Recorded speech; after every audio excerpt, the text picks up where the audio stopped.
more, which I fear is true. How long mine must seem. Anonymous letter.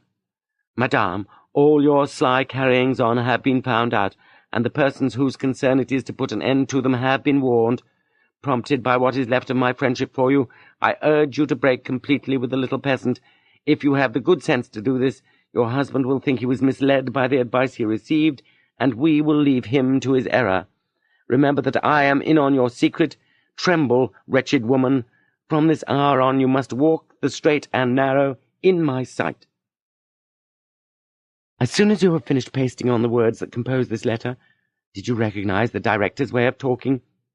Leave the house. I will meet you. I will go into the village, and I will come back looking upset. And in fact I will be, very much so. Good God, what a chance I am taking, and all because you thought you saw an anonymous letter. Finally, with a stricken look on my face, I will give my husband the letter which a stranger is supposed to have handed me. Meanwhile, you are to go for a walk with the children on the road to the big woods, and don't come back before dinner-time. From the top of the rocks you can see the tower of the Dovecote.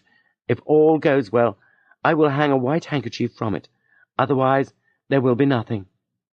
Ungrateful man, will your heart help you to find a way of letting me know you love me before you leave for the walk? Whatever happens, be sure of one thing.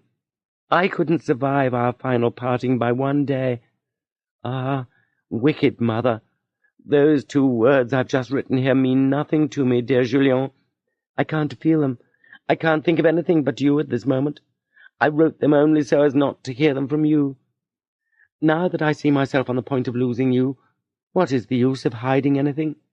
Yes, let my heart seem abominable to you, but let me not lie to the man I adore. I have already practiced deception too many times in my life.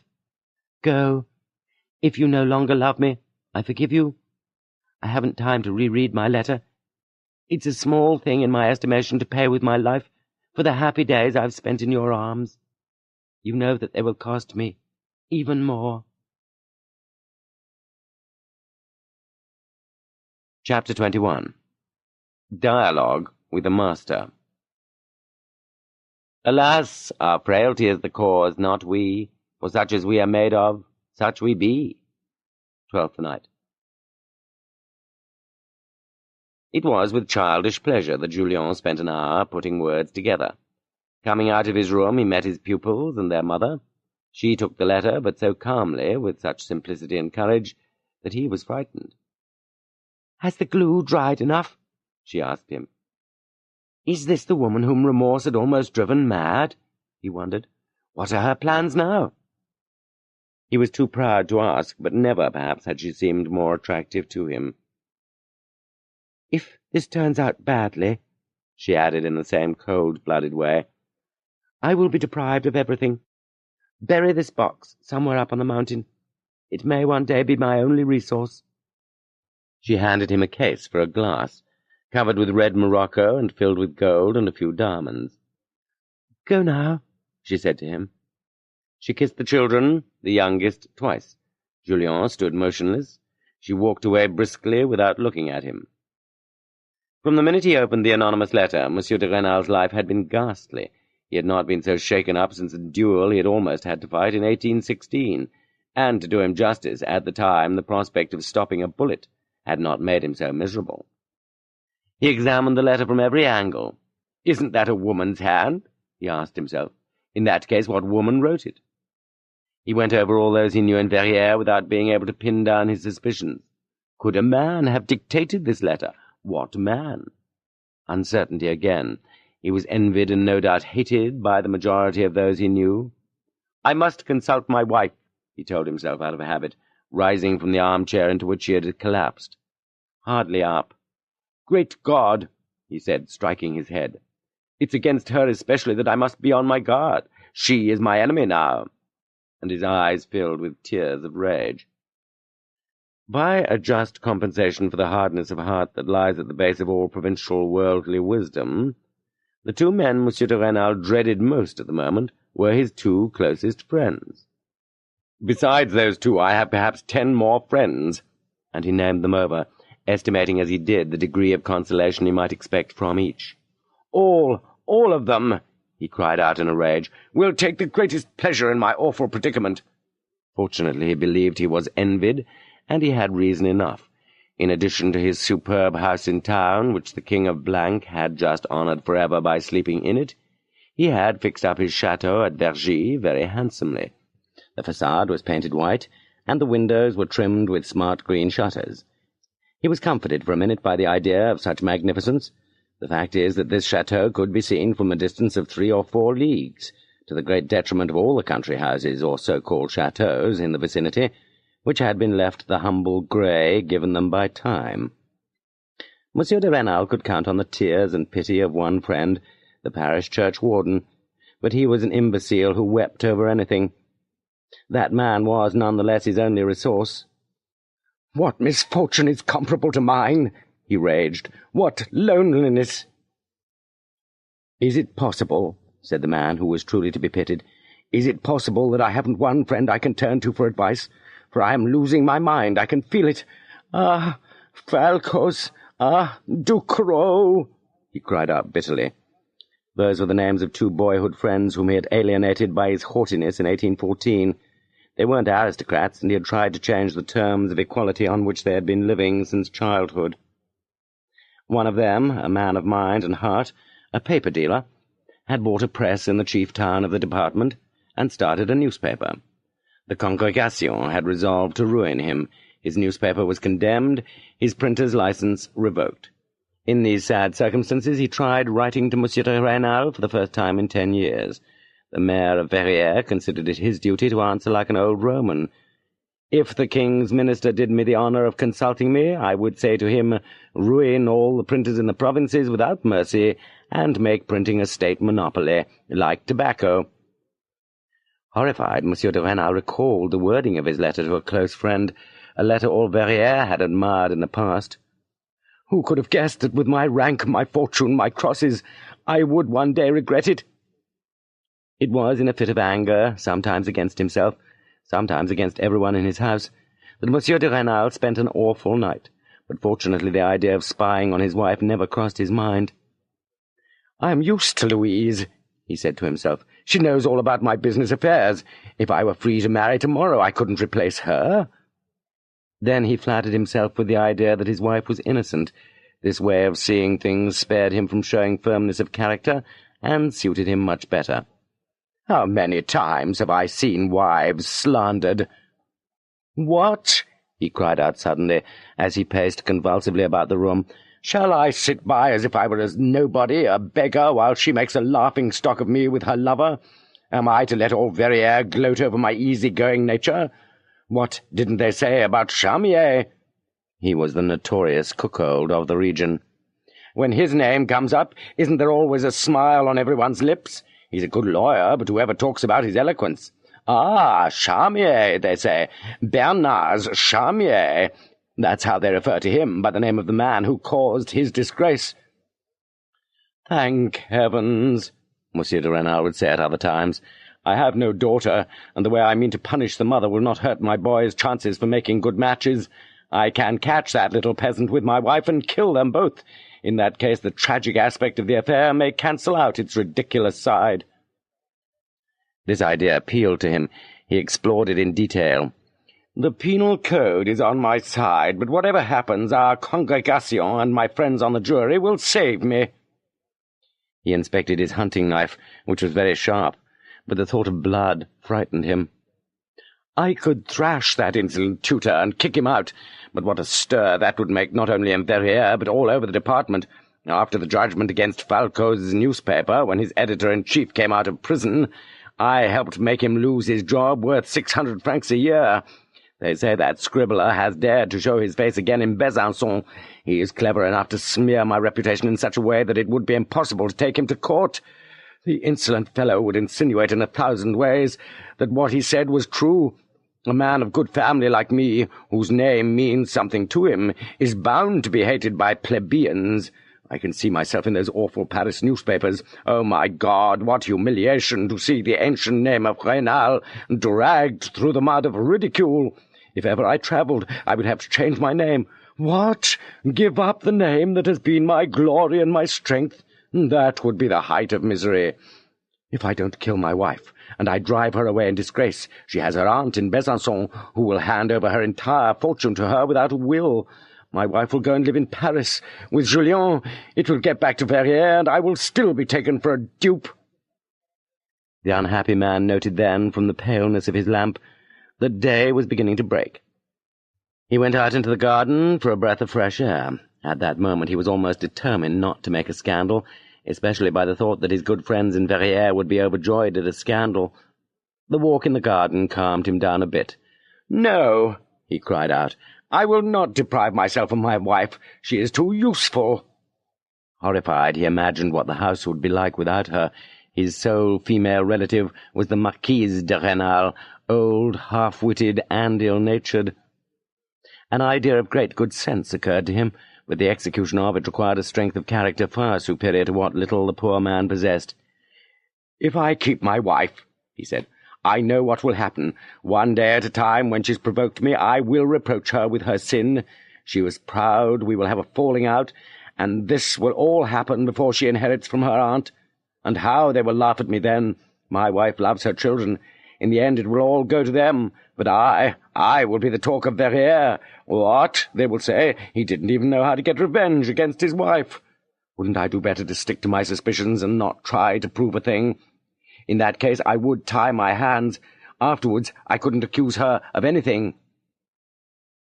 An instant later, Monsieur de Rênal, goaded once more by his wounded vanity, was trying laboriously to recall the means of verification cited in the billiard-room at the casino, or the noble circle of Verrières, when some glib talker would interrupt the pool to make merry at the expense of a deluded husband. How cruel those jokes seemed to him now. "God, if only my wife were dead, then I would be safe from ridicule. If only I were a widower, I would spend 6 months in Paris in the best society."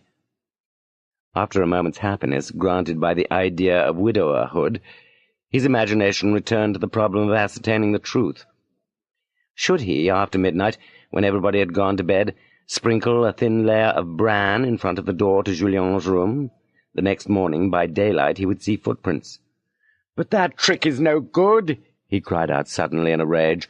"That hussy Elisa would see it, and soon the whole house would know I'm jealous." In another story, told at the casino, a husband made sure of his bad luck by sealing his wife and her lover's door with a hair held in place by a bit of wax. After so many hours of perplexity, this means of clarifying his lot seemed the best by far, and he was thinking about trying it, when at a turn in the path he met the woman he would have liked to see dead. She was returning from the village. She had been to hear mass at the church of Vergy, a tradition most unreliable according to the cold historian, but which she credited, would have it that the little church which is in use today was once the chapel of the lord of Vergy's chateau. This idea kept haunting Madame de Rênal the whole time she meant to spend praying in the church. Over and over she pictured her husband killing Julien in the hunt, as though by accident, and then at night making her eat his heart. "My fate," she told herself, "depends on what he thinks after he has heard me out. After this crucial quarter of an hour, I may not have another chance to talk with him. He is not a wise man, one who is guided by reason. If such were the case, I should be able, with the help of my own weak reason, to foresee whatever he might do or say. He will decide our common fate. He has the power to do so. But that fate lies within the scope of my ingenuity, in the art of directing the thought of that flighty man whose anger blinds him and keeps him from seeing half of what is going on. Good God, I need talent, a cool head. Where to find them?" Upon entering the garden and seeing her husband at a distance, she recovered her composure as if by magic. His rumpled hair and clothes made it clear that he had not slept. She handed him a letter, folded but with the seal broken. Without opening it, he glared at his wife with the eyes of a madman. "Here's a filthy thing," she said to him, "that a sorry-looking man, who claims to know you and to be obliged to you, handed me as I was walking behind the notary's garden. I demand one thing of you. Send that Monsieur Julien back to his family without delay." Madame de Rênal hurried to pronounce that name, a bit beforehand, perhaps, so as to be rid of the awful prospect of having to say it. She was overcome with joy on seeing what happiness she gave her husband. From the fixity of his look, she knew that Julien had guessed rightly, instead of being distressed about her present and very real trouble. "What genius!" she thought. "Such perfect tact, and in a young man without any experience. There is no limit to how far he may go. Alas, success will make him forget me." This little testimonial of her admiration for the man she adored got her over her commotion. She congratulated herself on the step she had taken. "I have not been unworthy of Julien," she told herself with a sweet and intimate thrill. Not saying a word, for fear of committing himself, Monsieur de Rênal examined the second anonymous letter, composed, the reader may recall, of printed words pasted on a sheet of bluish paper. "At any rate, someone is doing his best to make a fool of me," thought Monsieur de Rênal, dead with fatigue. "Fresh insults to look into, and always on account of my wife." He was on the point of heaping her with the coarsest kind of abuse. The prospect of her inheritance from Besançon barely held him in check.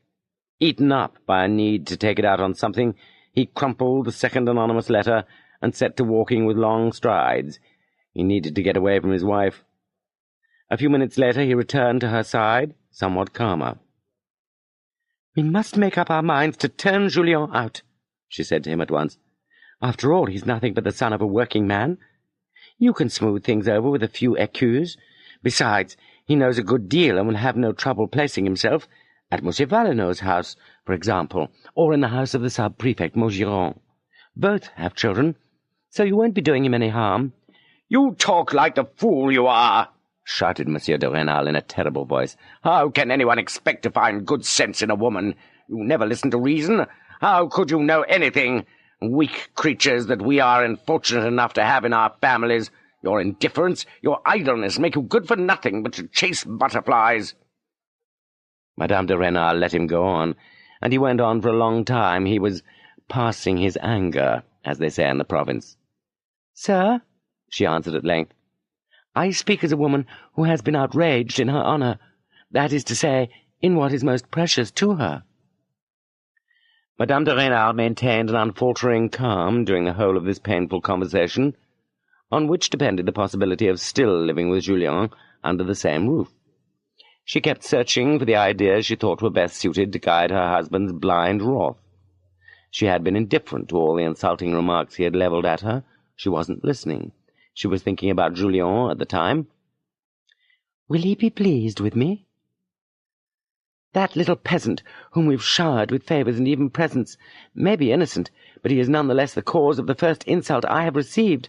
Sir, when I read that filthy note, I promised myself that either he or I would leave your house." "Do you want to make a scandal that will disgrace me and you too? You will oblige a good many people in Verrières." "It is true. You are envied by all for the prosperous state to which the wisdom of your administration has brought you, your family, and the town. Very well, I will urge Julien to ask you for leave to go and spend a month on the mountain with that wood dealer, a likely friend for a little working man." "Do nothing of the sort," replied Monsieur de Rênal calmly enough. "What I insist upon above all is that you do not speak with him. You would flare up, and he would hold it against me. You know how touchy that little gentleman is." "That young man has no tact at all," replied Madame de Rênal. "He may be learned, you are the best judge of that, but at heart he's nothing but a downright peasant. As for me, I have never thought much of him since he refused to marry Elisa. It meant a fortune for him, and on the pretext that she sometimes makes secret visits to Monsieur Valenod." "Ah," said Monsieur de Rênal, raising his eyebrows inordinately. "What? Julien told you that?" "No, not exactly. With me he has always talked about the vocation that calls him to the sacred ministry. But believe me, the first vocation of that class of people is to get their bread. He hinted around that he knew something about those secret visits." "And I knew nothing about them!" shouted Monsieur de Rênal, all his fury coming back as he bore down on each word.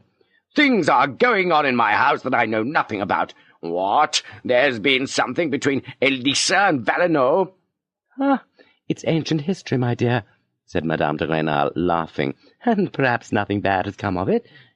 It was at a time when your good friend Valenod would not have been the least put out, to have people in Verrières think that a nice little platonic affair was developing between him and me."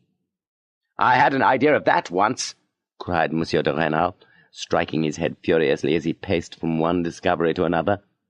"And you said nothing about it?" Was I to come between two friends because of a little puff of vanity in our dear director? Show me the woman in society to whom he has not addressed a few extremely witty and even rather gallant letters. "Has he written to you?" "He writes a great deal." "Show me those letters instantly. That is an order."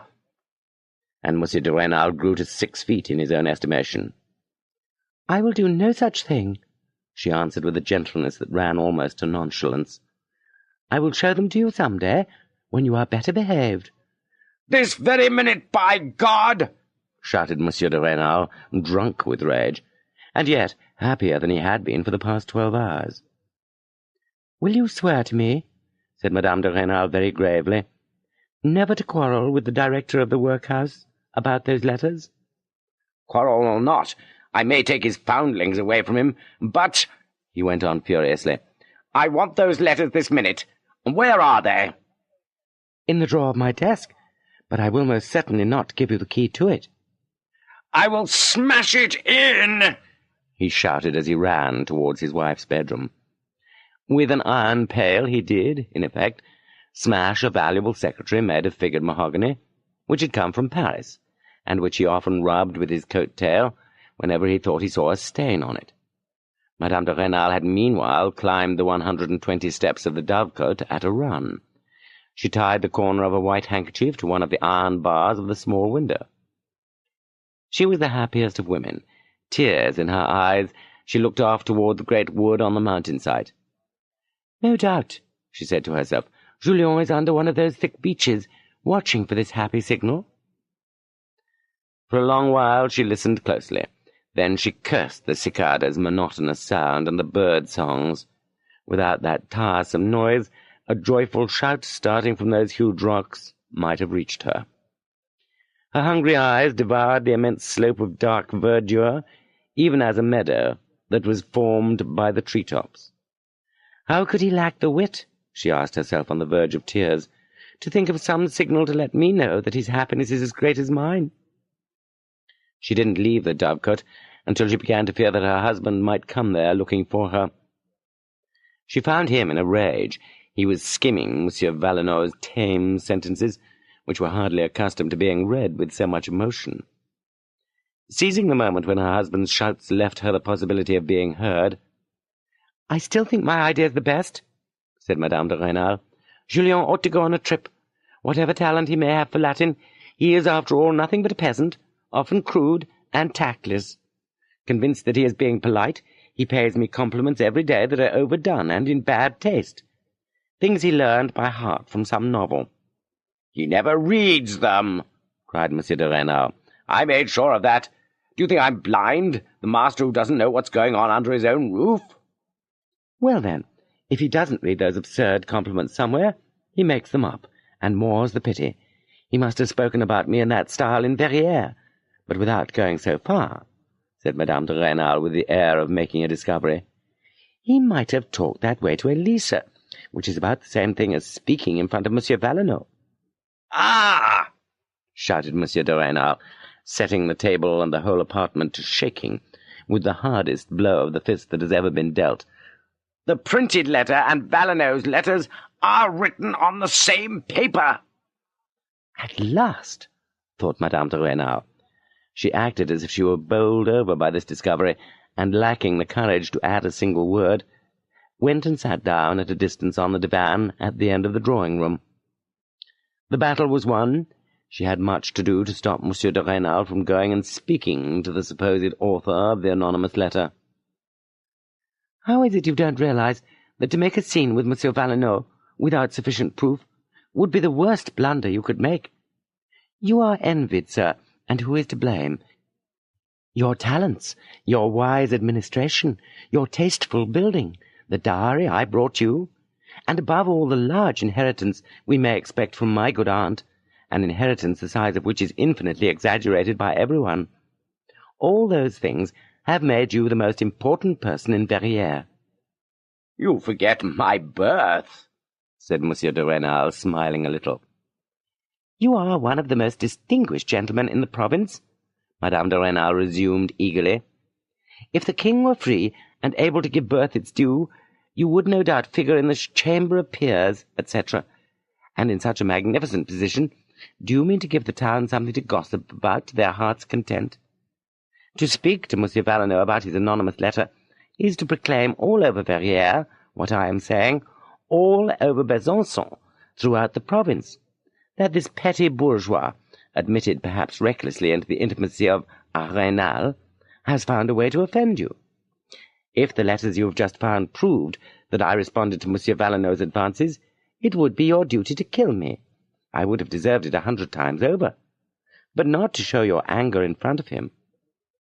Remember that all your neighbours are just waiting for an excuse to avenge themselves against your superiority. Remember that in 1816 you had a part in certain arrests.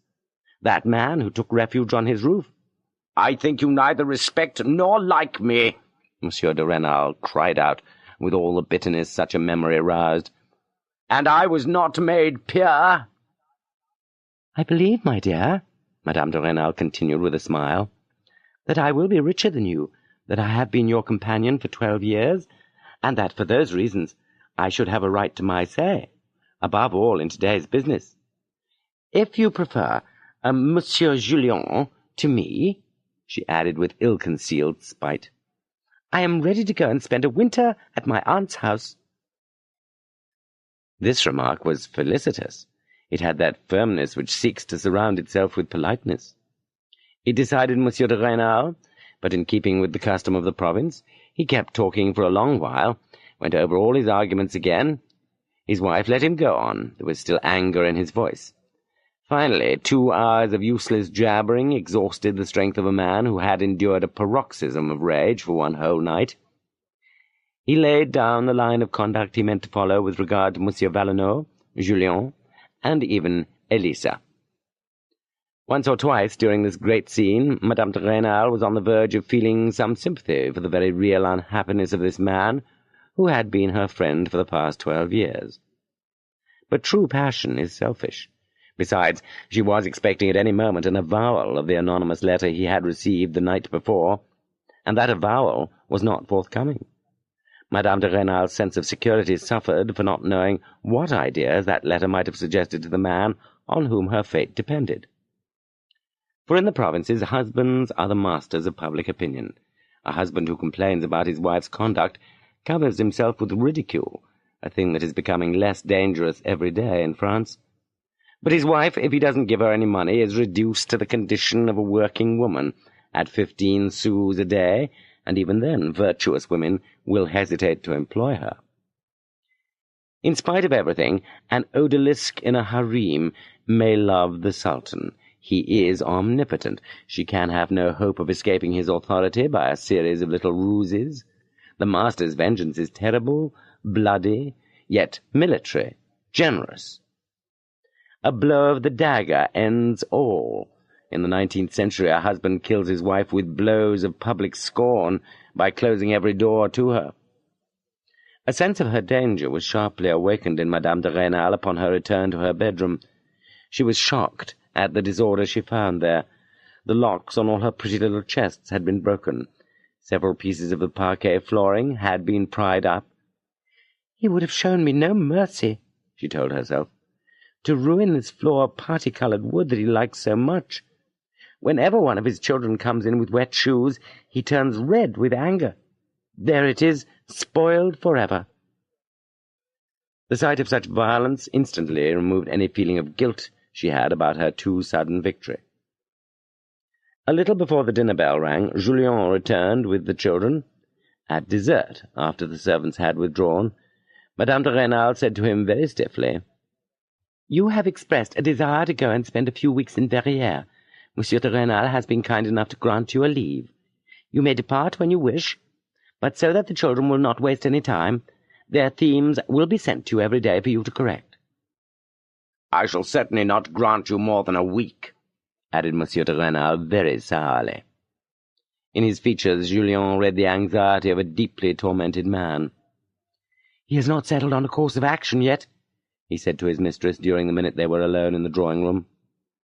Madame de Rênal quickly told him everything she had done since that morning. "Tonight, the details," she added, laughing. "Perversity of woman," thought Julien. "What pleasure, what instinct drives them to deceive us?" "I find you both enlightened and blinded by your love," he said to her rather coldly. "Your conduct today was admirable, but is it advisable for us to try to see each other tonight? This house is swarming with enemies. Just think of the passionate hatred Elisa feels for me." "Her hatred is very like the passionate indifference you feel for me." "Indifferent or not, I must save you from the danger to which I have exposed you. If Monsieur de Rênal should happen to speak to Elisa, she might, with one chance remark, tell him everything. What's to prevent him from hiding himself near my room, well armed?" "What? Not even courageous?" said Madame de Rênal with all the arrogance of a nobleman's daughter. "I shall never stoop to discussing my courage," said Julien rather coldly. "That is base. Let the world judge after the facts. But," he added, taking her hand, "you can't imagine how fond of you I am, or my joy at being able to say good-bye to you before this cruel absence."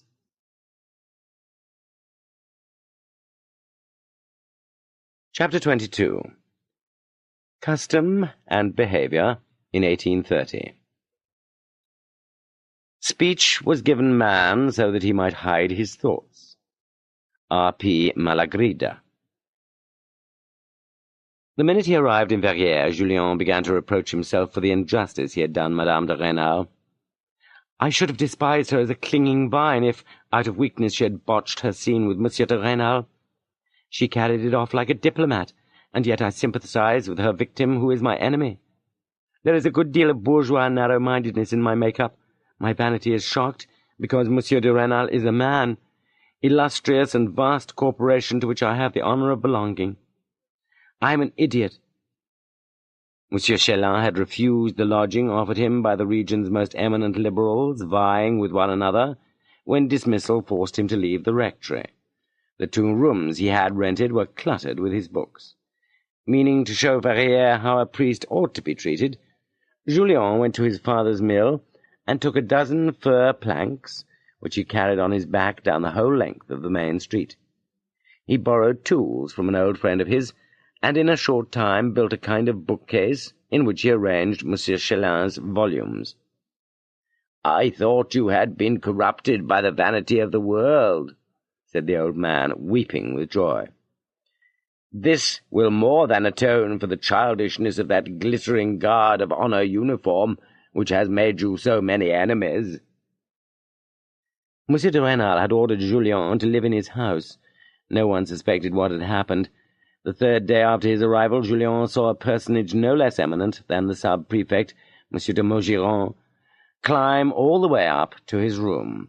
It was only after 2 long hours of insipid chatter and long jeremiads about the wickedness of men, about the lack of integrity in those trusted with the administration of public funds, about the dangers besetting poor France, etc., etc., that Julien finally saw the purpose of his visit begin to dawn. They were already on the landing of the staircase, and, with all due respect, the poor half-disgraced tutor was showing the future prefect of some lucky department to the door, when it pleased the latter to concern himself about Julien's finances, to praise the moderation of his interest in money matters, etc., etc. At length, Monsieur de Maugiron, folding Julien in his arms with a most fatherly air, proposed that he leave Monsieur de Rênal and enter the employ of a civil servant who had children to bring up, and who, like King Philip, thanked heaven not so much for having given them to him, as for having caused them to be born in Monsieur Julien's vicinity. Their tutor would enjoy emoluments of 800 francs, payable not from month to month, which is not noble, said Monsieur de Maugiron, but by the quarter, and always in advance. Now it was Julien's turn to speak. He had been waiting impatiently for an hour and a half. His answer was perfect, and, most important, long as a pastoral letter. It let everything be understood, yet said nothing clearly. It was filled with respect for Monsieur de Rênal, veneration for the public of Verrières, and gratitude for the illustrious sub-prefect. This sub-prefect, amazed to come across someone more Jesuitical than himself, tried in vain to get a precise statement. Delighted, Julien jumped at this opportunity to practice, and began his answer all over again, in other terms. Never has an eloquent minister, who wants to use the end of a session when the chamber looks as though it is about to wake up, said less in so many words. Monsieur de Maugiron had no more than left when Julien began to laugh like a madman. In order to make the most of his Jesuitical high spirits, he wrote a 9-page letter to Monsieur de Rênal, in which he gave an account of everything that had been said to him, and asked him humbly for advice. The rascal didn't even mention the name of the person who made the offer. It must be Monsieur Valenod, who thinks my exile to Verrières is a result of his anonymous letter. His dispatch sent off, and happy as the hunter who at 6 o'clock in the morning on a fine autumn day steps out into a field teeming with game, Julien left the house to go and ask Monsieur Chélan for advice. But before he reached the good curé's house, heaven showed an inclination to humour his mood, and threw Monsieur Valenod into his way, from whom he made no effort to conceal the fact that his heart was torn in two. A poor boy like himself ought to be dedicated entirely to the vocation heaven has set in his heart, but a vocation is not everything in this vile world. For to labour with dignity in the vineyards of the Lord, and not to be altogether unworthy of one's erudite fellow-labourers, one needed instruction. It was necessary to spend 2 very expensive years at the seminary in Besançon. It was thus indispensable, and one might even say one's duty, to save money, which was much easier to do on a salary of 800 francs paid quarterly than with 600 francs, which were eaten up from month to month. On the other hand, did not heaven, by placing him with the de Rênal children, and above all by inspiring in him a particular fondness for them, seem to be pointing out that it was not right to forsake them to educate other children? Julien rose to such heights of perfection in this type of eloquence, which has replaced the swiftness of action found in the time of the Empire, that he ended by being bored with the sound of his own voice.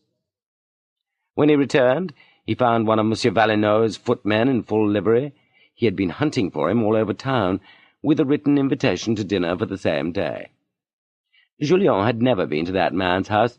Only a few days ago he could think of nothing but how to give him a good cudgelling, without ending up in a police court. Although dinner was not until 1 o'clock, Julien considered it more respectful to present himself at noon in the director of the workhouse's office. He found him showing off his importance amidst a host of folders. His big black sideburns, his enormous quantity of hair, his fez set awry on the top of his head, his huge pipe, his embroidered slippers, the big gold chains crossing every which way on his chest, and all that paraphernalia of the provincial financier who thinks he is a lady-killer, did not impress Julien the least bit. He thought all the more about the beating he owed him. He requested the honour of being introduced to Madame Valenod. She was dressing, and was not to be seen. By way of compensation, he had enjoyed the advantage of watching the director's preparations. Afterward they went into the apartment occupied by Madame Valenod, who introduced her children to him with tears in her eyes. This lady, one of the most important in Verrières, had a coarse man's face, to which she had applied rouge for this great occasion. On it she rang all the changes of maternal pathos. Julien thought of Madame de Rênal. His suspicious nature made him impervious to almost any kind of memory, except that which is evoked by contrast, but this time he was caught up to the point of tears. This disposition was increased by the appearance of the director of the workhouse's home. He was shown around. Everything was magnificent and new, and he was told the price of every piece of furniture. But Julien found something shameful about it all that smelled of stolen money. Right down to the servants, everyone in the house looked as if he had set his features against contempt. The excise tax collector, the chief of police, and 2 or 3 other public officials arrived with their wives. They were followed by several wealthy liberals. Dinner was announced. Julien, already very ill-disposed, happened to think that on the other side of the dining-room wall there were poor inmates whose portion of meat had perhaps been trimmed in order to pay for all these tasteless luxuries, which were supposed to dazzle him. "They may be hungry at this very moment," he said to himself. His throat tightened. It was impossible for him to eat, almost to talk. It was much worse a quarter of an hour later. From time to time snatches of a popular song were audible, a rather indecent song, one must admit, that an inmate was singing. Monsieur Valenod looked to one of his servants in full livery, who disappeared, and shortly after no more singing was to be heard. At the same moment a valet offered Julien some Rhine wine in a green glass, and Madame Valenod carefully pointed out to him that this wine cost 9 francs a bottle at the vineyard. Holding his green glass, Julien said to Monsieur Valenod, "They've stopped singing that nasty song." "By George, I should think so," answered the director triumphantly. "I've had those beggars silenced." This was too much for Julien. He had the manner, but not yet the heart, of his profession. Despite all his hypocrisy, so often called into use, he felt a big tear running down his cheek. He tried to hide it with the green glass, but it was absolutely impossible for him to appreciate the Rhine wine. "Stop him from singing," he said to himself. "Oh, my God! And you stand for that?" Luckily, no one noticed his ill-bred pity. The tax-collector had burst into a royalist song. During the uproar of the refrain, sung in chorus, Julien's conscience told him, "This is it, the dirty fortune you will come into, and you will enjoy it only under like conditions, and in like company. You may have a position worth 20,000 francs, but you will be obliged, while you are stuffing your mouth with meat, to keep some poor prisoner from singing. You will have people in to dine on the money you stole from his wretched pittance, and during your dinner he will be even more miserable. Oh, Napoleon, how sweet it was in your time to rise to wealth through the dangers of battle, but to add basely to the suffering of the wretched." I must confess that the weakness Julien has shown in this monologue makes me think poorly of him. He would make a worthy colleague for those conspirators in yellow gloves who would like to change a great country's whole way of life, but are unwilling to have the smallest scratch on their conscience. Julien was reminded brusquely of his role. It was not to dream and say nothing that he had been invited to dine in such good company. A retired calico manufacturer, a corresponding member of the academies of Besançon and of Uzès, addressed him from one end of the table to the other, to ask if what everyone was saying about his amazing progress in the study of the New Testament was true. Immediately there was a deep silence. A New Testament appeared as if by magic in the learned member of 2 academies' hands. In accordance with Julien's reply, he read half a verse in Latin, chosen at random. Julien recited. His memory was faithful, and this prodigious feat was greeted with all the noisy energy of a dinner's close. Julien scrutinized the ladies' flushed faces. Several were not bad. He singled out the wife of the fine singer, the tax-collector. "I'm ashamed of myself, really, for speaking Latin for such a long time in front of these ladies," he said, looking at her. "If Mr. Robignol," he was the member of the 2 academies, "will be so good as to read a verse in Latin at random, instead of answering him with the Latin text, I will attempt to translate impromptu." This second demonstration crowned his glory. Several liberals were there, rich men but happy fathers of children, liable to win scholarships, and as such suddenly converted since the last mission. Despite this shrewd political move, Monsieur de Rênal had never been willing to invite them to his house. These worthy people, who knew Julien only by reputation and for having seen him on horseback the day of the King of Blank's entrance, were his loudest admirers. "When will the fools get tired of listening to this biblical language, of which they understand nothing?" he wondered. On the contrary, that style amused them by its oddness. They laughed at it. Julien grew weary. He rose solemnly as 6 o'clock was striking, and spoke of a chapter in Ligorio's New Theology that he had to learn, so he could recite it the next day to Monsieur Chelin. "For it is my business," he added jokingly, "to make others recite their lessons, and to recite my own." Everyone laughed a good deal. Everyone admired him. Such is their idea of wit in Verrières. Julien was already standing. Everyone rose in spite of decorum. Such is the power of genius. Madame Valenod detained him another quarter of an hour.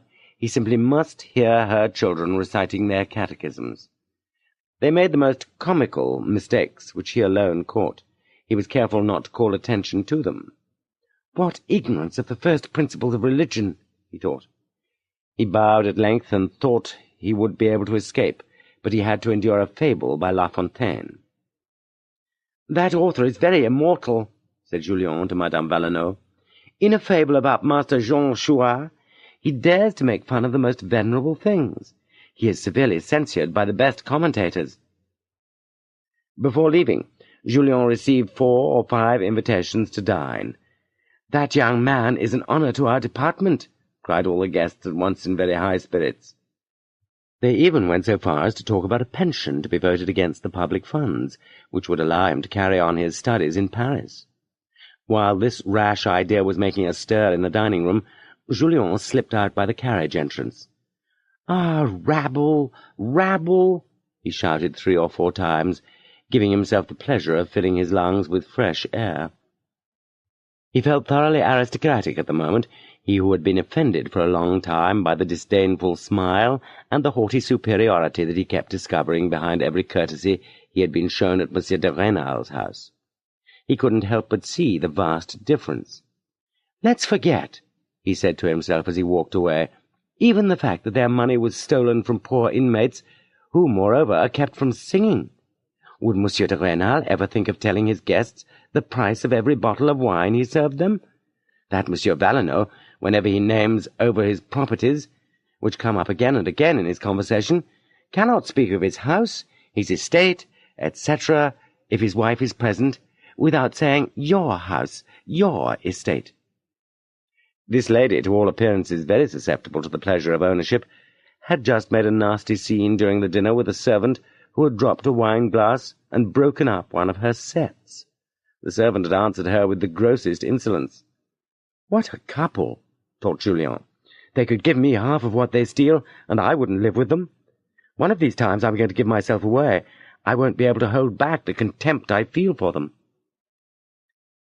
It was imperative, nonetheless, according to Madame de Rênal's orders, to attend several dinners of the same kind. Julien was in fashion. He had been pardoned his guard of honour uniform, or rather, that bit of recklessness was the real cause of his popularity. Before long, the only question in Verrières was to see who would bring it off in the struggle to get the learned young man, Monsieur de Rênal, or the director of the workhouse. With Monsieur Maslon, those gentlemen formed a triumvirate which had tyrannized over the town for years. People were jealous of the mayor. The Liberals had cause to complain about him. Yet he was, after all, noble and born to a high office, whereas Monsieur Valenod's father had left him no £600 a year. In this case, people had been obliged to shift from pitying the sorry apple-green outfit that was a familiar sight to everyone in his youth, to envying his Norman horses, his gold chains, his suits made in Paris, or his current prosperity. In the flux of this society, which was so new to him, Julien thought he had discovered an honest man. He was a geometrician named Gros, and was thought to be a Jacobin. Having vowed never to say anything unless it seemed false to himself, Julien had to be satisfied with what he supposed about Monsieur Gros. From Vergy he received big packages of themes. He was advised to visit his father often, and he conformed to this sad necessity. In other words, he was doing a good job of mending his reputation, when one morning he was quite surprised to find himself being wakened by 2 hands that held his eyes shut. It was Madame de Rênal. She had made a trip into town, and by climbing the stairs 4 at a time, and leaving the children to busy themselves with a pet rabbit that was in the party, reached Julien's room a minute before them. This moment was delightful, but short indeed. Madame de Rênal disappeared when the children came in with the rabbit, which they wanted to show their friend. Julien gave them all a warm welcome, including the rabbit. It seemed to him that he had found his family again. He realized that he loved these children, that he enjoyed chatting with them. He was amazed at the sweetness of their voices, at the simplicity and nobility of their little ways. He felt a need to wash his imagination clean of all the vulgar behaviour, of all the disagreeable ideas in the midst of which he lived and breathed in Verrières. There was always the fear of want in the air, there was always luxury and poverty at one another's throats. The people with whom he dined, speaking confidentially about the roast, would tell him things that were humiliating for them and nauseating for anyone who had to listen. "You aristocrats have every reason to be proud," he said to Madame de Rênal, and he told her about all the dinners he had endured. "So you are in fashion," she laughed heartily about the rouge Madame Valenod felt obliged to put on every time she expected to see Julien. "I think she has designs on your heart," she added. The lunch was delightful. The children's presence, though it might seem a nuisance, in fact added to the general happiness. Those poor children were at a loss to express their joy over seeing Julien again. The servants had not failed to tell them that he had been offered 200 francs more to educate the little Valenods. In the middle of the lunch, Stanislas Xavier, still pale from his serious illness, suddenly asked his mother how much the silver service and the goblet from which he was drinking were worth. "Why do you want to know?" "I want to sell them and give the money to Monsieur Julien, so he won't be a fool for staying with us." Julien hugged him with tears in his eyes. His mother wept outright, while Julien, who had taken Stanislas on his lap, explained to him that he must not use the word fool, which, when employed in that sense, was a lackey's way of talking.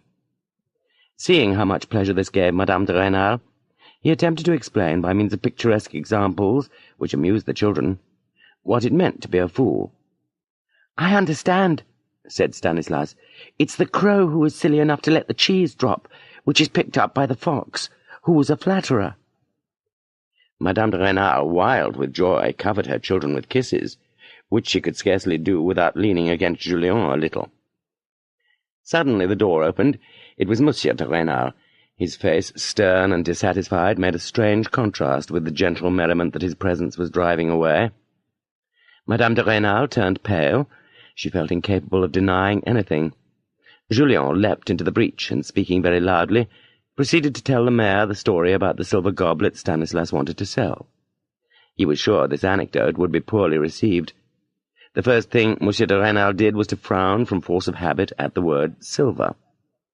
"The mention of that metal," he would say, "is always a preface to some claim on my purse." But in this instance more than concern about money was involved. There was an increase of suspicion. The look of happiness that enlivened his family during his absence was not likely to improve matters for a man dominated by such a ticklish vanity. When his wife praised the method, so graceful, so witty, by which Julien imparted new ideas to his pupils, Yes, I know, he makes me hateful to my own children. It is easy for him to be 100 times more likeable than I, who am, after all, the master. Everything in this century tends to cast odium upon legitimate authority. Poor France!" Madame de Rênal did not stop to examine the nuances in the welcome her husband had reserved for her. She had just glimpsed a possibility of spending 12 hours with Julien. She had 1,000 errands to do in town, and declared that she was absolutely set on going to dine at the cabaret. Whatever her husband might do or say, she stuck to her idea. The children were delighted by the very word cabaret, which modern prudishness utters with such great pleasure. Monsieur de Rênal left his wife at the first dress shop she entered, to go on and make some visits. He returned more surly than in the morning. He was convinced that the whole town was talking about him and Julien. As a matter of fact, no one had yet given him reason to suspect the offensive side of public gossip. What had been repeated to the mayor related only to the question of whether Julien would stay with him at 600 francs, or accept the 800 offered by the director of the workhouse. This director, who had run across Monsieur de Rênal in society, had cut him cold. Such behaviour was not without a purpose. In the provinces, acts are seldom impulsive. There, strong feelings are so rare that they are suppressed at once. Monsieur Valenod was what they call, 100 leagues from Paris, a show-off. That is, a creature who is brazen and coarse by nature. His career, a great success since 1815, had confirmed him in his fine ways. He reigned, so to speak, in Verrières under the orders of Monsieur de Rênal. But far more active, blushing at nothing, putting his finger in every pie, tirelessly coming and going, writing, speaking, overlooking affronts, and without any personal pretensions, he had succeeded in counterbalancing his master's prestige in the eyes of the ecclesiastical powers. Monsieur Valenod had said in so many words to the grocers of the region, Give me the 2 most stupid men among you. To the men of the law, point out the 2 most ignorant. To the health officers, designate your 2 greatest charlatans. When he had assembled the most shameless of each trade, he said to them, Let us rule together. The ways of that crowd were distasteful to Monsieur de Rênal. Coarse by nature, Valenod was not offended at anything, not even when the little Abbé Maslon repeatedly gave him the lie in public. But in the midst of his prosperity, Monsieur Valenod felt a need to fortify himself, by means of insolence in small matters, against the home truths which he realized full well everyone had a right to tell him. His activity doubled after Monsieur Appert visit had put fear in his heart. He made 3 trips to Besançon. He wrote several letters for each post. He sent others through strangers who came by his house at nightfall. He was mistaken, perhaps, in having old Father Chélan removed from office, for that spiteful gesture had caused several devout and well-born ladies to look upon him as a profoundly wicked man. Besides, this service rendered had made him absolutely dependent upon the Vicar-General de Frière, who sent him on some very odd errands. Such was the state of his affairs when he indulged himself in the pleasure of writing an anonymous letter. To make matters worse, his wife announced that she meant to have Julien in her house. Her vanity was infatuated with the idea. In this position, Monsieur Valenod foresaw a showdown with his old confederate, Monsieur de Rênal. The latter would have some hard things to say, which was pretty much all the same to him. But he might also write to Besançon, or even to Paris. Some minister's cousin might suddenly turn up in Verrières and take over the workhouse. Monsieur Valenod thought of making up to the Liberals. That was why several had been invited to the dinner at which Julien recited. He would be powerfully supported against the mayor, but an election might come up at any time, and it was all too obvious that holding on to the workhouse and a poor showing at the polls were incompatible. The story of these machinations, very accurately surmised by Madame de Rênal, had been given Julien as he offered her his arm to go from one shop to another, and little by little it drew them toward Fidelity Drive, where they spent several hours almost as peacefully as at Vergy. Meanwhile, Monsieur Valenod kept trying to postpone a decisive scene with his former boss by putting on a bold front. That day his plan worked, but put the mayor in an even worse humour. Never has vanity at grips with everything that is most sour and meanest about the paltry love of money reduced a man to a sorrier state of mind than that Monsieur de Rênal was in when he entered the cabaret. Never, on the contrary, had his children been more joyful or gayer. The contrast was too much for him. "I am not wanted in my own family, from what I can see," he said as he entered, hoping to compel respect by the tone of his voice. His wife's only response was to take him inside and insist again on the need for sending Julien away. The happy hours she had just spent in his company had given her the ease and firmness she needed to follow a line of conduct she had been contemplating for 2 weeks. What finally succeeded in jolting the poor mayor of Verrières from top to bottom was the knowledge that everyone in town was joking about his fondness for cash. Monsieur Valenod was generous as a thief, but he himself had behaved cautiously rather than brilliantly with regard to the last 5 or 6 collections for the Guild of St. Joseph, for the Congregation of the Virgin, for the Congregation of the Holy Sacrament, etc., etc. Among the squires of Verrières and the surrounding countryside, shrewdly classified in a register by the collecting friars according to the amount of their donations, Monsieur de Rênal's name was to be seen occupying the last line more than once. It was useless for him to claim that he earned nothing. The clergy are not to be trifled with on that score. Chapter 23. The Trials of a Civil Servant. Il piacere di alza la testa tutto l'anno è ben pagato da certi quarti d'ora che bisogna passar. Casti. Let us leave this petty man to his petty fears. Why did he take a man of heart into his house, when what he wanted was the soul of a lackey? Why didn't he know how to pick his servants? The ordinary course of events in the 19th century is that when a powerful aristocrat finds a man of heart in his way, he kills him, exiles him, imprisons him, or so humiliates him that the latter is stupid enough to die of grief.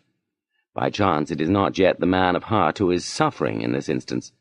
The great misfortune of small towns in France, and of governments by election, like that of New York, is that you are never allowed to forget that fellows like Monsieur de Rênal exist in the world. In the midst of a city of 20,000 inhabitants, such individuals mould public opinion, and public opinion is a terrible thing in a country that has a constitution.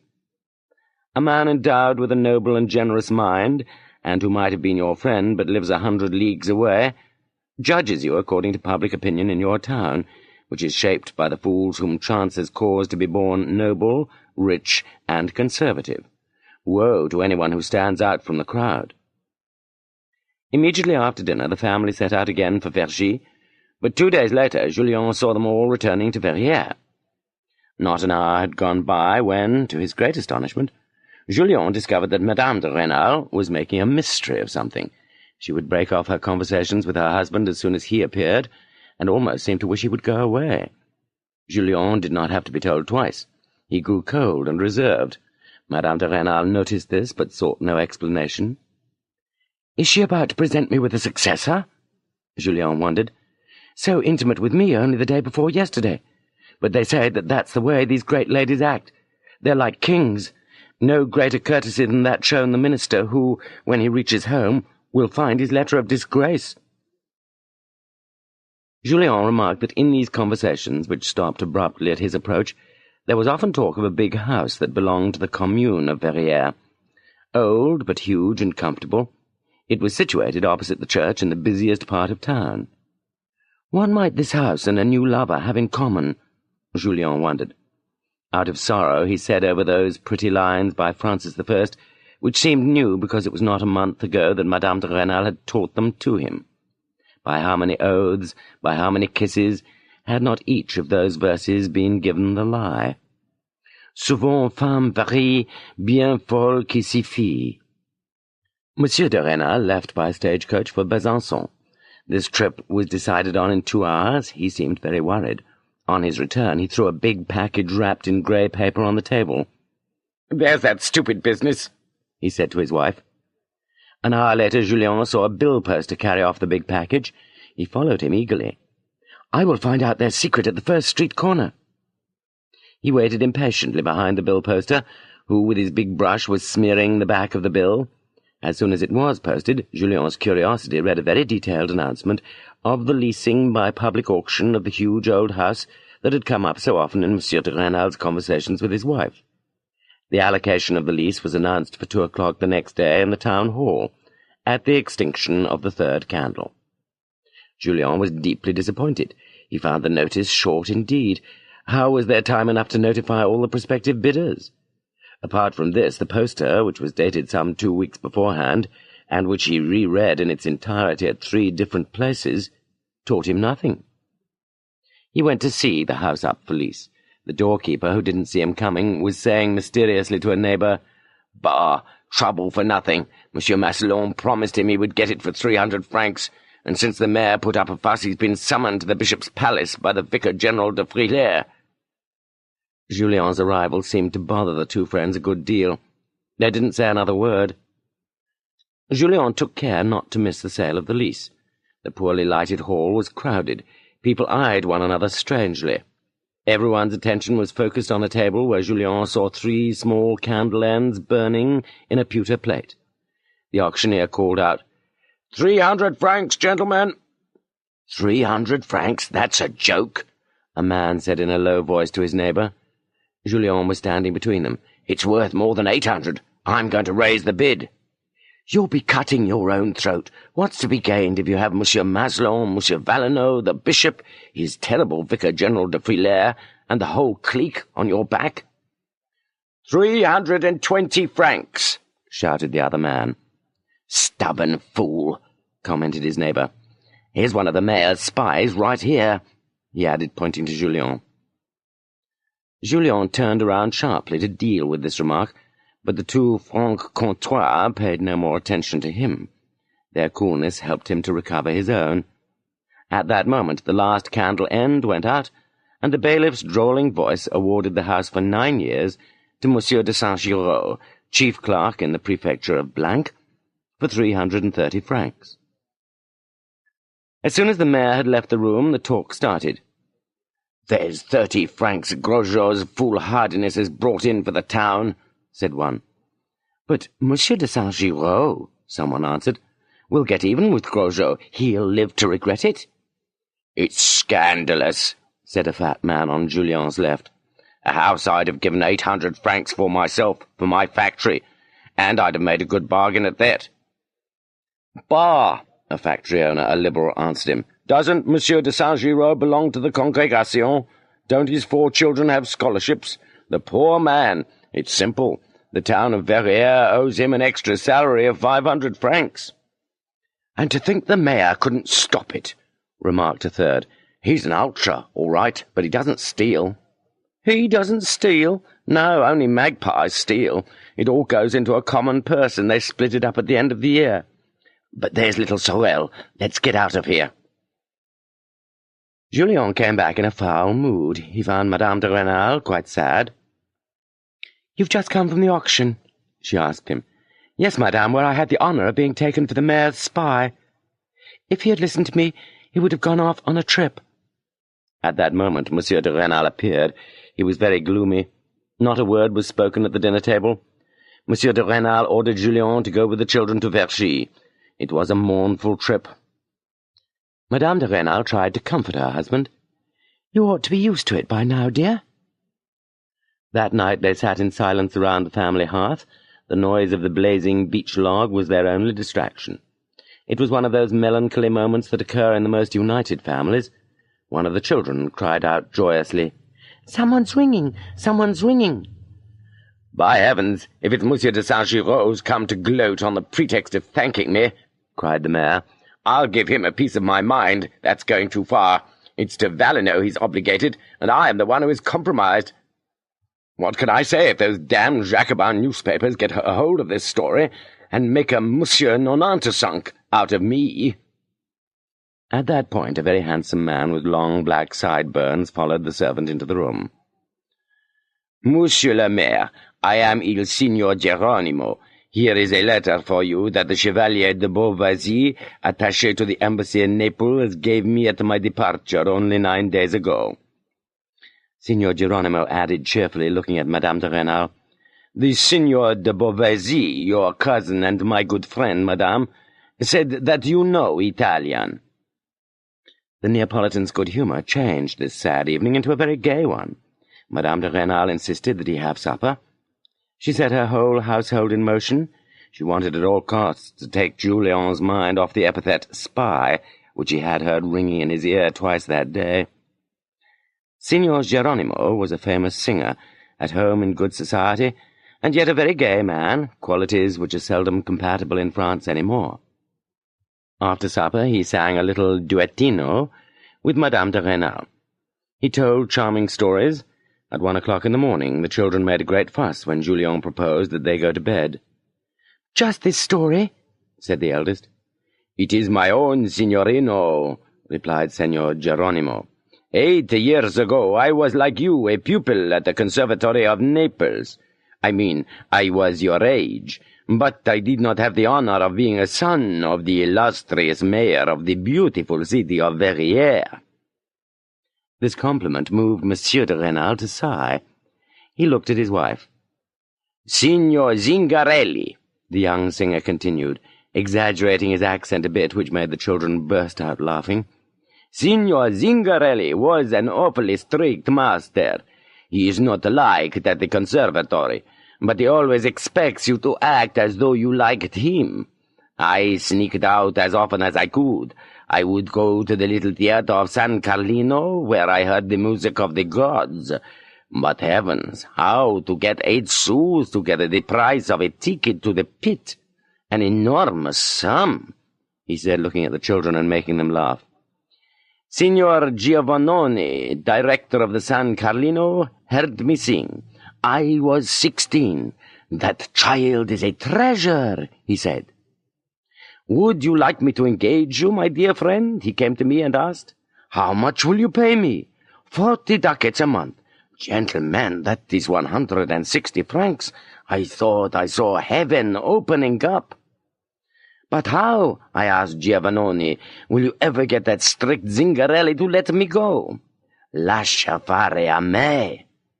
Leave it to me, cried the eldest child. Right you are, my young lord.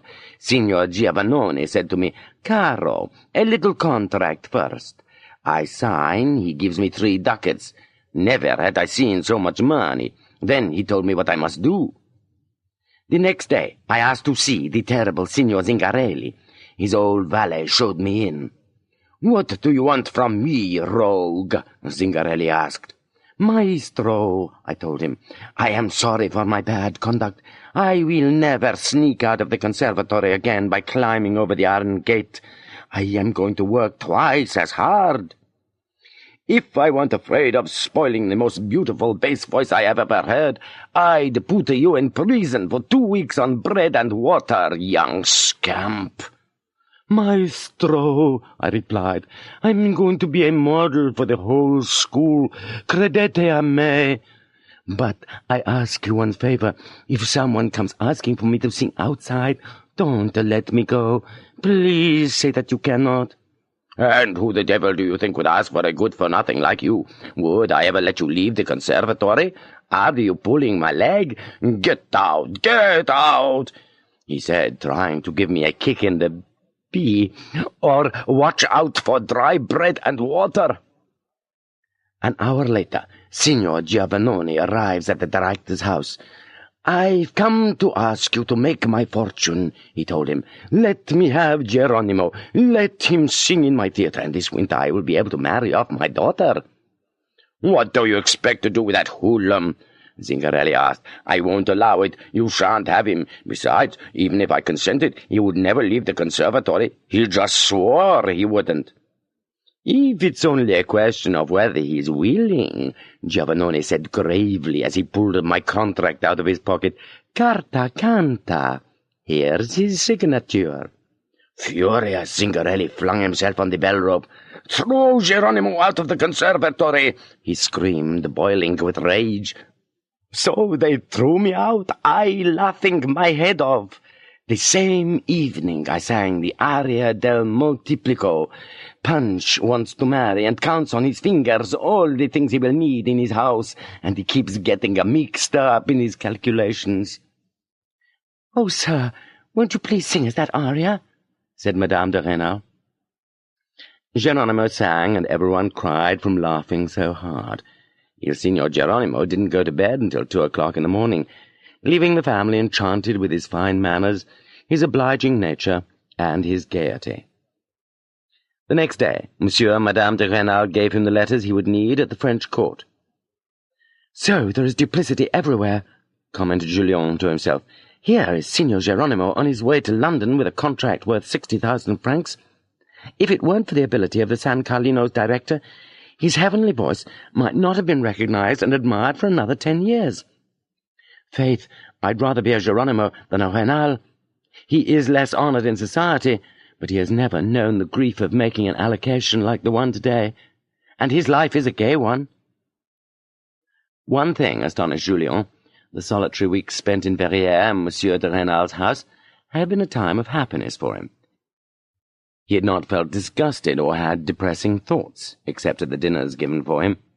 In that lonely house hadn't he been able to read, to write, to think, without being disturbed? He had not been constantly dragged away from his shining dreams by the cruel necessity of studying the impulses of a mean-spirited man. And what is worse, in order to deceive him by hypocritical words or actions. Could happiness be within my reach, then? The price of such a life is next to nothing. I could choose either to marry Mademoiselle Elisa or to become Fouquet's partner. Yet the traveller who has just climbed a steep mountain and sits down at the top finds a perfect pleasure in resting. But would he be happy if he were forced to rest all of the time? Madame de Rênal had begun to entertain gloomy thoughts. Despite her resolution, she had told Julien the whole business about the auction. "He will make me forget all my vows," she reflected. She would have sacrificed her life without hesitation to save her husband's had she seen him in danger.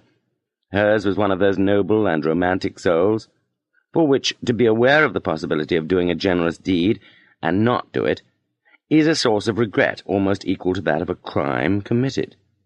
Nevertheless, There were ill-fated days when she could not drive away a vision of the inordinate happiness she would taste if, on suddenly becoming a widow, she could marry Julien. He loved her sons far more than their father did, and in spite of his strict discipline, they adored him. She realized full well that by marrying Julien she would be obliged to leave this Vergy whose shade was so dear to her. She saw herself living in Paris, continuing to give her sons that education which was the admiration of everyone. Her children, herself, Julien, all would be perfectly happy. An odd effect of marriage, or what the 19th century has made of it, the boredom of conjugal life destroys love without fail, when love has preceded marriage.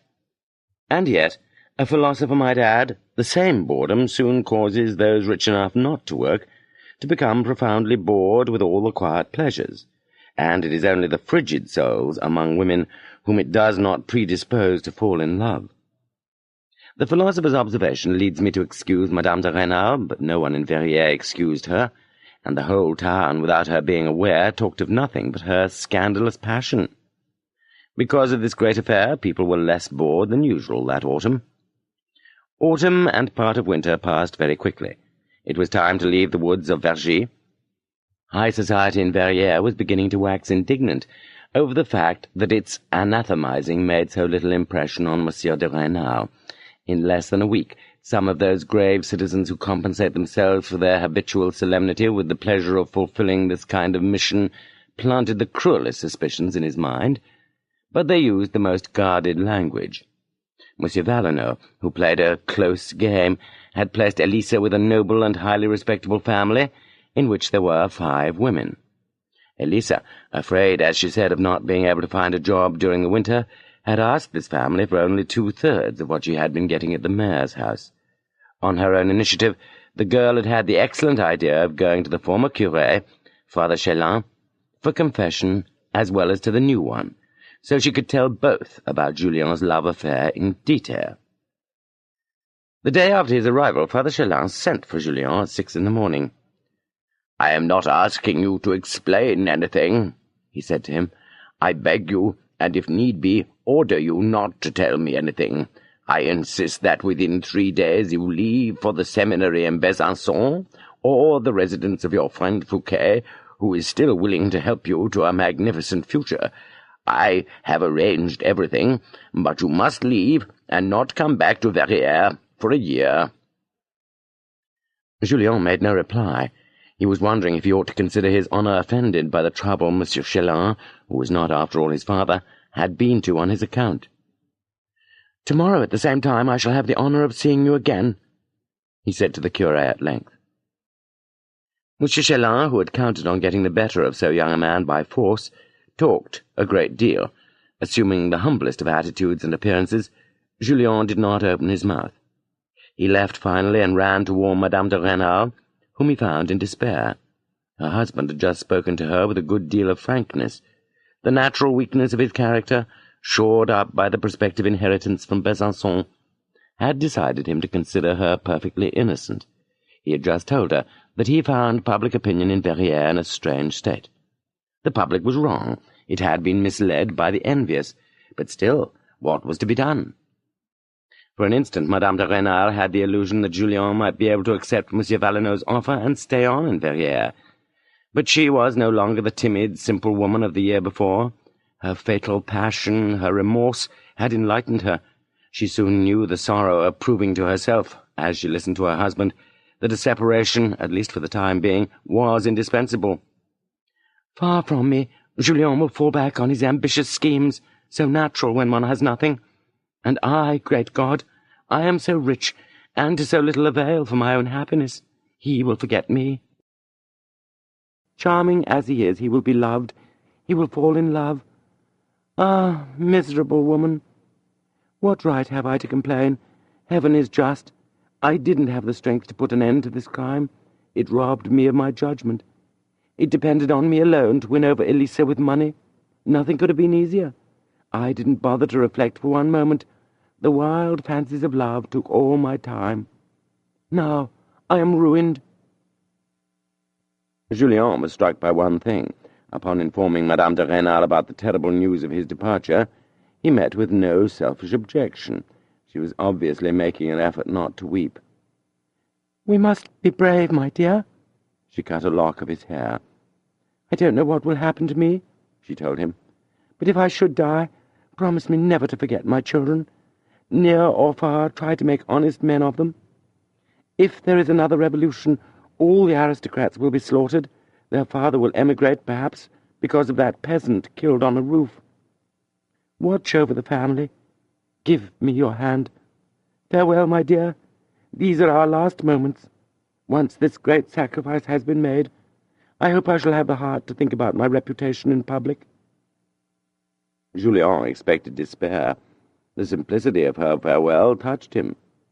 "No, I will not take leave of you in this fashion. I will go. They wish it. You wish it yourself. But 3 days after my departure, I will come back to see you at night." Madame de Rênal's whole life was changed. Julien really loved her then, since it had been his own idea to see her again.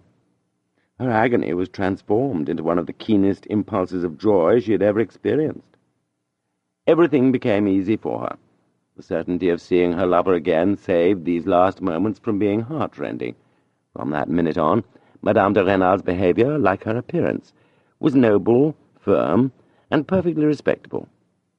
Monsieur de Rênal soon returned. He was beside himself. He finally spoke to his wife about the anonymous letter he had received 2 months before.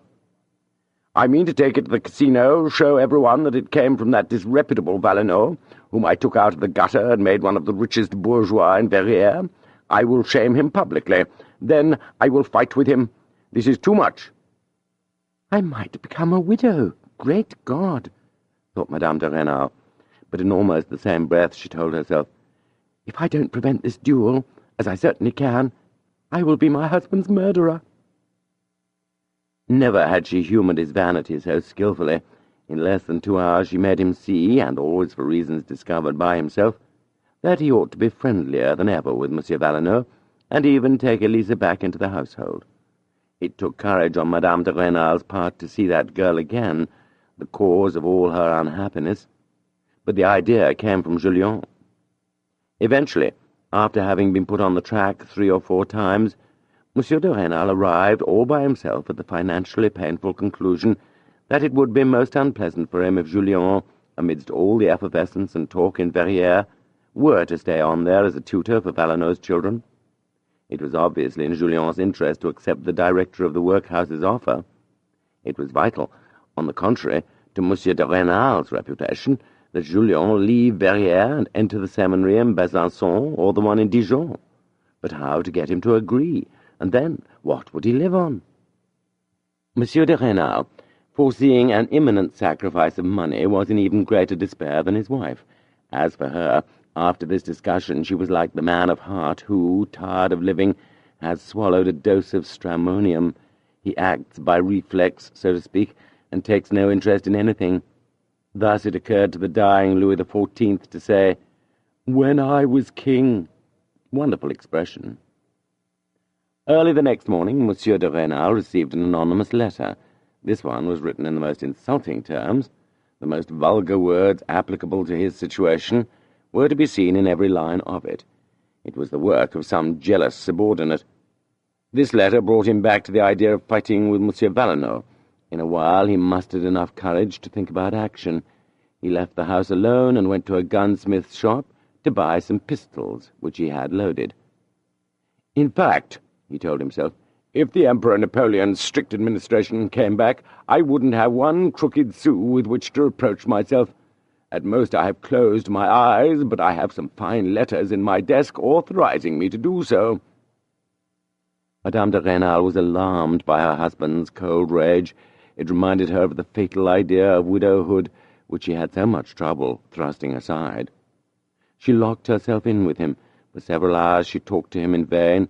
The new anonymous letter had decided him. Eventually she succeeded in transforming the courage to give Monsieur Valenod a slap in the face into that of offering Julien 600 francs for a year's board and room in a seminary. Cursing 1,000 times the day on which he had had the disastrous idea of taking a tutor into his house, Monsieur de Rênal forgot the anonymous letter. He was somewhat consoled by a thought which he did not reveal to his wife. By being adroit and by taking advantage of the young man's romantic notions, he hoped to get him to promise, for a smaller sum, to refuse Monsieur Valenod's offer. Madame de Rênal had a much more difficult time proving to Julien that by making a sacrifice, for her husband's convenience, of a position worth 800 francs, which the director of the workhouse had offered him publicly, he might honourably accept an indemnification. "But," Julien kept saying, "I never had, not for a minute, any intention of accepting his offer. You have accustomed me too well to an elegant life. The vulgarity of those people would kill me." Cruel necessity, with its iron hand, bent Julien's will. His pride held out to him the illusion that he might accept the sum offered by the mayor of Verrières as a loan, and give him his note, promising payment with interest in 5 years. Madame de Rênal still had several thousand francs hidden in the little cave in the mountain. Trembling, she offered them, only too well aware that she might be refused angrily. "Do you wish," Julien asked her, "to make the memory of our love abominable?" Eventually Julien left Verrières. Monsieur de Rênal was very happy when the fateful moment came to accept the money from him. The sacrifice turned out to be too much for Julien. He refused outright. Monsieur de Rênal hugged him with tears in his eyes. Julien had asked him for a letter of reference, and in his enthusiasm he couldn't find terms magnificent enough to praise his conduct. Our hero had 5 louis saved up, and counted on asking Fouquet for a like sum. He was deeply moved, but by the time he was a league out of Verrières, where he had left so much love, he had nothing on his mind but the delight of seeing a capital, a great fortified city like Besançon. During this short absence of 3 days, Madame de Rênal was beguiled by one of the cruelest deceptions that love has to offer. Her life was bearable. There stood between her and extreme misery this last meeting she was to have with Julien. She counted the hours, the minutes, that kept her from it. At last, during the night of the 3rd day, she heard the signal agreed upon in the distance. After having passed through 1,000 dangers, Julien appeared before her. From that moment on, she had but one thought. "I am seeing him for the last time." Far from responding to her lover's eagerness, she was like a cadaver. If she forced herself to say she loved him, she did it with so awkward an air as to prove almost the contrary. Nothing could take her mind off the bitter thought of an eternal separation. Suspicious, Julien believed for an instant that he had already been forgotten. His sharp remarks to this effect were met with tears flowing in silence, and an almost convulsive squeezing of his hand. "But, good God, how do you expect me to believe you?" Julien replied to his mistress's cold declarations. "You would show 100 times more sincere affection to Madame d'Herville, to a simple acquaintance." Petrified, Madame de Rênal didn't know what to say. "It is impossible to be more unhappy. I hope I will die. I can feel my heart turning to ice." Such were the longest answers he could get from her. When the first light of day made departure necessary, Madame de Rênal's tears stopped altogether. She watched him tie a knotted rope to the window, without saying a word, without returning his kisses. To no avail, Julien said to her, "We have at last reached that stage which you so desired. Henceforth you may live free of remorse. When your children have the slightest upset, you will no longer see them in the grave." "I am sorry that you couldn't give Stanislas a kiss," she said coldly. Julien ended by being deeply impressed with the passionless embraces of this living corpse. He could think of nothing else for several leagues. He was cut to the heart, and before passing over the mountain, and as long as he could see Verrières' steeple, he kept looking back. Chapter 24. A Capital.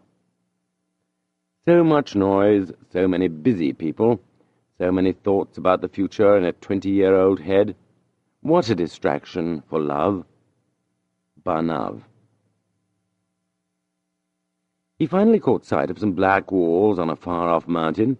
It was the citadel of Besançon. "How different it would be," he said with a sigh, "if I were coming to this noble fortified city as a second lieutenant in one of the regiments entrusted with its defence." Not only is Besançon one of the prettiest cities in France, it abounds in men of heart and mind as well. But Julien was nothing but a little peasant, and had no way of approaching distinguished men. At Fouquet's house he had put on civilian dress, and in such clothing crossed the drawbridges. His head filled with the siege of 1674, he intended, before he shut himself up in the seminary, to see the ramparts and the citadel.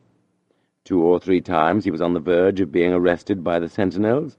He kept going into places the military engineers had forbidden to the public, so they could cut and sell 12 or 15 francs worth of hay every year. The height of the walls, the depth of the moats, the terrible-looking cannons, had been on his mind for several hours when he passed in front of the big café on the boulevard. He stopped, motionless with admiration. It made no difference that he read the word café written in big letters above the 2 huge doors. He couldn't believe his eyes. He made an effort to master his shyness. He dared enter, and found himself in a room 30 or 40 yards long, the ceiling of which was at least 20 feet high. That day everything seemed magical to him. 2 games of billiards were in progress. The waiters were calling out the scores. The players were running around the billiard tables encumbered with spectators. Billows of tobacco smoke pouring from every mouth enveloped them in a blue cloud.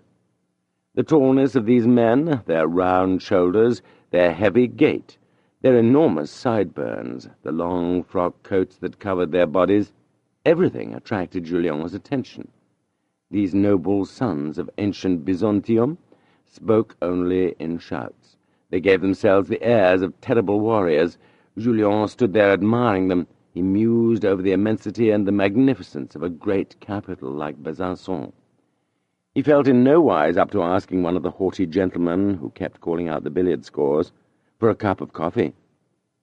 But the young lady at the counter had noticed the charming face of this young bourgeois from the country, who, having stopped 3 feet from the stove with a small bundle under his arm, was contemplating a bust of the king done in fine white plaster. This young lady, a tall and very shapely Franc-Comtoise, dressed as she should be to give a café the right tone, had already said twice in a small voice meant for Julien's ears alone, "Sir, sir?" Julien's gaze met that of 2 big, blue, and most tender eyes, and saw it was he who was being addressed. He stepped briskly over to the counter and to the pretty girl, as he would have approached an enemy. During this great manoeuvre, his bundle fell. What pity our young provincial must inspire in the high school students of Paris, who already know at 15 how to enter a café with so distinguished an air. Yet those children, so sophisticated at 15, turn common by the time they're 18. The impassioned shyness that one encounters in the provinces is sometimes overcome, and in such cases it teaches one how to exercise the will. As he advanced toward the beautiful young girl who had deigned to speak to him, Julien thought, "I must tell her the truth." He was becoming brave by virtue of shyness overcome. "Madame, I have come to Besançon for the first time in my life. I'd like to have a roll and a cup of coffee. I'll pay for it, of course." The girl smiled a little, then blushed. For the sake of this good-looking young man, she dreaded the billiard players' ironical attention and their jokes. He might be frightened and never come back. "Sit here, near me," she said, pointing to a marble table, almost entirely hidden by the enormous mahogany counter that jutted out into the room. The young woman leaned out over the counter, which gave her a chance to show off a superb figure. Julien noted it. All his ideas changed. The beautiful young lady had just set a cup, a piece of sugar, and a roll before him. She hesitated to call a waiter to pour some coffee, realizing full well that when he came, her tete-à-tete with Julien would be finished. Pensive, Julien was comparing this gay, blonde beauty with certain memories that stirred him often. The thought of the passion of which he had been the object rid him of nearly all his shyness. The beautiful girl had only a minute to spare. She read Julien's looks. "That pipe smoke is making you cough. Come for breakfast tomorrow before 8. At that hour, I am almost alone." "What is your name?" Julien asked, with the caressing smile of happy shyness. "Amanda Binet." May I send you a little package in an hour, the size of this one?" The beautiful Amanda thought it over. "I am watched here. What you're asking may get me in trouble, but I will write my address on a card. Put it on your package and you can send it straight to me." "My name is Julien Sorel," said the young man. "I haven't any family or friends in Besançon." "Ah, I understand," she said, overjoyed. "You have come for the law school." "Alas, no," replied Julien. "I am being sent to the seminary." The most utter discouragement dulled Amanda's features. She called a waiter. She had the heart to do it now. The waiter poured Julien's coffee without looking at him. Amanda was taking money at the counter. Julien was proud of having dared to speak. There was an argument going on at one of the billiard tables. The shouts and denials of the players, resounding throughout the huge room, made a din that astonished Julien. Amanda was dreaming, and her eyes were lowered. "If you wish, mademoiselle," he said to her with sudden assurance, "I will say I am your cousin." His little air of authority pleased Amanda.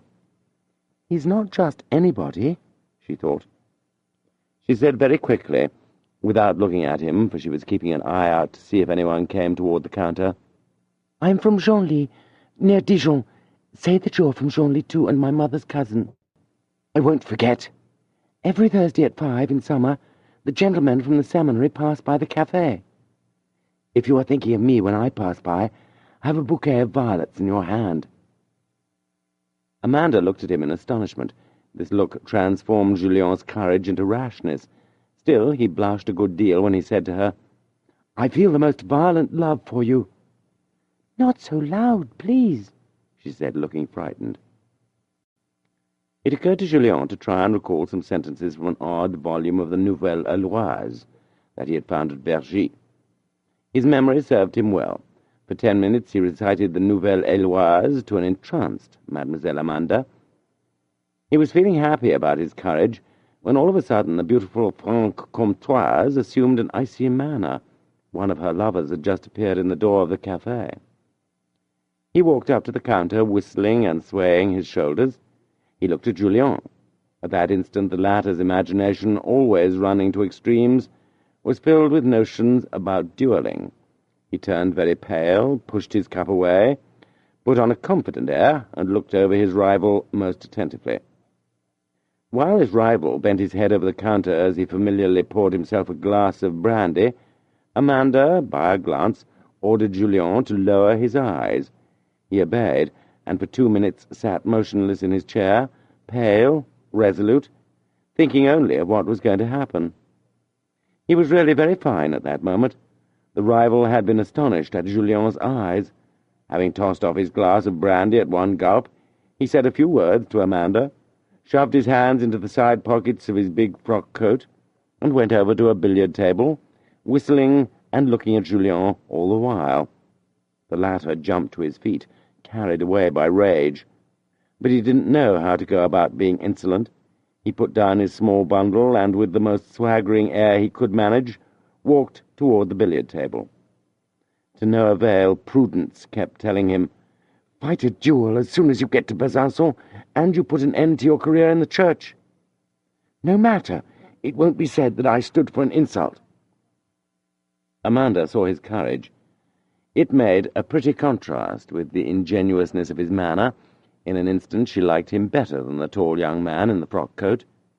She rose and looked as if she were trying to follow someone passing in the street with her eyes, moved quickly to station herself between him and the billiard-table. "Careful you don't give that gentleman any dirty looks. He's my brother-in-law." "What do I care? He looked at me." "Do you want to make trouble for me?" "Sure, he looked at you. He may even come over and speak to you. I told him that you are one of my mother's relations, and that you come from Genlis. He is Franc-Comtois, and has never been further than Dole on the road to Burgundy. So tell him whatever you please, you don't have to worry." Julien was still undecided. She added very quickly, her barmaid's imagination supplying her with fibs in abundance, "Sure, he looked at you, but it was at the time he was asking me who you were. He's a man who is gruff with everyone. He didn't mean anything by it." Julien kept his eye on the so-called brother-in-law.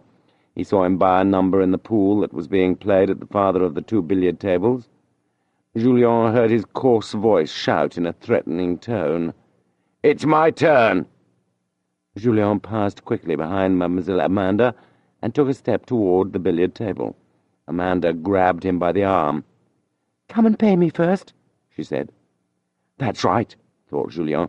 "She's afraid I'll leave without paying." Amanda was just as agitated as he and very red. She gave him his change as slowly as she could, all the while repeating in a low voice, "Leave the cafe this minute, or I won't like you any more. And yet I like you very much." Julien did, in effect, go, but slowly. "Isn't it my duty," he kept asking himself, "to go and take a turn at whistling and staring this lout in the face?" Indecision held him back for an hour on the boulevard in front of the cafe. He watched to see if his man would come out. He didn't, and Julien went away. He had been in Besançon only a few hours and already had something to regret. The old surgeon-major, despite his gout, had given him a few lessons in fencing. Such was all the training Julien had had at the service of his wrath. But this problem wouldn't have amounted to anything had he but known how to start a quarrel otherwise than by giving a slap. For if it should lead to a fist-fight, his rival, a huge man, would thrash him and walk away. "For a poor devil like me," Julien thought, "without a protector or money, there won't be much difference between a seminary and a prison. I will have to leave my civilian clothes at some inn, where I will put on my black outfit again. If ever I manage to get away from the seminary for a few hours, in my street clothes I could very well go and see Mademoiselle Amanda again." This was a fine plan, but though he walked past all the inns in town, Julien dared not enter any of them. Eventually, as he was passing the Hotel of the Ambassadors for the second time, his anxious eyes encountered those of a stout woman, still rather young, who had a ruddy complexion and a gay and happy look about her. He went over to her and told his story. "Certainly, my fine little priest," the hostess of the Ambassadors said to him. "I will keep your street clothes for you, and even see to it that they're brushed from time to time. In weather like this it's not safe to put a woolen suit away and never touch it." She took a key and led him herself into a bedroom, where she instructed him to make a note of the things he was leaving. "God be praised! Don't you look fine dressed that way, Abbé Sorel?" the stout woman said when he came down to the kitchen. "I'm going to serve you a good dinner. And," she added in a whisper, "it won't cost you but 20 sous instead of 50, which is what everyone else pays, because you have to be careful with your little nest egg." "I have 10 louis," replied Julien with a certain pride. "Ah, for heaven's sake!" exclaimed the hostess, alarmed. "Don't talk so loud. There are plenty of hoodlums in Besançon. They will rob you in next to no time. Whatever you do, don't go into the cafes. They are full of hoodlums." "Really?" said Julien, whom this remark had set to thinking. "Never go anywhere except to my place. I will make coffee for you. Remember that you will always find a friend here, and a good dinner for 20 sous. That's talking, I hope. Go sit down at the table. I'm going to serve you myself." "I couldn't eat," Julien told her. "I'm too nervous. I am going into the seminary when I leave your inn." The good woman wouldn't let him go until she had filled his pockets with provisions. Eventually Julien started off towards the terrible place, the hostess on her doorstep pointing out the way. Chapter 25. The Seminary. 336 dinners at 83 centimes each, 336 suppers at 38 centimes, chocolate for those entitled to it, how much there is to be made on the contract. The Valleneau of Besançon. From a distance he saw the gilded iron cross over the door. He approached it slowly. His legs seemed to be giving way beneath him. "So there it is, that hell on earth I won't be able to leave." He finally made up his mind to ring. The sound of the bell echoed as in a lonely place. At the end of 10 minutes, a pale man dressed in black came to open the door. Julien looked at him and immediately lowered his gaze. He thought the porter had a peculiar physiognomy. The green, protruding pupils of his eyes were dilated like those of a cat. The still contours of his eyelids suggested a total incapacity for any human feeling. His thin lips were spread out in a circle over projecting teeth. However, this countenance was not the face of crime, but rather that of perfect insensibility, which is far more terrifying to the young. The only sentiment that Julien's swift glance could discern on that long, pious face was a profound contempt for everything one might wish to speak with him about that was not concerned with heaven. Julien raised his eyes with an effort, and in a voice shaky from the beating of his heart, he explained that he wished to speak with Monsieur Pirard, the director of the seminary. Not saying a word, the man in black motioned him to follow. They climbed 2 flights of a wide staircase with a wooden banister. The warped steps sloped sharply away from the wall and seemed ready to collapse. A little door, surmounted by a big cemetery cross made of fir wood and painted black, was opened with difficulty, and the porter showed him into a low, gloomy room, the whitewashed walls of which were decorated with 2 big pictures darkened by time. There Julien was left alone. He was stunned. His heart was beating violently. Had he dared, he would gladly have wept. A silence of death reigned throughout the house. At the end of a quarter of an hour, which seemed a day, the porter with the sinister face reappeared in a doorway at the other end of the room, and without bothering to speak, beckoned him to approach. He entered another room, bigger than the first and very poorly lighted. Its walls were whitewashed too, but there was little furniture in it. In passing, Julien saw a pine bed, 2 straw-bottomed chairs, and a small cushionless armchair made of pine boards in a corner near the door. At the other end of the room, near a small window with yellowed panes and garnished with untidy vases of flowers, he perceived a man in a shabby cassock seated at a table. He looked angry and kept picking up little squares of paper from a pile, one by one, which he arranged on his table after writing a few words on each. He wasn't aware of Julien's presence. The latter was standing motionless in about the middle of the room, there where he had been left by the porter, who had gone out again, closing the door. 10 minutes passed thus. The poorly dressed man kept on writing. Julien's shock and terror were such that he felt as if he were about to fall. A philosopher would say, perhaps mistakenly, "This is the violent effect of ugliness on a soul born to love the beautiful." The man writing looked up. Julien was not aware of this for a moment, but even after seeing him he remained motionless, as though struck dead by the terrible gaze of which he was the object. Julien's troubled sight could barely make out the long face, entirely covered with red blotches except the forehead, which was deadly pale.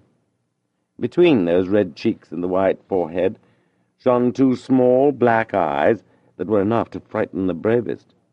The vast contours of this forehead were defined by thick, flat, jet-black hair. "Are you coming over here, yes or no?" the man said at length impatiently. Julien approached unsteadily, and at length, ready to fall, and pale, paler than he had ever been in his life, halted 3 feet from the little pine table covered with squares of paper. "Closer," said the man. Julien took a few more steps, stretching out his hand as though looking for something to lean on. "Your name?" "Julien Sorel." "You took your time getting here," he said, fixing him again with his terrible eye. Julien couldn't endure this look.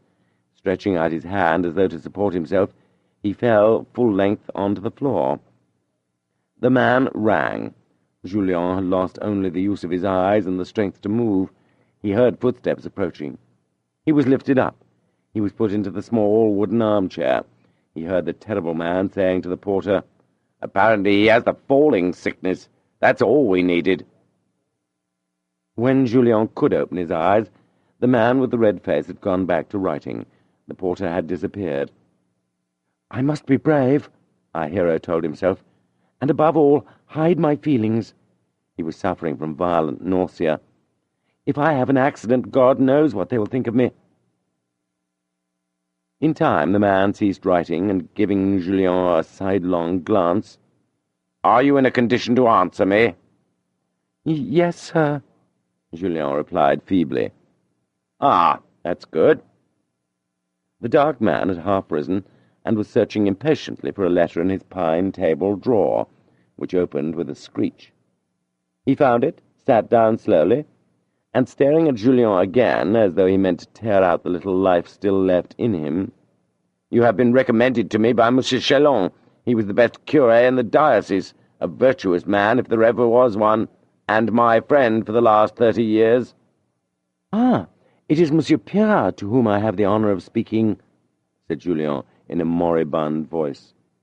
"Obviously," replied the director of the seminary, looking at him with irritation.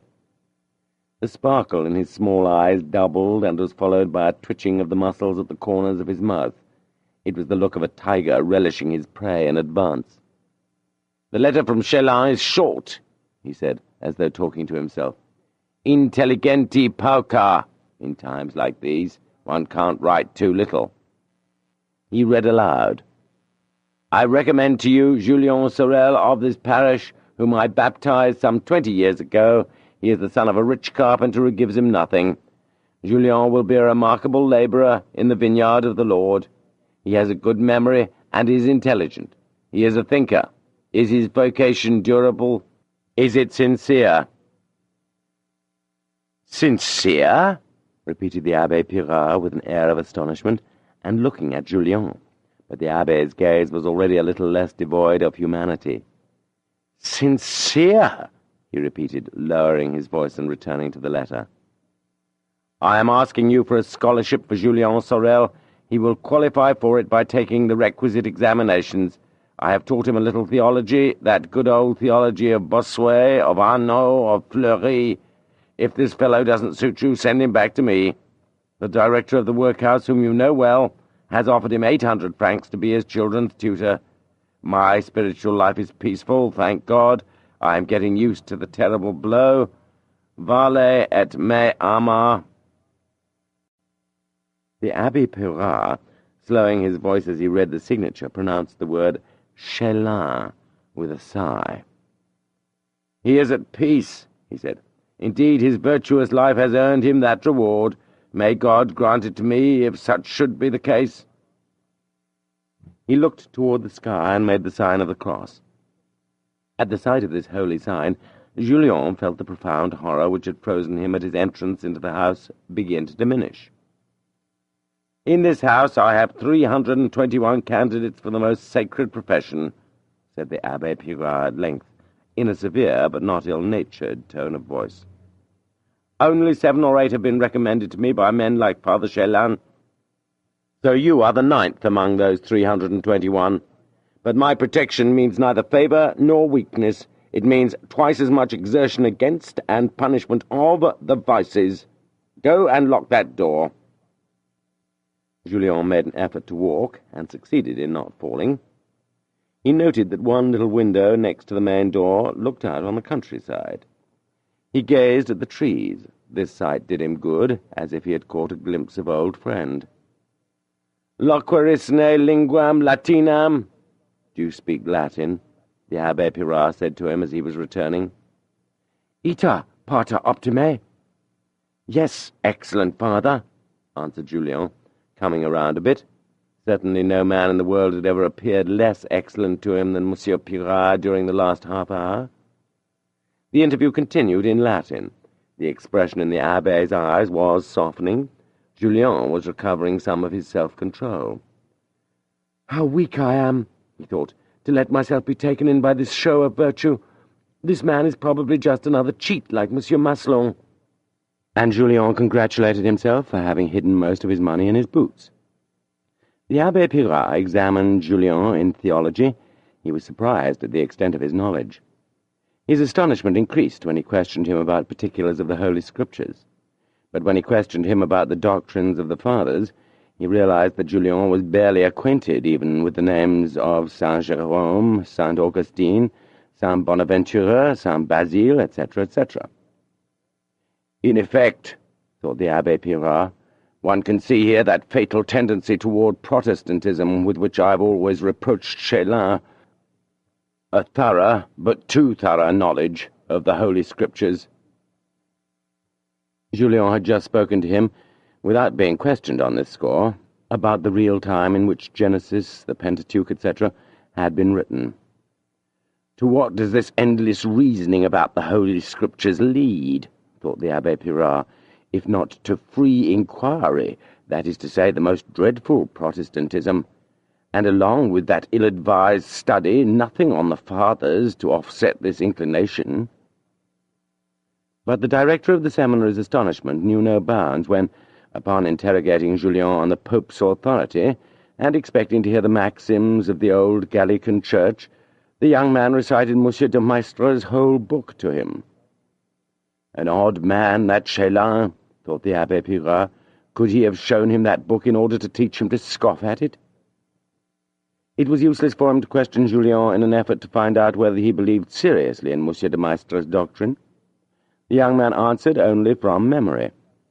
From that moment on, Julien was really very fine. He felt he was master of himself. After a very long examination, it seemed to him that Monsieur Pirard's harshness was now merely affected.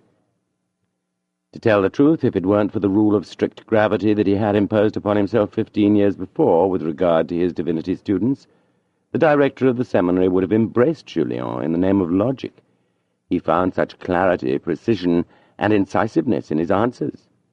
"Here is a bold and healthy mind," he said to himself, "but corpus debile, the body is weak." "Do you often fall like that?" he asked Julien in French, pointing at the floor. "That was the first time in my life. The porter's face turned me to ice," added Julien, blushing like a child. The Abbé Pirard almost smiled. "Such is the effect of worldly vanity. You are obviously accustomed to smiling faces, veritable theatres of falsehood. Truth is stern, sir. But isn't our task here below also a stern thing? You must see to it that your conscience is always on guard against this weakness, a too great sensitivity to the vain graces of outward appearance."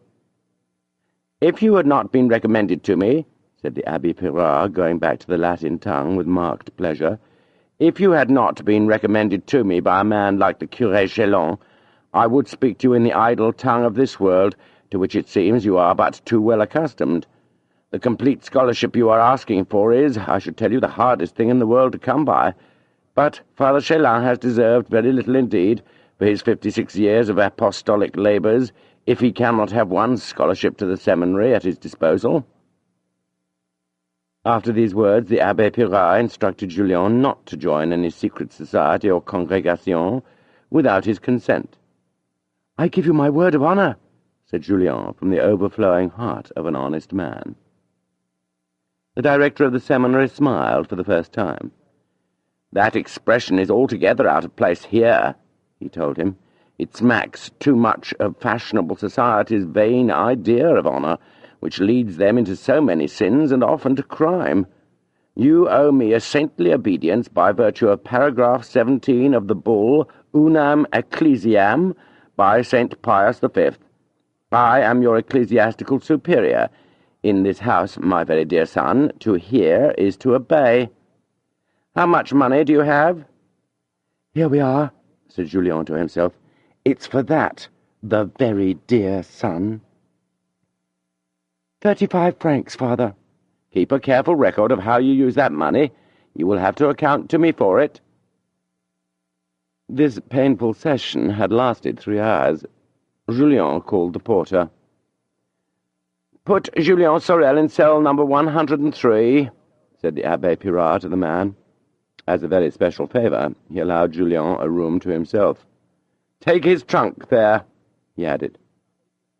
Julien looked down and saw his trunk right in front of him. He had been looking at it for the past 3 hours and hadn't recognized it. When he reached number 103, it was a very small room, 8 feet square, on the top floor of the house. Julien noted that it looked out on the ramparts, and beyond that he could see the beautiful plain which is separated from the city by the Doubs. "What a lovely view!" Julien exclaimed. While talking to himself in this manner, he did not feel what his words expressed. The violent sensations he had experienced during the short time he had been in Besançon had completely exhausted his strength. He sat down near the window on the only wooden chair in his cell and fell at once into a deep sleep. He didn't hear the bell for supper, nor the one for evening service. He had been forgotten. When the first rays of the sun woke him the next morning, he found himself lying on the floor. Chapter 26.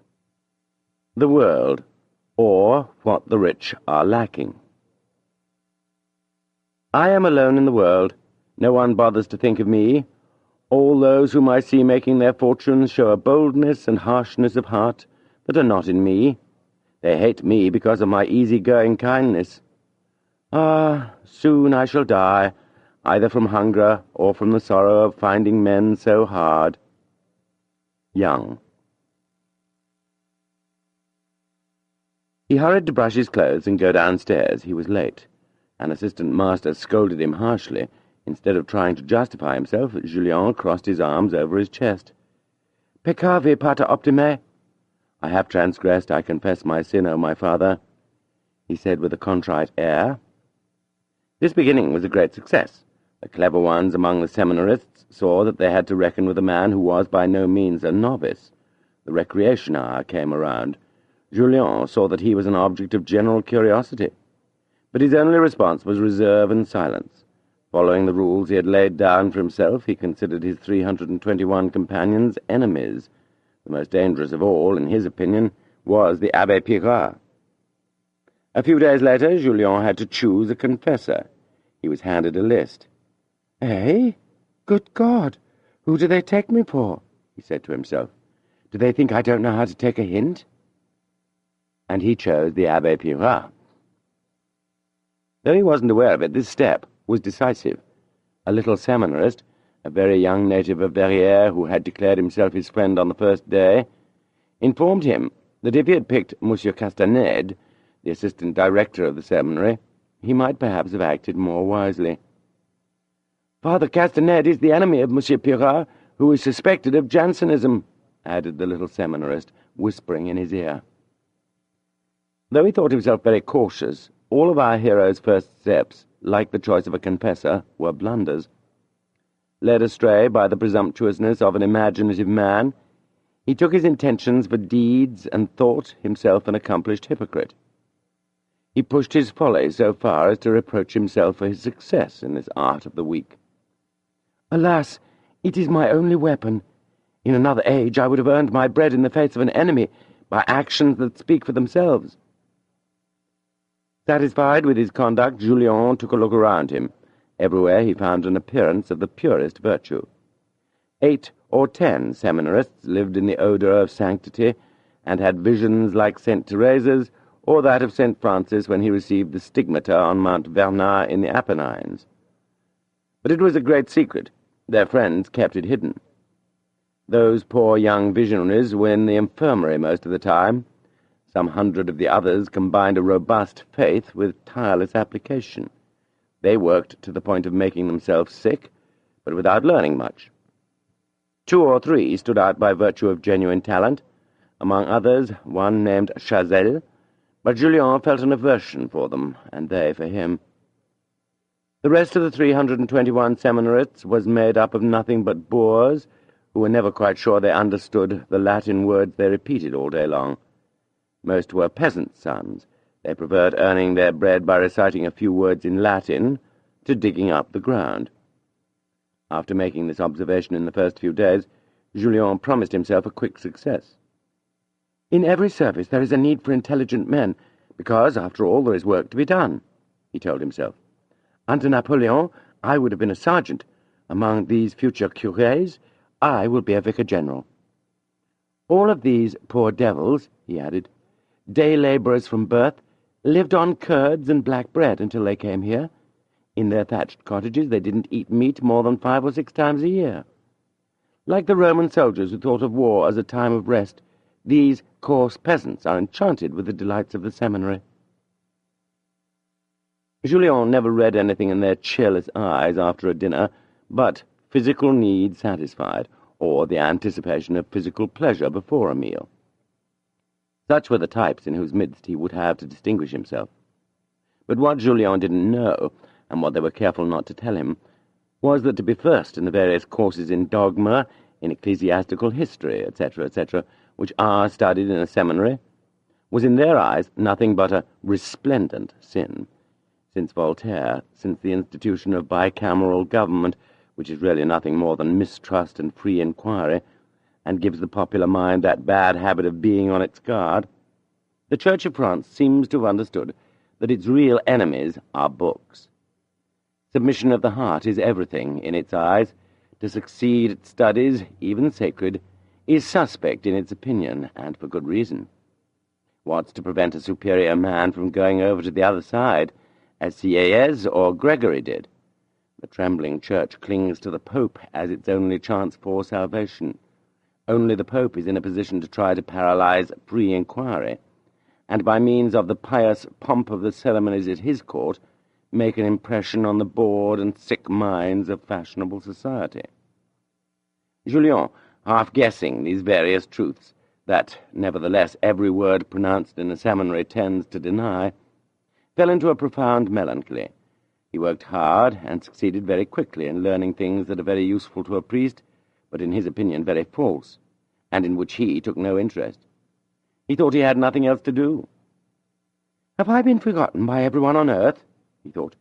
He did not know that Monsieur Pirard had received and thrown into the fire a number of letters postmarked Dijon, in which there shone, despite the perfectly respectable style of expression, the most vivid passion.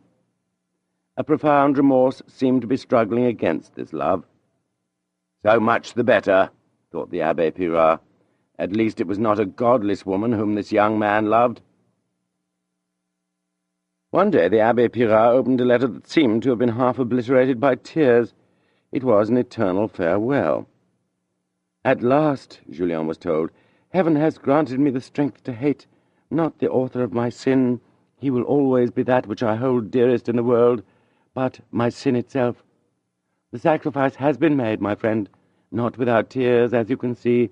The safety of those to whom I belong, and whom you have loved dearly, has won out. A just but terrible God can no longer avenge himself on them for their mother's crimes. Adieu, Julien. Be just to all men." The end of this letter was almost illegible. The writer gave an address in Dijon, yet hoped that Julien would never answer, or at least that he would use such language as a woman who has returned to a virtuous life might hear without blushing. Julien's melancholy, abetted by the poor food supplied to the seminary by a contractor at 83 centimes a head, was beginning to tell on his health, when one morning Fouquet suddenly appeared in his room. "I finally got in. Honestly, I've come to Besançon 5 times to see you, always the same answer. I posted someone at the seminary door. Why the devil don't you ever go out?" "It's a test I'm putting myself to." "I find you very changed. Well, in any case, I finally managed to see you. 2 shiny 5-franc pieces have just taught me that I was a fool not to have offered them on the first trip." The conversation between the two friends was endless. Julien's colour changed when Fouquet said to him, "By the way, did you know the mother of your pupils is going in for the most exalted piety?" And he went on speaking in that detached manner which makes such a strange impression on the passionate soul to whose dearest hopes one has just unwittingly dealt a terrible blow. "Yes, my friend, the most exemplary piety. They say she makes pilgrimages. But to the everlasting shame of the Curé Maslon, who spied for such a long time on that poor Monsieur Chélan, Madame de Rênal would have nothing to do with him. She goes to confession in Dijon or in Besançon." "She comes to Besançon?" said Julien, his forehead flushing scarlet. "Quite often," replied Fouquet with a questioning look. "Do you have any constitutionnels on you?" "What did you say?" replied Fouquet. "I'm asking you if you have any constitutionnels," answered Julien in the calmest tone of voice. "Here they sell for 30 sous a copy." "What? Liberals, even in the seminary?" exclaimed Fouquet. "Poor France," he added, mimicking the Abbé Maslon's hypocritical voice and gentle tone. This visit might have left a deep impression on our hero, if early the next day a remark addressed to him by the little seminarist from Verrières, who seemed such a child, had not led him to make an important discovery. Ever since he came to the seminary, Julien's conduct had been nothing but a series of wrong moves. He laughed at himself bitterly. The truth of the matter was that the important actions of his life were well conducted, but he paid no attention to the details, and the clever ones at the seminary attended to nothing but details. Besides, his companions already looked upon him as a freethinker. He had betrayed himself by a multitude of small gestures. In their eyes he stood convicted of an egregious vice. He thought he judged for himself, instead of blindly following authority and example. The Abbé Pirard had been no help. He had once spoken to him outside the confessional booth, but even there he listened more than he spoke. It would have been very much otherwise if he had chosen the Abbé Castanede. The moment Julien became aware of his folly, he was no longer bored. He wanted to know the full extent of the damage, and to that end he came out somewhat from behind the haughty and stubborn silence with which he had repelled his companions. It was then that they took their revenge against him. His advances were greeted with a scorn that was carried to the point of derision. He realized that, since his entrance into the seminary, there had not been an hour, especially during the recreation periods, that had not borne some consequence for or against himself, that had not added to the number of his enemies, or won him the goodwill of some seminarist who was sincerely virtuous, or a little less loutish than the others. The damage to be repaired was immense, the task difficult indeed. Henceforth Julien was constantly on his guard. It was a matter of shaping an entirely new character for himself. The movements of his eyes, for example, gave him a great deal of trouble. It is not without reason that they are kept lowered in such places. "How presumptuous I was in Verrières," Julien told himself. "I thought I was living. I was only getting ready for life. Here I am at last, out in the world, such as I will find it until I've played out my part, surrounded by real enemies. How immensely difficult it is," he added, "to keep up this hypocrisy every minute. Hercules' labours were nothing by comparison. The Hercules of modern times is Sixtus V, who for 15 years with his modesty deceived 40 cardinals who had known him as quick-tempered and arrogant all during his youth. So, learning means nothing here," he told himself resentfully. "Progress in dogma, in sacred history, etc., only seem to count. Whatever they say to the contrary is calculated to make fools like me fall into the trap. Alas, the only thing that made me stand out was my quick progress, the way I could grasp that rubbish. Could it be that deep down they value those things at their true worth? Do they judge them as I do? And I was silly enough to be proud of myself. Those first places I always win have served no purpose except to give me bad marks against the real places we will be assigned when we leave the seminary, and in which we will make our money. Chazelle, who knows more than I do, always throws a boner into his compositions, so he'll be set back to 50th place. If he wins the first, it's because of absent-mindedness. Ah, what help a word, a single word from Monsieur Pirard would have been." From the moment Julien was disabused, those long exercises in ascetic piety, such as the rosary 5 times a week, hymns to the Sacred Heart, etc., etc., which had seemed so deadly boring, became his most interesting moments for action. Though judging his conduct severely and trying above all not to overestimate his powers, Julien did not aspire straight off, unlike the seminarists who served as models for the others, to perform a significant action every minute, that is to say, one proving a kind of Christian perfection. In a seminary there is a way of eating a boiled egg which reveals the progress one has made in the life of devotion. Let the reader, who is perhaps smiling, only deign to remember all the mistakes made by the Abbé de Lille while eating an egg when he was invited to lunch at the house of a great lady in Louis XVI's court. Julien sought first to get as far as the non culpa, that is, the state of the young seminarist whose bearing, whose way of moving his arms, his eyes, etc., though they have nothing really worldly about them, do not yet suggest a man absorbed in the idea of the afterlife and the absolute nothingness of this one. Julien was constantly finding sentences written in charcoal on the corridor walls, such as this: "What are 60 years of trial weighed against an eternity of bliss, or an eternity of boiling oil in hell?" He no longer held them in contempt. He recognized the necessity of having them before one's eyes all the time. "What will I be doing all my life?" he said to himself. "I will be selling a place in heaven to the faithful. How should this place be made visible to them? By a difference between my outward appearance and that of a layman." After several months of unremitting application, Julien still looked as if he were thinking. His way of moving his eyes and of holding his mouth did not betoken the implicit faith which is ready to believe all and to uphold all even in martyrdom. It was with anger that Julien saw himself outdone in this line by the coarsest peasants. There were reasons enough why they shouldn't have the look of thinkers. What trouble he gave himself to achieve that beatific and sanctimonious expression, that countenance of a blind and fervent faith which is ready to believe everything and to undergo anything, that one finds so frequently in Italian monasteries, and of which, for us laymen, Guercino has left such perfect models in his religious paintings. On holidays, the seminarists were given sausages and sauerkraut.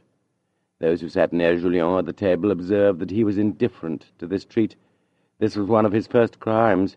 His companions took it for a despicable sign of the most stupid kind of hypocrisy. Nothing made him more enemies. "Look at that bourgeois! Look at the fine gentleman!" they would say, "pretending he's too good for our best rations, sausages and sauerkraut. Shame on the wretch, the prig, the damned!" He should have abstained, as a penance, from eating part of it, made a sacrifice of it, and said to some friend, while pointing to the sauerkraut, "What can a mere man offer an almighty being, except voluntary affliction?" Julien lacked the experience that makes this sort of thing so easy to see. "Alas, the ignorance of these young peasants, my companions, is an immense advantage to them," Julien would cry out in his moments of discouragement. "When they come to the seminary, the professor doesn't have to rid them of the frightful number of worldly ideas that I brought with me, and which they can read on my face, no matter what I do." Julien kept studying, with attention bordering on envy, the most boorish of the little peasants who came into the seminary. At the moment when they were stripped of their ratteen coats and made to put on black frocks, their whole education was limited to an immense and boundless respect for money, dry and liquid, as they say in Franche-Comté. This is the sacramental and heroic way of expressing the sublime idea of cash.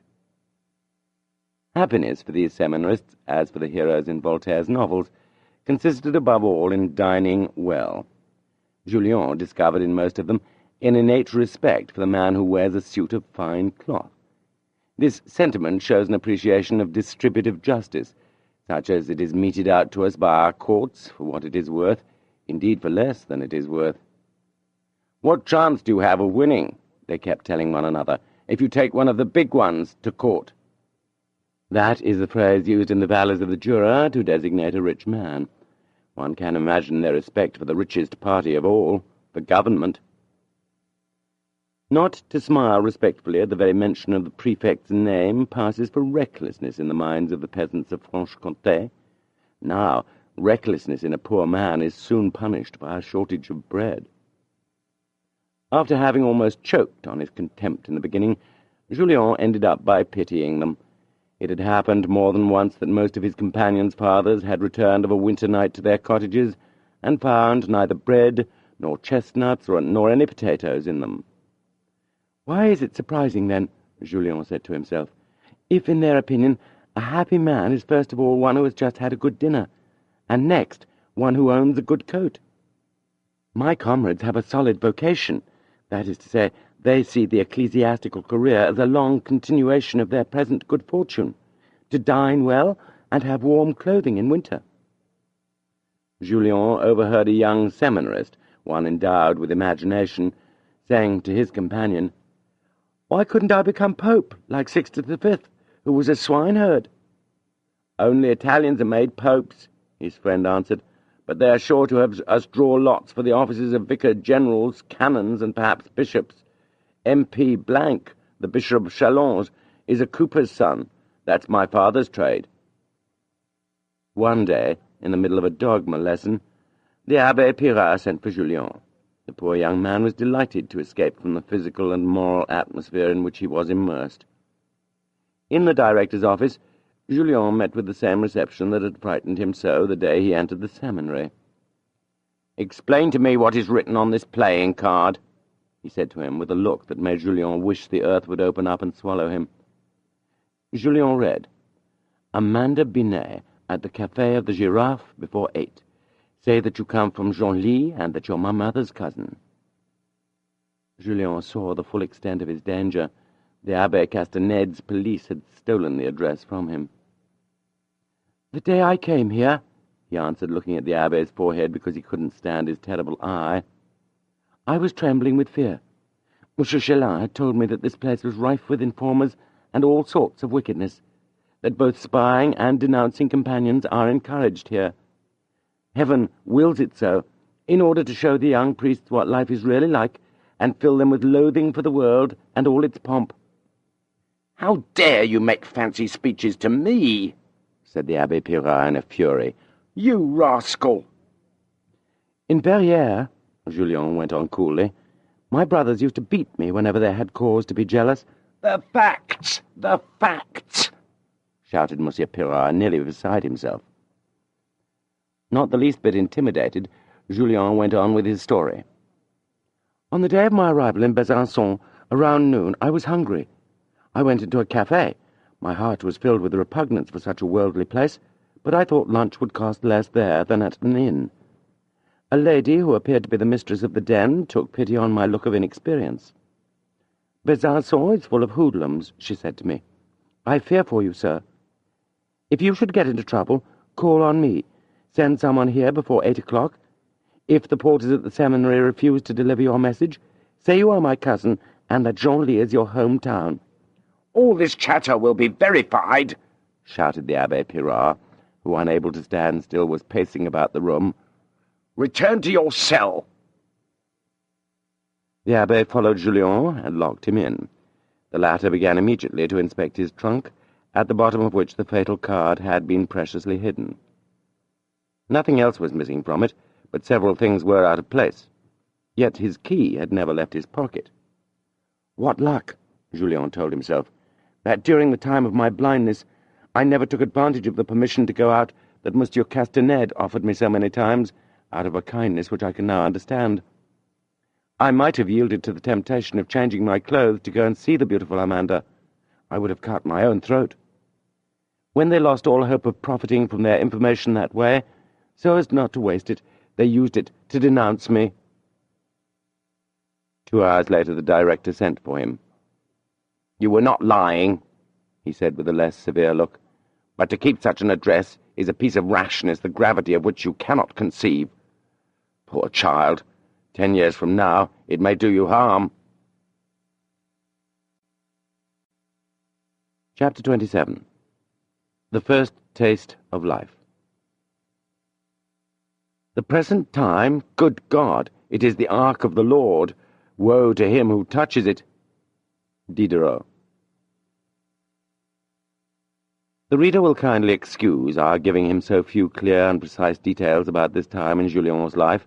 Not that we haven't any, far from it, but what he saw in the seminary is perhaps too black for the moderate colouring we have sought to maintain in these pages. Our contemporaries who suffer from certain things cannot be reminded of them, without being too horrified to enjoy any pleasure, even that of reading a story. Julien did poorly in his attempts to apply hypocrisy to his gestures. He lapsed into moments of disgust and even complete discouragement. He was not getting on, and in a wretched career at that. The least outside help would have been enough to keep him steady. The difficulty to be overcome was not so great. But he was alone, like a ship abandoned in mid-ocean. "And if I should succeed," he told himself, "imagine spending a whole life in such bad company, gluttons who think about nothing but the bacon omelette they will gulp down at dinner, or priests like Castaned, for whom no crime is too black. They will come to power, but at what price, good Lord?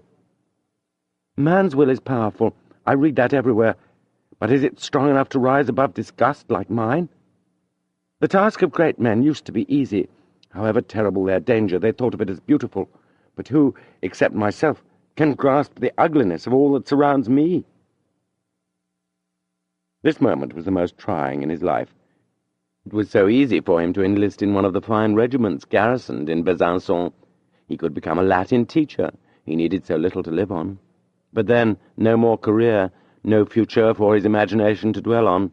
It would be death. Such are the details of one of his dreary days.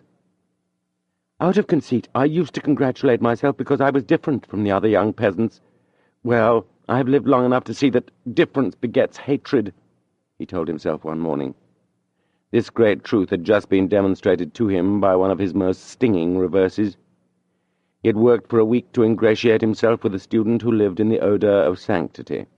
He was strolling with him in the courtyard, listening submissively to the most incredible nonsense. Suddenly a storm came up. The thunder rumbled. Pushing him away rudely, the holy student shouted, "Listen, every man for himself in this world. I don't want to be blasted by lightning. God might strike you dead as a blasphemer, another Voltaire." Alone now, his teeth clenched with rage, and eyes open toward a sky furrowed with lightning, Julien cried out, "I deserve to be drowned if I let myself rest during this storm. Let's try to make the conquest of some other prig." The bell rang for Father Castaneda's class in sacred history. That day, Father Castaneda taught the young peasants, so afraid of hard labour and their father's poverty, that the being who seemed so terrible in their eyes, the government, had no real and legitimate power except that delegated to it by God's vicar on earth. "Make yourself worthy of the Pope's goodness by the holiness of your lives, by your obedience. Be as a staff in his hands," he added, "and you will obtain a splendid position where you will be master, above any man's control, a lifetime appointment for which the government will pay 1/3 of the salary, and the faithful, schooled by your preaching, the other 2/3. After coming out of his class, Monsieur Castaneda stopped in the courtyard in the midst of his students, more attentive than usual that day. "It may rightly be said of a parish priest, what the man is worth, the position is worth," he told his students, who had made a circle around him. "I have known, I who am speaking to you, mountain parishes where the incidental income came to more than that of many town parishes. There was just as much money in them, not to mention the fat capons, the eggs, the fresh butter, and 1,000 other agreeable particulars. And there the curé comes first in everything, no fine dinner to which he is not invited, made much over," etc. Monsieur Castaneda had no sooner gone up to his room than the students divided into groups. Julien didn't fit into any of them. He was left alone, like a mangy lamb. In each group he saw a student flip a coin, and if he called it right, heads or tails, his companions concluded that he would soon have one of those parishes with a high income. Then came the anecdotes. Such and such a young priest, ordained less than a year before, having offered a gelt rabbit to an old priest's maidservant, had managed to get the old priest to ask for him as an assistant, and a few months later, for the priest died very quickly, replaced him in the good parish. Another had succeeded in having himself appointed successor to a parish in a big, wealthy market town, by being present at all the meals of a paralytic old priest and carving his chickens for him gracefully. The seminarists, like young people in every career, overestimated the effectiveness of such small manoeuvres that, being somewhat extraordinary, strike the imagination. "I must," Julien told himself, "get used to these conversations." When they were not talking about sausages and good parishes, they discussed the mundane aspects of ecclesiastical doctrine, the contentions between bishops and prefects, between mayors and parish priests. Julien saw the idea of a second God taking shape, but a God much more to be feared and far more powerful than the other. This second God was the Pope. They were saying to one another, but lowering their voices, and only when they were sure of not being overheard by Monsieur Pirard, that if the Pope did not go to the trouble of appointing all the prefects and mayors in France, it was because he had entrusted this task to the king by designating him eldest son of the Church. About this time, Julien thought he might be able to turn Monsieur de Maistre's book Du Pape to his advantage. To tell the truth, he astonished his companions, but this was another piece of bad luck. He offended them by setting forth their own opinions better than they could. Monsieur Chelin had been as reckless with regard to Julien as he had been on his own account. After having instilled in him the habit of close reasoning, and of not allowing himself to be satisfied with idle chatter, he had neglected to tell him that in a person of no consequence this habit is a crime, for sound reasoning always offends. Julien's gift of gab was therefore a fresh crime against him. By dint of thinking about him, his companions succeeded in expressing all the horror he inspired in them with 2 words. They nicknamed him Martin Luther. "Especially," they said, "because of that infernal logic of which he is so proud." Several young seminarists had rosier complexions and might be considered better looking than Julien, but he had white hands and could not hide certain habits of fastidious cleanliness. This virtue was really not one in the dreary house into which fate had cast him. The dirty peasants in whose midst he lived claimed that he had very lax morals. We fear we may tire the reader if we tell the full story of our hero's 1,000 misfortunes. For instance, the strongest of his companions meant to make a habit of beating him. Julien was forced to arm himself with a steel compass, and let it be known, by signs only, that he would use it. Signs cannot figure so advantageously as words in a spy's report. Chapter 28. A Procession. Every heart was moved. The presence of God seemed to have descended into those narrow Gothic streets, everywhere hung with draperies and strewn deeply with sand by the faithful. Young. It was useless for Julien to humble himself and look stupid. He couldn't be liked. He was too different. Yet, he said to himself, all those professors are very astute men, chosen among thousands. Why don't they like my humility? Only one seemed to take advantage of his readiness to believe everything and to play the dupe. It was the Abbé Chasse-Bernard, director of ceremonies at the cathedral, where for the last 15 years the hope of a canonry had been dangled before him. While waiting, he taught sacred oratory at the seminary. In the time of his blindness, this was one of the courses in which Julien most regularly found himself at the head of the class.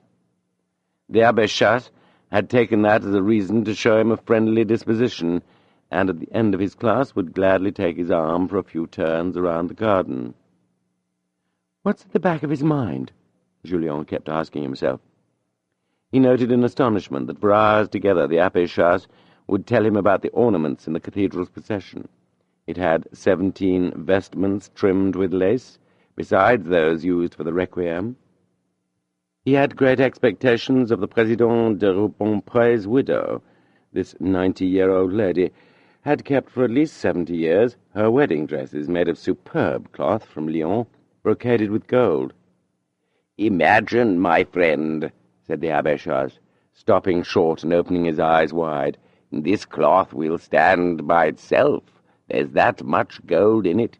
It is generally believed in Besançon that through the widow's will the cathedral's treasure will be augmented by more than 10 chasubles, without counting 4 or 5 copes for the holidays.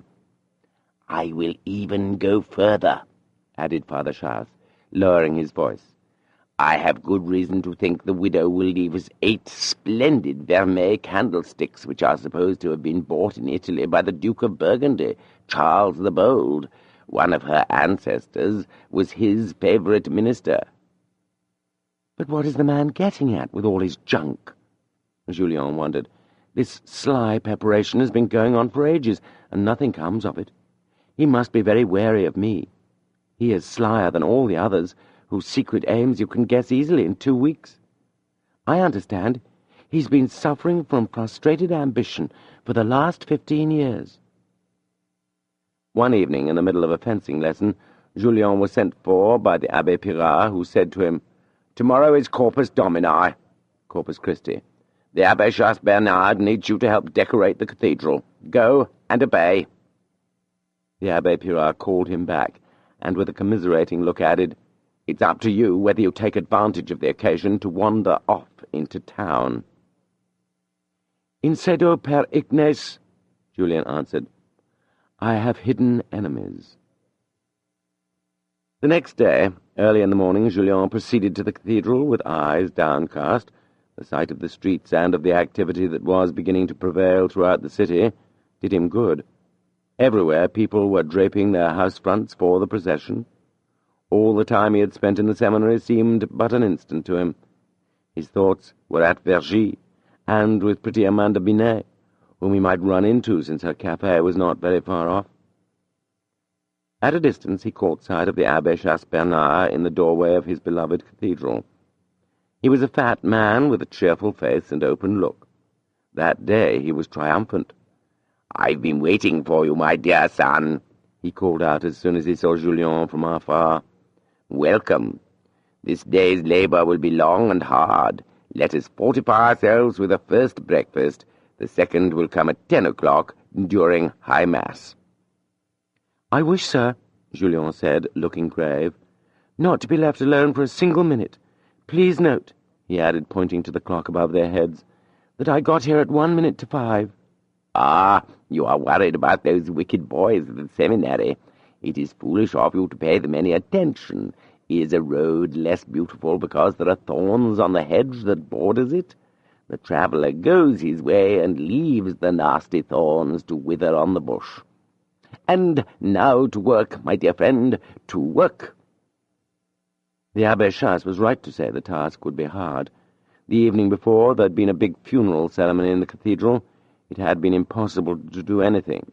Consequently, all the Gothic pillars that separate the nave from the aisles had to be draped in a single mourning with a kind of red damask cloak that rose to a height of 30 feet.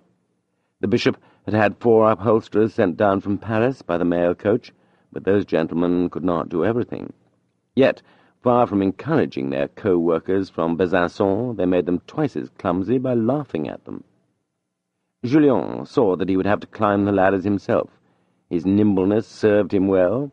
He took charge of directing the local upholsterers. Delighted, the Abbé Chasse watched him flit from ladder to ladder.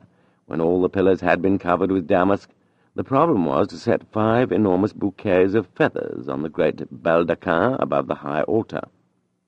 A rich crown of gilded wood was supported by 8 twisted columns of Italian marble. But to get to the centre of the baldaquin, above the tabernacle, it was necessary to walk on an old wooden cornice 40 feet above the ground, and possibly worm-eaten.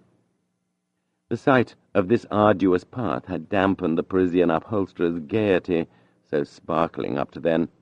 They looked up from below, argued a great deal, but made no move to climb. Julien seized the bouquets of feathers and mounted the ladder at a run. He placed them handsomely on the crown-shaped ornament at the centre of the baldaquin. When he stepped off the ladder, the Abbé Chasse-Bernard clasped him in his arms. "Optime!" exclaimed the good priest. "I will tell his grace about this." The breakfast at 10 was very gay. Never had the Abbé Chasse seen his church so beautiful.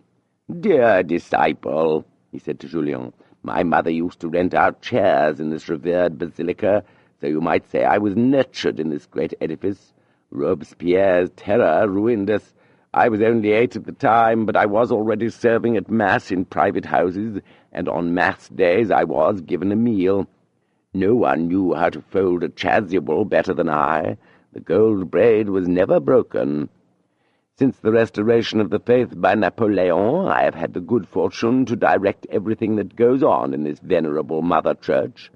5 times a year my eyes see it adorned with these very beautiful ornaments, but never has it been so resplendent.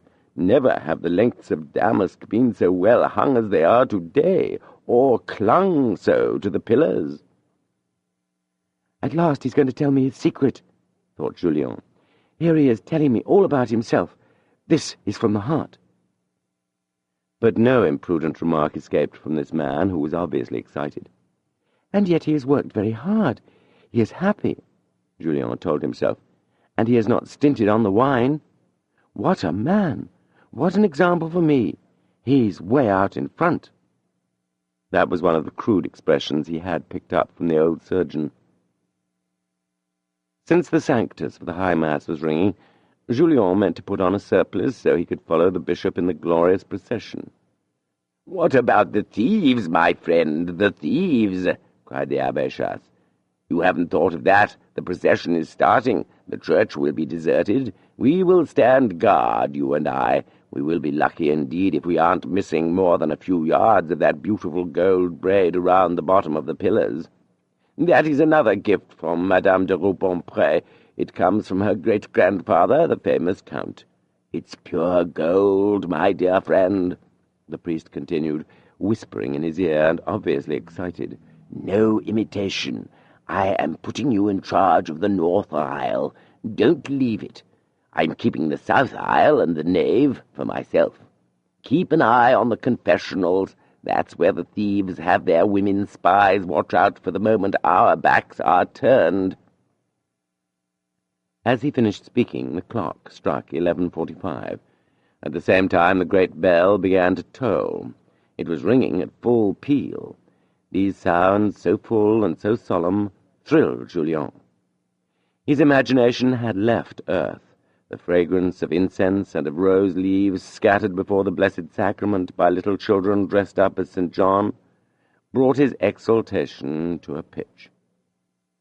The bell's deep-toned pealing should have brought nothing more to Julien's mind than the idea of 20 men working at the rate of 50 centimes each, and helped by perhaps 15 or 20 of the faithful.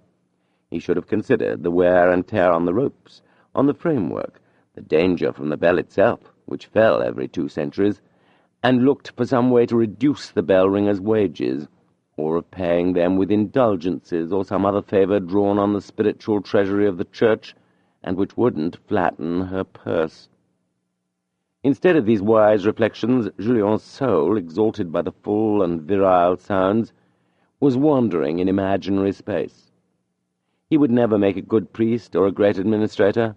A soul so moved is good at best for giving birth to an artist. In this matter, Julien's presumption shows forth as plainly as can be.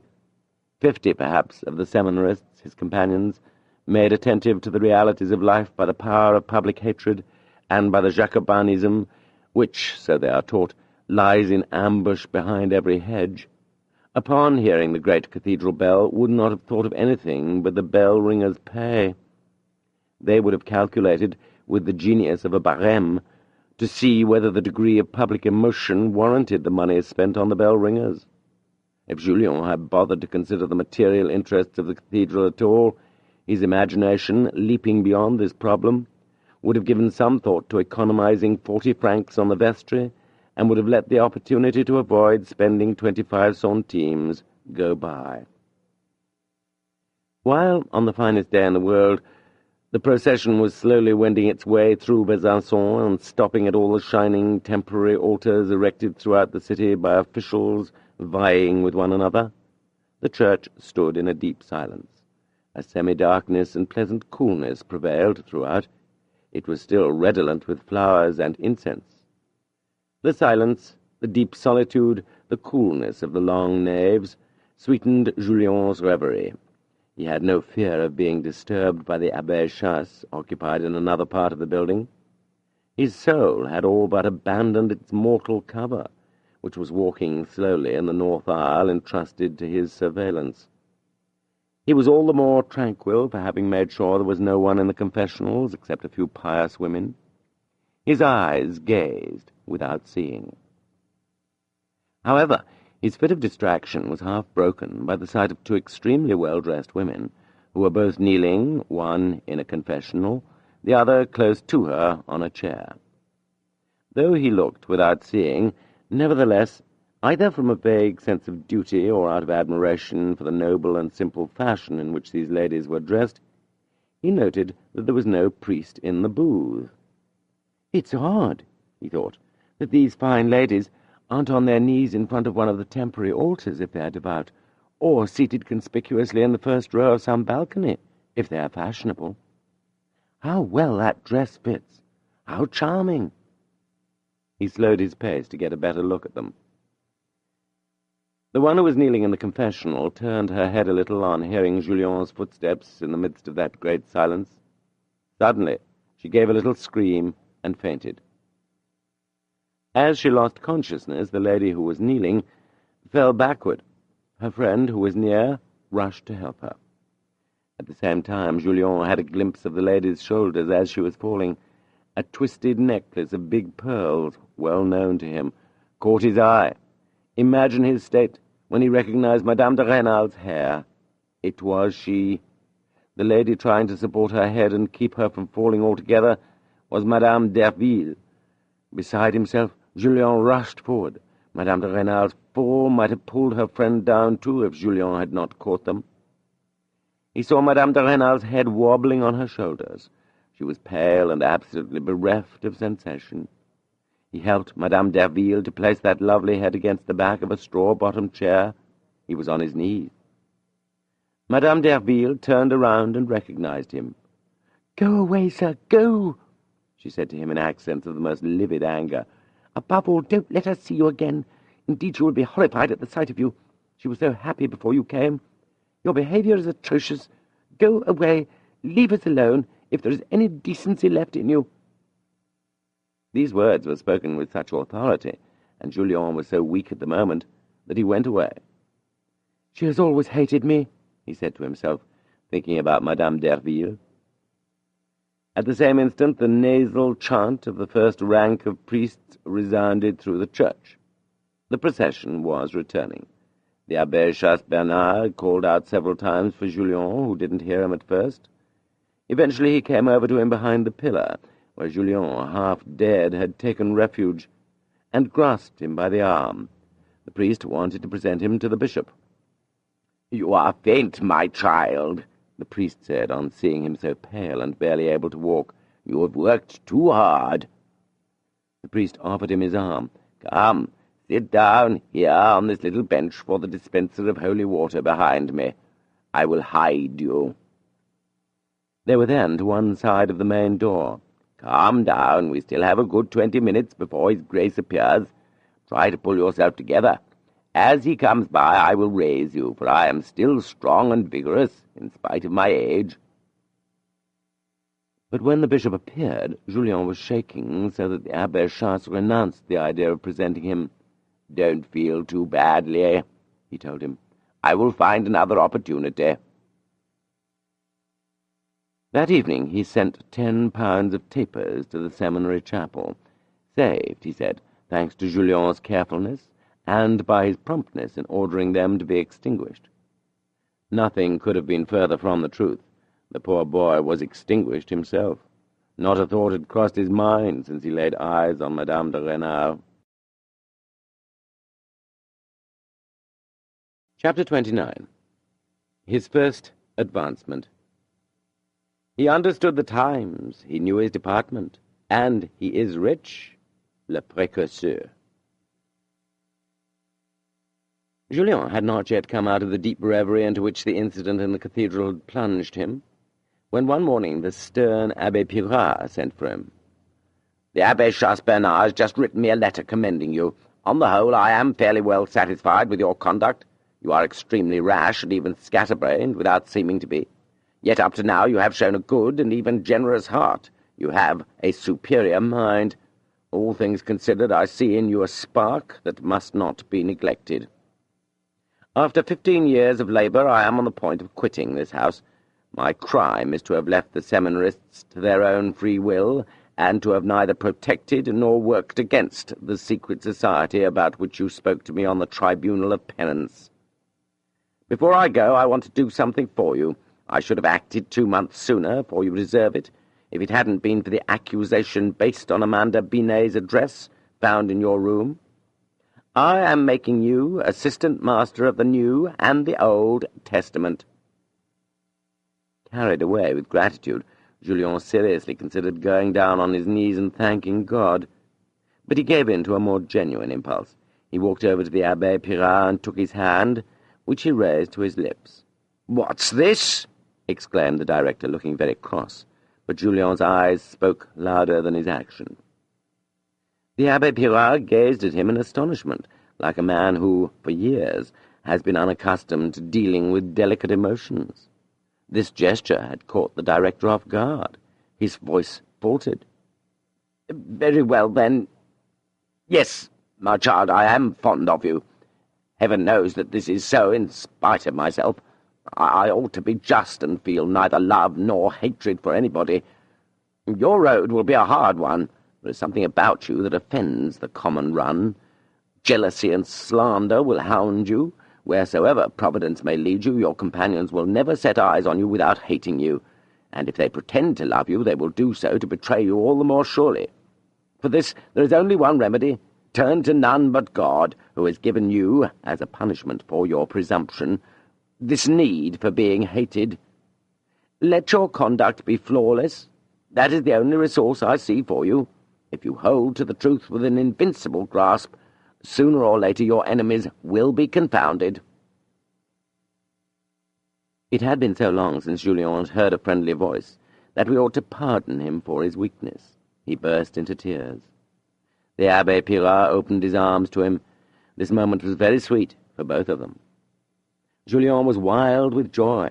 This advancement was the first he had ever obtained. The advantages were immense. To conceive of them, one must have been condemned to spend months together without a minute's solitude, and in immediate contact with companions who were at the least importunate, and for the most part unbearable. Their shouting alone would have been enough to create disorder in a delicate constitution. The delight of these well-fed and well-clad peasants was not something they could enjoy for itself, did not seem complete, unless they were shouting at the top of their lungs. Julien would dine alone now, or nearly so, an hour later than the other seminarists. He had a key to the garden, and could go walking there during the hours it was deserted.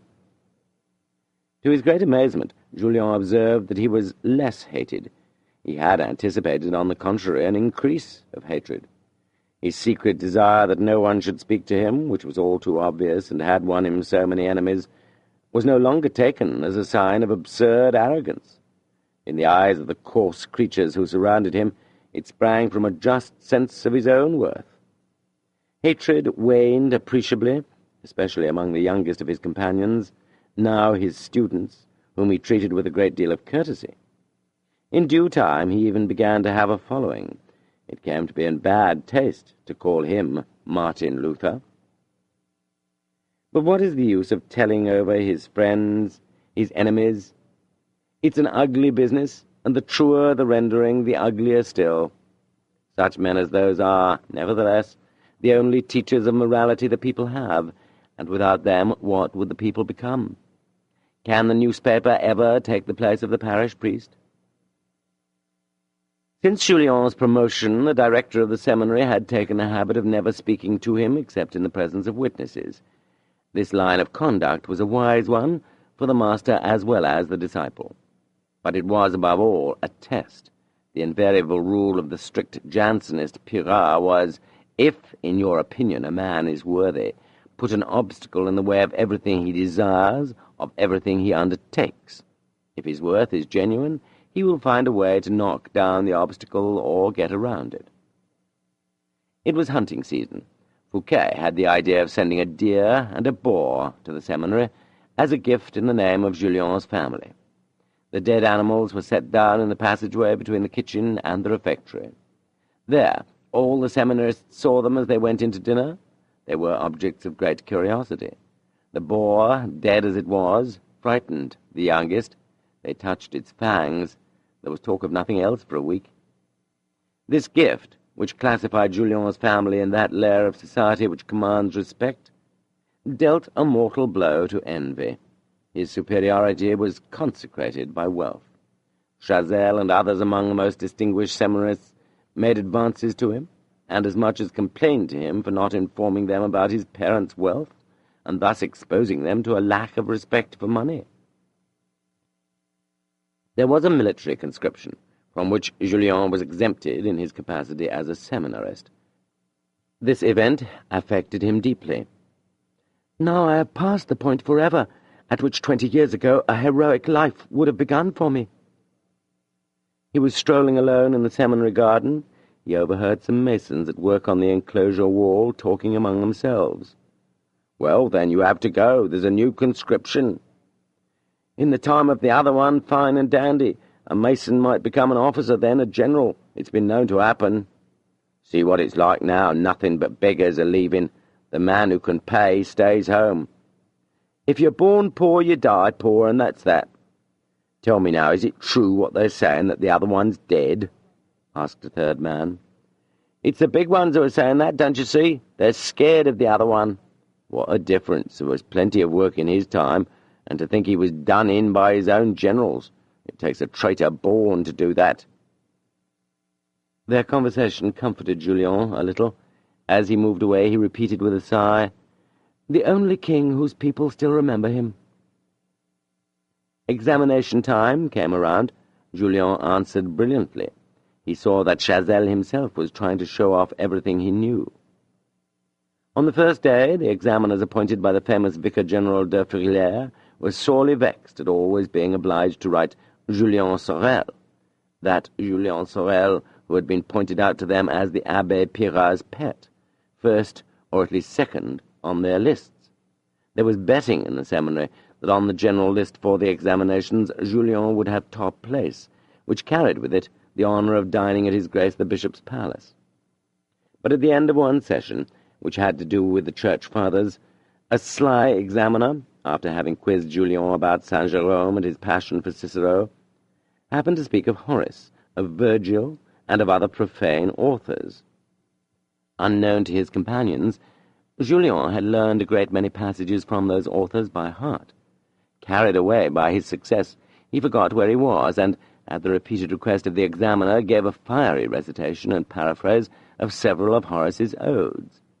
Having let him get farther and farther into the trap for 20 minutes, the examiner suddenly changed his expression and rebuked him harshly for the time he had wasted on such profane studies, and for the useless, if not criminal, ideas with which he had filled his head. "I am a fool, sir, and you are right," Julien said humbly, when he recognized the clever stratagem of which he had been the victim. The examiner's ruse was considered a dirty trick, even in the seminary. This, however, did not stop the Vicar-General de Frilair, the clever man who had so expertly organized the network of the Besançon congregation, and whose dispatches to Paris struck fear into the hearts of judges, prefects, and right on down to the chief officers of garrisons, from writing in his powerful hand the number 198 after Julien's name. He delighted in thus mortifying his enemy, the Jansenist Pirard.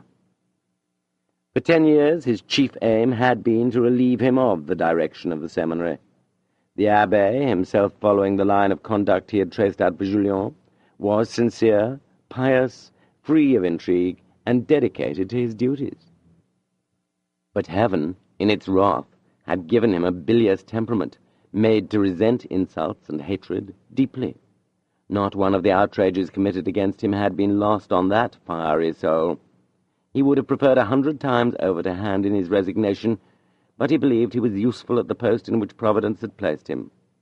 "I prevent Jesuitism and idolatry from making progress," he kept telling himself.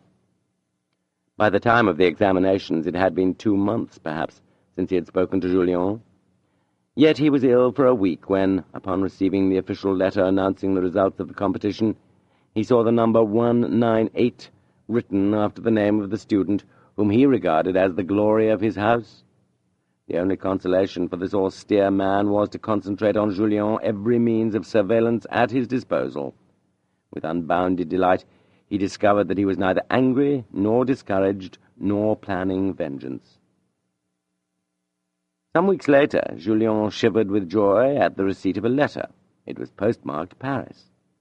"At last," he thought, "Madame de Rênal has remembered to keep her promise." A gentleman who signed himself Paul Sorel, and who claimed to be his relative, was sending him a bill of exchange for 500 francs. The sender added that if Julien continued to study those fine Latin authors with good results, a like sum would be addressed to him yearly. "It is she. This is her kindness," said Julien, deeply touched. "She wants to comfort me, but why not a single word of affection?" He was mistaken about this letter. Madame de Rênal, directed by her friend Madame d'Herville, had surrendered completely to her deep remorse. In spite of herself, she often thought about the strange fellow whose coming into it had upset her whole life, but was careful not to write to him. If we were using the language of the seminary, we might well recognize a miracle in this remittance of 500 francs, and say that it was from Monsieur de Frilair, of whom heaven had availed itself to bestow this gift on Julien. 12 years before, the Abbé de Frilair had arrived in Besançon with the smallest of portmanteaus, which, according to report, contained his whole fortune. Now he was one of the richest landowners in the department. In the course of his prosperity, he had bought half of an estate, the other part of which fell to Monsieur de la Mole by inheritance. Hence a great lawsuit between these illustrious men. Notwithstanding his brilliant style of life in Paris and the posts he held at court, the Marquis de la Mole realized that it would be dangerous to do battle in Besançon against a vicar-general who had a reputation for making and breaking prefects. But instead of requesting a gratuity of 50,000 francs, disguised under some heading that would be admissible in the budget, and of abandoning the paltry suit for 50,000 francs to the Abbé de Frilair, the Marquis made it a point of honor. He felt he was in the right. A fine reason. Now, if I may be allowed to say so, where is the judge who does not have a son, or at least a relative, to help get on in the world? A week after he had won the first judgment, to make things clear even to the blindest, the Abbé de Frilair took his Grace the Bishop's coach of state and went in person to deliver a Legion of Honor cross to his lawyer. Monsieur de la Mole, somewhat taken aback by his adversary's boldness, and realizing that his own lawyers were flagging, sought the advice of Father Chelin, who put him in touch with Monsieur Pirard. At the time of our story, this relationship already dated from several years back. The Abbé Pirard brought all his passionate nature to bear on this matter. By seeing the Marquis's lawyers incessantly, he studied his case, and finding it a just one, began to work openly for the Marquis against the all-powerful Vicar-General. The latter was incensed at such insolence, and on the part of a little Jansenist at that. "You see what these court nobles who claim to be so powerful are really worth," the Abbé de Frilair would say to his cronies. "Monsieur de la Mole hasn't even sent his agent in Besançon a miserable cross, and he is going to let him be thrown out of office without raising a finger. Yet, so my friends write, this noble peer never lets a week go by without showing off his blue ribbon in the drawing-room of the Keeper of the Seals, whoever he may be." Despite all his activity, and though Monsieur de la Mole was always on the best of terms with the Minister of Justice, and especially with his subordinates, the most the Abbé Pirard had been able to accomplish, after 6 years of effort, was not to lose the case entirely. Continually, in correspondence with the Abbé Pirard about a matter that both followed up with passionate interest, the Marquis came to relish the priest's turn of mind. Gradually, in spite of the vast distance between their social positions, their letters took on the tone of friendship. The Abbé Pirard wrote the Marquis that his enemies were trying to force him, by means of repeated affronts, to tender his resignation, and in a fit of anger provoked by what he called the infamous stratagem used against Julien, he told the Marquis all about the young man. Although very rich, this great lord was by no means stingy. Never had he been able to persuade the Abbé Pirard to accept a reimbursement, even for the postal fees occasioned by the lawsuit. The Marquis seized upon the idea of sending 500 francs to his favourite student. Monsieur de la Mole took the trouble of writing the accompanying letter himself. This led him to think about the Abbé's situation. One day the latter received a short note which, on account of pressing business, urged him to go without delay to an inn on the outskirts of Besançon. There he found Monsieur de la Mole's steward. "The Marquis has instructed me to bring you his calash," the man told him. "He hopes that after reading this letter you will agree to set out for Paris in 4 or 5 days. I am going to use the interim, which you will be so kind as to specify, to have a look at the Marquis's estates in Franche-Comté, after which, on the day that suits you, we will set out for Paris." The letter was short. "Put behind you, dear sir, all the aggravations of the provinces. Come, breathe the untroubled air of Paris. I am sending you my carriage with orders to wait for 4 days on your decision. I myself will await you in Paris until Tuesday. I need only a yes from you, sir, to accept in your name one of the best parishes in the vicinity of Paris. The wealthiest of your future parishioners has never seen you, but is more devoted to you than you can imagine. He is the Marquis de la Mole." Without realizing it, the strict Abbé Pirard loved his seminary, filled with his enemies, and to which for 15 years he had consecrated all his thoughts. For him, Monsieur de la Mole's letter was like the appearance of the surgeon who has been engaged to perform a cruel and necessary operation. His dismissal was certain. He agreed to meet the steward 3 days from then. For 48 hours he was in a fever of uncertainty.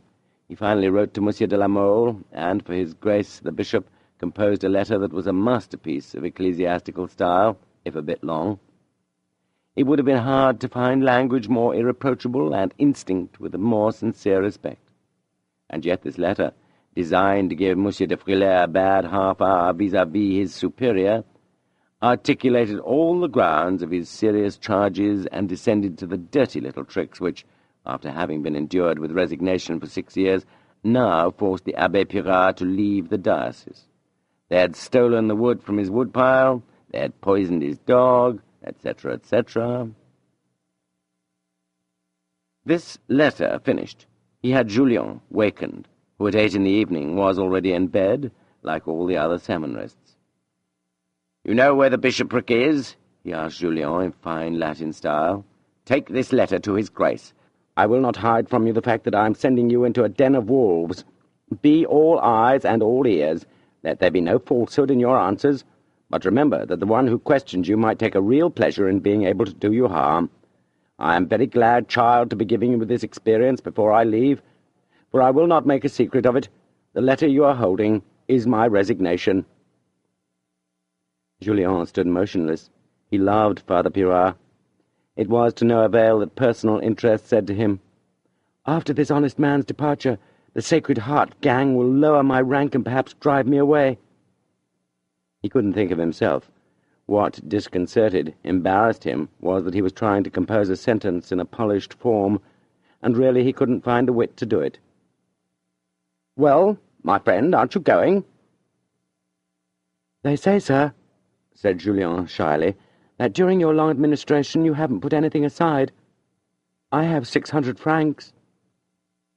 Tears kept him from going on. "That will be marked down, too," said the ex-director of the seminary coldly. "Go to the bishopric. It's getting late." As chance would have it, the Abbé de Frilair was on duty that night in the bishop's drawing-room. His grace was dining at the prefecture. So it was to Monsieur de Frilair himself that Julien handed the letter, but he didn't know him. Julien watched in astonishment as the priest boldly opened the letter addressed to the bishop. The vicar-general's handsome face soon expressed surprise, mingled with keen pleasure, then became twice as grave. While he was reading, Julien, struck by his good looks, had time to scrutinize him. This countenance would have appeared more solemn except for the great cunning apparent in certain features, which might have suggested even falseness, had the owner of this handsome face stopped being concerned for one moment about this possibility. The very prominent nose formed a single, perfectly straight line, and, unfortunately, gave this otherwise very distinguished profile an irreparable likeness to that of a fox. Apart from that, the Abbé, who seemed to be so concerned about Monsieur Pirard's resignation, was dressed with an elegance that pleased Julien very much, who had never seen any priest like him. Julien did not learn until later what the Abbé de Frilair's special talent was. He knew how to entertain his bishop, a likeable old man who was cut out to live in Paris, and who regarded Besançon as a place of exile. The bishop had very poor eyesight and a passion for fish. Father de Frilair boned the fish that was served to his grace. Julien stood silently watching the priest, who was rereading the resignation, when all of a sudden the door opened with a clatter. A richly dressed footman passed by swiftly. Julien had just time enough to turn toward the door. He caught sight of a small man wearing a pectoral cross. He prostrated himself. The bishop smiled at him benevolently and went on.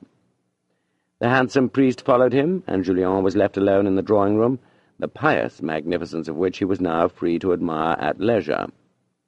The Bishop of Besançon, a man of spirit, sorely tried but not crushed by the long, hard years of the emigration, was more than 75 years old, and couldn't care less about what might happen in the next 10. "Who is that seminarist with the sly look whom I think I saw in passing?" asked the bishop. "According to my rule, shouldn't they all be in bed at this hour?" "This one is very much awake, your grace, I swear, and he brings us glad tidings. The resignation of the only Jansenist left in your diocese. That awful Abbé Pirard has finally taken the hint." "Well, well," said the bishop with a mischievous smile, "but I defy you to find as good a man to replace him, and to show you how valuable that man is, I am inviting him for dinner tomorrow." The vicar-general tried to slip in a few words about the choice of a successor. The prelate, not in the least disposed to talk business, said to him, "Before bringing in another one, let's find out a little bit about why this one is leaving. Send that seminarist in to me. The truth is in the mouths of babes." Julien was sent for. "I will be facing 2 inquisitors," he thought. He had never felt so brave in his life. When he entered the room, 2 tall valets, better dressed than Monsieur Valenod himself, were undressing his grace. The prelate thought he should question Julien about his studies before he touched on Monsieur Pirard. He discussed dogma with him for a while, and was amazed. Before long he brought up the humanities, Virgil, Horace, Cicero. "Those names," Julien said to himself, "are responsible for my number 198. But I have nothing to lose. Let's try to shine." He succeeded. The prelate, an excellent humanist himself, was delighted. During the dinner at the prefecture, a young lady, famous, and justly so, had recited a poem called La Madeleine. The bishop went on talking literature and soon forgot all about the Abbé Pirard and any other business at hand, to debate with the seminarist the question of whether Horace was rich or poor. The prelate quoted several odes, but his memory was sometimes lazy, and with a modest air Julien would recite the ode in its entirety on the spot. What impressed the bishop was that Julien never departed from a conversational tone. He recited his 20 or 30 Latin verses as he might have talked about what was going on in the seminary. They conversed for a long time about Virgil, about Cicero. In the end the prelate could not refrain from paying the young seminarist a compliment. "It is not possible to be better educated." "Your Grace," said Julien, "your seminary can show you 197 students who are far less unworthy of your distinguished approval." "How is that?" asked the prelate, astonished at this figure. "I can back up what I have just had the honour of saying before your Grace, with official proof. During the annual examination at the seminary, for answering questions on precisely the same subjects that have just won me your Grace's approval, I obtained the number 198. "Ah, this is the Abbé Pirard's pet," cried the bishop, laughing and looking at Monsieur de Frilair. "We might have known, but it's all in fair play. Isn't it true, my friend," he said, turning to Julien, "that you were roused out of bed to come here?" "Yes, your Grace. I never left the seminary alone before but once, to go and help the Abbé Chasse-Bernard decorate the cathedral on Corpus Christi." "Optime," said the bishop. "What, was it you, then, who showed such great courage in placing the bouquets of feathers on the baldachin? They make me shudder every year. I'm always afraid they're going to cost me some man's life. My friend, you will go far, but I don't mean to cut short your career, which will be brilliant, by letting you starve to death." At the bishop's order, biscuits and Malaga wine were brought in, to which Julien did honour, but not so much as the Abbé de Frilair, who knew that his bishop liked to see people eat merrily and with a hearty appetite. The prelate, more and more pleased with the end of his evening, spoke for a while about ecclesiastical history. He saw that Julien did not understand. He went on to the moral conditions of the Roman Empire under the emperors in the age of Constantine. The end of paganism was accompanied by the same mood of anxiety and doubt which afflicts the sad and troubled mind in the 19th century. His Grace observed that Julien knew nothing about Tacitus, hardly his name. Julien replied candidly, to the astonishment of his bishop, that this author was not to be found in the seminary's library. "I am truly very glad of it," said the bishop gaily. "You have helped me out of a dilemma. For 10 minutes I have been searching for a way to thank you for the pleasant evening you have provided me. Quite unexpectedly, to be sure. I never expected to find a doctor in one of my students from the seminary. Although the gift may not be very canonical, I want to give you a Tacitus." The prelate had 8 superlatively bound volumes brought to him, and insisted on writing in his own hand, on the title page of the first, a Latin inscription to Julien Sorel. The bishop prided himself on his fine Latin style. He ended by saying to him in a serious tone that contrasted sharply with the one he had used during the rest of his conversation, "Young man, if you behave, you will one day have the best parish in my diocese, and not 100 leagues from my episcopal palace either. But you must behave." Julien, loaded down with his volumes, left the bishopric amazed as midnight was striking. His Grace had not said a word about the Abbé Pirard. Julien was astonished at the bishop's extreme politeness above all else. He had no conception of such urbane manners combined with so natural an air of dignity. Julien was forcibly struck by the contrast upon seeing the sombre Abbé Pirard again, who was waiting for him impatiently. "Quid dibi dixerunt?" "What did they say to you?" he shouted in a loud voice from as far as he could see him. When Julien got somewhat mixed up in translating the bishop's remarks into Latin, "Speak French and repeat his Grace's own words without adding to or cutting anything out," said the ex-director of the seminary with his hard voice and profoundly inelegant manner. "What an odd present for a bishop to make to a young seminarist," he observed as he leafed through the superb Tacitus, the gilt edge of which seemed to horrify him. 2 o'clock was striking when, after a very detailed account, he allowed his favourite student to return to his room. "Leave me the first volume of your Tacitus, the one with the bishop's dedication in it," he told him. "That line of Latin will be your lightning rod in this house after my departure. Erit tibi, fili mi, successor meus tanquam leo quaerens quem devauret. For you, my son, my successor will be like a raging lion, looking for something to devour." The next morning, Julien thought there was something peculiar about the way his comrades spoke to him. He was all the more reserved for it. "That," he thought, "is the effect of Monsieur Pirard's resignation. Everyone in the house knows about it, and I am considered his favourite. There must be some kind of insult behind their way of acting." But he couldn't see what it was. There was, on the contrary, an absence of hatred in the eyes of everyone he met as he passed through the dormitories. "What can this mean? It's a trap, no doubt. Let's watch our step." Eventually, the little seminarist from Verrières said to him with a laugh, "Cornelii Taciti opera omnia," the complete works of Tacitus. At this remark, which was overheard, all of them, as if vying with one another, congratulated Julien, not only for the magnificent gift he had received from his Grace, but also for the 2-hour conversation with which he had been honoured. They knew everything down to the smallest details. From that moment there was no more jealousy. Julien's favour was basely courted. Father Castanet, who just the evening before had treated him with the utmost insolence, came over, took him by the arm, and invited him to go down to lunch. Because of a flaw in Julien's character, those crude individuals' insolence had grieved him sorely. Their fawning merely disgusted him, and gave him not the least pleasure. Toward noon the Abbé Pirard took leave of his students, but not without having addressed them with a harsh allocution. "Do you desire worldly honours?" he said to them, "all the social advantages, the pleasure of commanding, that of scoffing at the law and of being insolent to everyone with impunity? Or else do you wish your eternal salvation? The dullest among you has only to open his eyes to distinguish the one road from the other."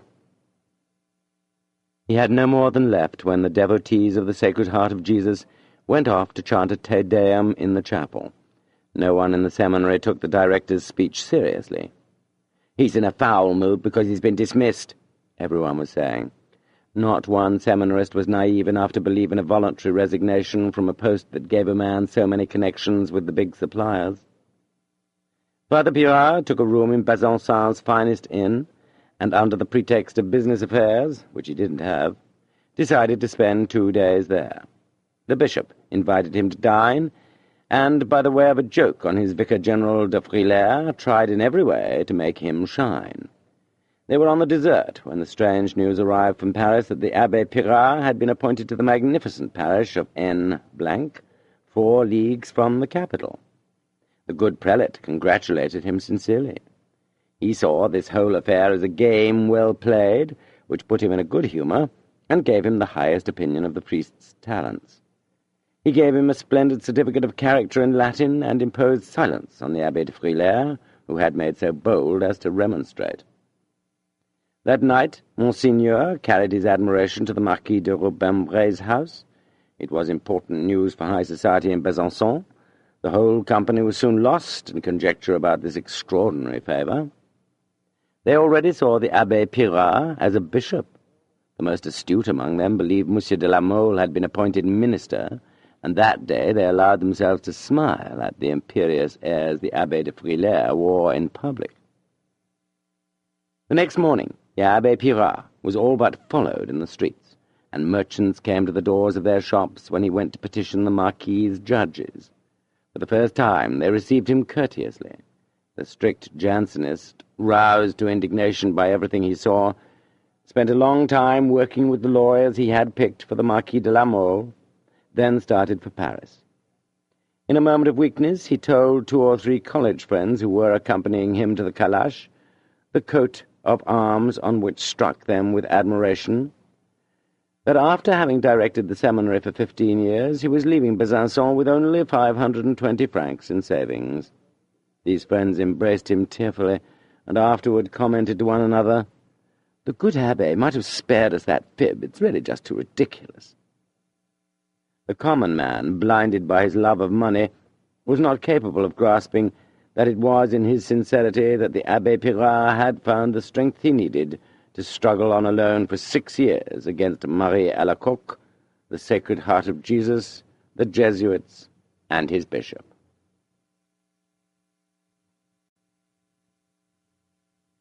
Chapter 30. Ambition. There is only one real nobility left. That is the title of Duke. Marquis is ridiculous. At the word Duke, people turn their heads. The Edinburgh Review. The Abbé was astonished at the Marquis's noble air and his almost gay tone. Yet this future minister welcomed him without any of those little ways of the great lord, so polished, yet so impertinent if one understands them. It would have been time wasted, and the Marquis was deeply enough involved in momentous undertakings not to have any to waste. For 6 months he had been scheming to make both king and nation accept a certain ministry which, out of gratitude, was to make him duke. In vain the Marquis had kept asking his lawyer in Besançon over many long years for a clear and precise explanation of his lawsuits in Franche-Comté. How could the noted lawyer explain them if he didn't understand them himself? The little square of paper the Abbé handed him made everything clear. "My dear Abbé," the Marquis said to him, after having got all the polite formalities and inquiries about personal matters out of the way in less than 5 minutes, "My dear Abbé, in the midst of my alleged prosperity, I want the time to concern myself seriously about 2 small, but none the less important, matters. My family and my affairs. I look after the fortune of my house in noble style. I may take it a long way. I look after my pleasures, and they should come before anything else, at least in my opinion," he added, catching an astonished look on the Abbé Pirard's face. Although a sensible man, the Abbé marvelled to hear an old man speak so frankly of his pleasures. "There are no doubt people in Paris who work, but they are perched up on the 6th floor, and if I so much as approach a man, he takes an apartment on the 3rd, and his wife picks a day to be at home. Consequently, no more work, no further effort except to be, or appear to be, a gentleman. That's all they care about, once they have bread." For my lawsuits, and even for each separate case, I have lawyers who, to put it precisely, kill themselves. Just the other day one of them died on me from consumption. But as for my affairs in general, would you believe it, sir, that I gave up hope 3 years ago of ever finding a man who, while he is writing for me, will deign to take what he is doing a bit seriously? But that is only half the story. I respect you, and I should venture to add, though seeing you for the first time, I like you. Will you be my secretary at a salary of 8,000 francs, or twice that? I will still have the best of the bargain, I assure you, and I will make it my business to keep your fine parish for you against the day when we no longer suit one another. The Abbé refused, but toward the end of the conversation the genuine plight in which he saw the Marquis suggested an idea to him. "In the depths of my seminary," he said to the Marquis, "I have left a poor young man who, if I'm not mistaken, is going to be dealt with harshly. If he was simply a monk, he would already be in parce. As of now, the young man knows nothing but Latin and Holy Scripture, but it is not impossible that he will one day display great talents, be it for preaching, be it for the guidance of souls. I don't know what he'll do, but he has the sacred fire, he may go far.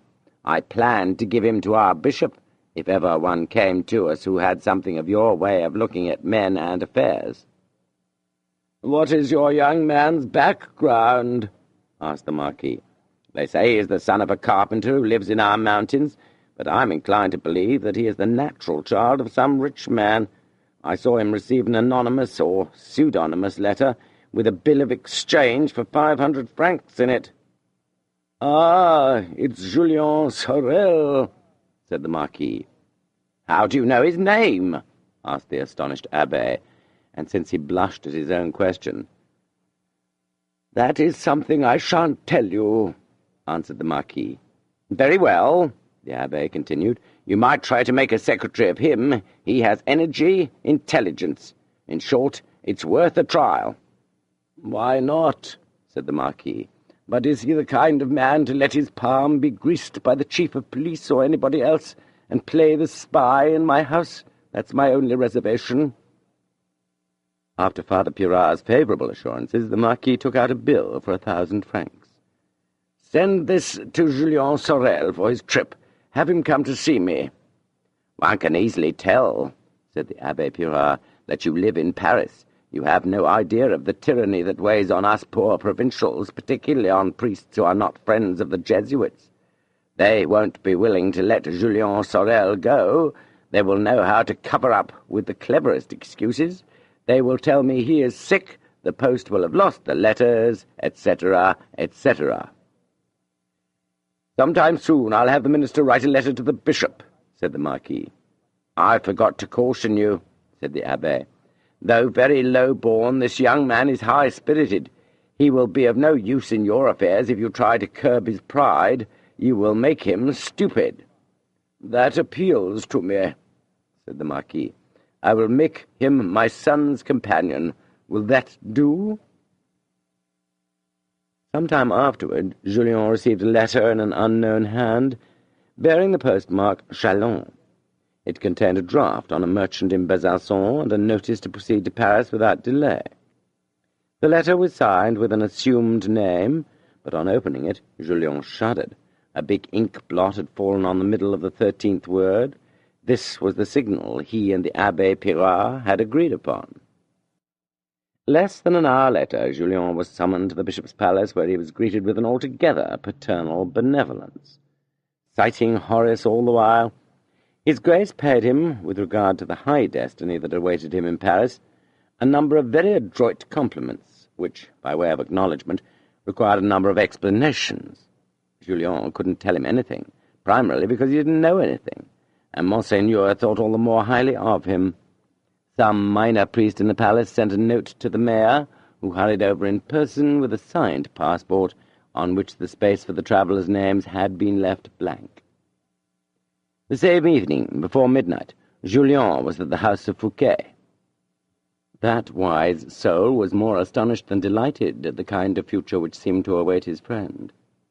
"You will end up," said the Liberal voter, with a post in the government which will force you to take some action that will be run down by the newspapers. It is through your disgrace that I shall have news of you.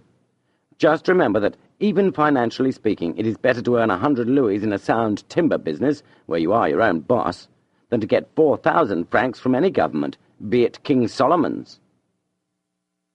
Julien could see nothing in all this talk but the small-mindedness of the provincial middle class. At last he was going to make his appearance on a scene where great events took place. He preferred less certainty and greater opportunities. In his heart there was no longer the least fear of starving to death. The happiness of going to Paris, which he imagined to be filled with clever and continually scheming people, most hypocritical but polite as the Bishop of Besançon and the Bishop of Agde, blinded him to everything else. He represented himself humbly to his friend as a man deprived of his own free will by the Abbé Pirard's letter. The next day, around noon, he arrived in Verrières, the happiest of men. He was counting on seeing Madame de Rênal again. He went first to the house of his former protector, the good Abbé Chélan. He met with a stern welcome. "Do you think you have some obligation to me?" Monsieur Chélan said to him without returning his greeting. "You are going to have lunch with me. Meantime, a man will go and hire another horse for you, and you will leave Verrières without seeing anyone." "To hear is to obey," replied Julien, pulling the face of a seminarist. The talk was henceforth confined to theology and fine Latinity. He climbed on his horse and rode a league, after which, catching sight of a woods, and no one around to see him enter, he raced into it. At sunset, he had a peasant take the horse back to the nearby posting-house. Later, he went into the house of a vine-dresser who consented to sell him a ladder, and, following Julien, to carry it as far as the little wood that overlooks Fidelity Drive in Verrières. "He's a poor deserter from the army, or a smuggler," the peasant said to himself as he took leave of Julien. "But what do I care? He paid a good price for my ladder, and I've smuggled a few watches myself in my day." The night was very dark. Around 1 o'clock in the morning, Julien, loaded down with his ladder, walked into Verrières. As soon as he could, he climbed down into the bed of the torrent that cuts through Monsieur de Rênal's magnificent gardens at a depth of 10 feet, and is held in by 2 walls. He climbed out again easily on the ladder. "What kind of welcome will the watchdogs give me?" he wondered. "Everything depends on that." The dogs barked and rushed toward him, but he whistled softly, and they came up to be petted. Climbing, then, from terrace to terrace, though all the gates were shut, he had no difficulty reaching a spot just below Madame de Rênal's bedroom window, which on the garden side was no more than 8 or 10 feet above the ground. In each shutter there was a small heart-shaped opening that Julien knew well. To his great vexation, this small opening was not lighted from within by a night-light. "Good God," he said to himself, "Madame de Rênal is not using that room tonight. Or could the night-light have gone out? Where can she be sleeping? The family is in Verrières since I found the dogs. But in that room without a light I might run into Monsieur de Rênal himself or a stranger, and then what a scandal!" The wise thing to do was to go away, but Julien loathed this alternative. "If it's a stranger, I'll run as fast as I can and leave my ladder behind. But if it is she, what kind of reception can I expect? She has fallen into a fit of repentance and high-minded piety, of that I can have no doubt. But even so, she still thinks of me, since she wrote not long ago." This argument decided him. With pounding heart, but none the less resolved to see her or perish, he threw some pebbles against the shutters. No answer. He leaned his ladder beside the window, and then he knocked on the shutter, at first gently, then more loudly. "No matter how dark it is, they can still fire at me," Julien observed. This thought reduced his mad undertaking to a question of bravery. "That bedroom is unoccupied tonight," he thought, "or whoever is sleeping in it is awake by now, so I don't have to worry about that one any more. Now I must try not to let myself be heard by people sleeping in the other rooms." He climbed down, placed his ladder against one of the shutters, climbed back up, and passing his hand through the heart-shaped opening, had the good luck to find, right off, the wire attached to the hook that held the shutter closed. He pulled on the wire, To his inexpressible joy, he realized that the shutter was no longer fastened and was yielding to his efforts. "I should open it very slowly and make myself known by my voice." He opened the shutter enough to put his head in and whispered, "It's her friend." Straining his ear, he made sure that nothing troubled the deep silence of the room, but there had definitely not been any nightlight, even burning low in the fireplace. It was a bad sign. "Watch out for a rifle shot," he reflected briefly. Then he risked tapping on the pane with one finger. No response. He tapped harder. "Even if it means breaking the window, I must get this over with." While he was knocking quite hard, he thought he caught a glimpse in the extreme darkness of something like a phantom crossing the room. Before long he had no doubts. He saw a phantom that seemed to be moving toward him very slowly. Suddenly he saw a cheek leaning against the window pane to which he had pressed his eye. He shuddered and drew back a little, but it was so dark that even at this distance he could not tell whether it was Madame de Rênal. He dreaded an initial cry of alarm. For a while he had been hearing the dogs growling softly and circling around the foot of his ladder. "It is I," he repeated rather loudly. "A friend." No answer. The phantom had disappeared. "Please open. I must speak with you. I am so unhappy." And he knocked as though he meant to break the glass. There was a small, dry noise. The latch was being opened. He pushed against the casement window and jumped nimbly into the bedroom. The phantom moved away. He took its arms. It was a woman. All his notions about courage vanished. "If it is she, what will she say?" What was his reaction when he realized from a little cry that it was Madame de Rênal? He clasped her in his arms. She was trembling and had barely enough strength to push him away. "Wretch, what are you doing?" Convulsed as she was, her voice could barely articulate these words. In them Julien heard the most genuine indignation. "I have come to see you after 14 months of cruel separation. Go, leave me this instant. Ah, Monsieur Chalin, why did you stop me from writing to him? I might have prevented this horror." He pushed him away with truly remarkable strength. "I am repenting for my crime. Heaven has deigned to enlighten me," he repeated in a halting voice. "Go, run." "After 14 months of wretchedness, I shall certainly not leave without having spoken to you. I want to know everything you've done. Ah, I have loved you well enough to deserve your confidence. I want to know everything." In spite of herself, his tone of authority had some power over her heart. Julien, who was embracing her passionately and resisting her efforts to free herself, left off pressing her in his arms. This movement reassured Madame de Rênal somewhat. "I'm going to pull in the ladder," he said, "so that it won't give us away if one of the servants, wakened by the noise, should make the rounds." "Ah, go, on the contrary, go," she said to him in unfeigned anger. "What do I care about the opinion of men? It is God who is witnessing this frightful scene you are making, and who will punish me for it. You are taking a cowardly advantage of what I once felt for you and feel no longer. Do you hear me, Monsieur Julien?" He was pulling up the ladder very slowly, so as not to make any noise. "Is your husband in town?"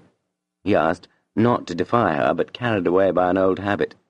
"Don't speak to me so, I beg you, or I will call my husband. I am only too guilty as it is for not having driven you away, no matter what might have happened. I pity you," she said, trying to wound his pride, which she knew to be so touchy. Her refusal to use the familiar form of address, her abrupt way of breaking so tender a bond, and one on which he was still counting, brought Julien's ecstasy of love to the verge of delirium. "What? Is it possible that you no longer love me?" he said to her in one of those accents from the heart, so difficult to listen to and not be moved. She made no answer. As for him, he was weeping bitterly. Really, he hadn't the strength to speak. "So, I have been completely forgotten by the only person who has ever loved me. What use is it to go on living?" All his courage deserted him the moment he no longer had to worry about the danger of running into a man. All feeling had vanished from his heart, save love. He wept for a long time in silence. She could hear him sobbing. He took her hand. She tried to withdraw it, and yet, after a few almost convulsive movements, she let him hold it. The darkness was total. They were sitting on Madame de Rênal's bed. "How different from the way things were 14 months ago," thought Julien, and his tears flowed twice as fast. It is certain that absence destroys all human feeling. I would do better to leave. Tell me at least what has happened to you, said Julien finally, embarrassed by her silence, and in a voice almost extinct from suffering. There's no doubt, answered Madame de Rênal in a hard voice, which seemed cold and reproachful to Julien, that my wrongdoing was well known in town by the time of your departure. Your conduct had been so indiscreet. Some time later I was desperate then. The respectable Monsieur Chélan came to see me. To no avail, he tried for a long time to make me confess. One day he had the idea of driving me over to that church in Dijon, where I made my first communion. There he took it upon himself to speak first. Madame de Rênal was interrupted by her tears. How shameful that moment was! I confessed everything. That very good man was kind enough not to crush me with the weight of his indignation. He grieved with me. At that time, I was writing to you every day, letters I dared not send. I hid them carefully, and when I was too utterly miserable, I would lock myself in my room and reread my letter. In time, Monsieur Chélan persuaded me to turn them over to him. Some of them, written with a little more restraint, had been sent to you. You never answered. Never, I swear, did I receive any letter from you at the seminary. Good God, who could have intercepted them? Imagine how I suffered. Until the day I happened to see you in the cathedral, I didn't know whether you were still alive. God in his mercy made me realize how greatly I was sinning against him, against my children, against my husband, Madame de Rênal continued. He has never loved me as I believed at the time you loved me. Julien threw himself into her arms, really without design, and beside himself. But Madame de Rênal pushed him away and went on with considerable firmness. My respectable friend, Monsieur Chélan, made me understand that in marrying Monsieur de Rênal I had pledged all my affection to him, even those feelings of which I was ignorant, and which I had never experienced before a fatal acquaintance. Since the great sacrifice of those letters, which were so dear to me, my life has flowed on, if not happily, at least calmly enough. Do not trouble it. Be a friend to me. My best friend. Julien covered her hands with kisses. She could feel that he was weeping again. Don't cry. You make me feel so badly. Now, it's your turn to tell me what you've been doing. Julien couldn't speak. I want to know what life in the seminary is like, she insisted. Then you will go away. Without thinking of what he was saying, Julien told her about the machinations, the countless jealousies he had run into at first, then about his more peaceful life after he had been made assistant master. It was at that time, he added, after a long silence intended no doubt to make me understand something I see only too clearly now, that you no longer loved me, and that I meant nothing to you. Madame de Rênal squeezed his hands. It was at that time that you sent me 500 francs. Never, said Madame de Rênal. The letter was postmarked Paris and signed Paul Sorel, to allay suspicion. A little debate started as to the possible origin of this letter. The moral climate had changed. Unawares, Madame de Rênal and Julien had dropped their solemn tone. They had reverted to one of tender affection. They couldn't see each other, the darkness was so deep, but the sound of their voices conveyed everything. Julien put his arm around his mistress's waist. This gesture was fraught with danger. She tried to remove Julien's arm, but at this juncture he cleverly drew her attention to a very interesting detail of his story. As if forgotten, the arm kept the position it had assumed. After many a conjecture about the origin of the letter with the 500 francs, Julien had gone back to his story. He gained a little more control of himself as he spoke of his past life, which, by comparison with what was happening to him at the moment, interested him so little. His attention was focused entirely on the manner in which his visit was to end. "You must go," she kept saying from time to time in a curt accent. "What shame for me if I'm sent packing! The regret would poison my whole life," he told himself. "She will never write to me. God knows when I'll come back to this part of the country." In that moment, all that was heavenly about Julien's situation quickly lost its influence over his heart. Seated beside the woman he adored, almost holding her in his arms, in the room where he had been so happy, in the midst of profound darkness, distinguishing clearly that for the last few minutes she had been weeping, realizing from the heaving of her breast that she was holding back her sobs. He had had the bad luck to become a cold politician, almost as calculating and cold as when, in the courtyard of the seminary, he saw himself exposed to some malicious prank by a companion stronger than he. Julien stretched his story and went on talking about the unhappy life he had led since his departure from Verrières. "Oh," said Madame de Rênal to herself, "after a year's absence, with almost nothing to remind him, and while I was forgetting him myself, all he could think of was the happy days he had known at Vergy." She sobbed twice as hard. Julien saw that his story was a success. He realized that it was time now to play his last card. He came abruptly to the letter he had just received from Paris. "I have taken leave of His Grace the Bishop." "What? You're not going back to Besançon? You are leaving us forever?" "Yes," answered Julien in a resolute voice. "Yes, I am leaving the place where I have been forgotten, even by the one I have loved most in my life. And I am leaving it never to return. I'm going to Paris." "You are going to Paris?" cried Madame de Rênal rather loudly. Her voice was almost smothered by tears, and showed how violently agitated she was. Julien needed such encouragement. He was about to take a step that could turn the tide against him. Unable to see anything up to then, he had been totally ignorant of the effect he had succeeded in producing. He hesitated no longer. His dread of remorse gave him perfect control over himself. He added coldly, as he rose, "Yes, madame, I am leaving you forever. I hope you will be happy. Farewell." He took the few steps to the window. He was already opening it. Madame de Rênal sprang toward him. He felt her head on his shoulder and himself being clasped in her arms as she pressed her cheek against his. Thus, after 3 hours of dialogue, Julien obtained that which he had desired so passionately during the first 2. Coming a bit sooner, this reversion to tender feelings, the disappearance of Madame de Rênal's remorse, would have meant divine happiness. Thus obtained, by art, it was nothing more than a triumph. Julien insisted, contrary to his mistress's objections, on lighting the night-light. "Do you wish me, then," he asked her, "to go away without any memory of how you look? Shall the love that is no doubt shining in your eyes be lost to me? Shall the whiteness of this lovely hand remain invisible to me? Remember that I may be leaving you for a very long time." "How shameful," thought Madame de Rênal, yet she could not resist the idea of an eternal separation, which made her burst into tears. In the dawning light, the pines were beginning to stand out sharply on the mountain to the east of Verrières.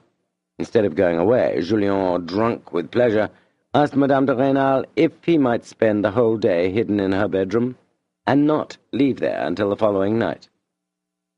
"Why not? This fatal relapse has robbed me of all my self-respect, and doomed me to unhappiness forever," she replied, pressing him to her heart ecstatically. "My husband is not the same man. He has suspicions.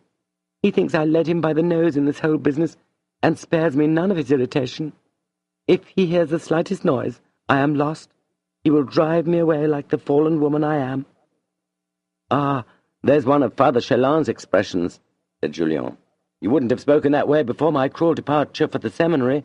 You loved me then." Julien was rewarded for the coldness he had injected into this remark. In a wink he saw his mistress forget the risk she ran from her husband's presence to worry about the much greater danger of seeing Julien doubt her love. Day was coming on apace and lighting up the room brightly. Julien rediscovered all the pleasures of pride when he saw this lovely woman in his arms again, and almost at his feet, the only woman he had ever loved, and who, a few hours before, had been totally preoccupied with her fear of a terrible God and her love of duty.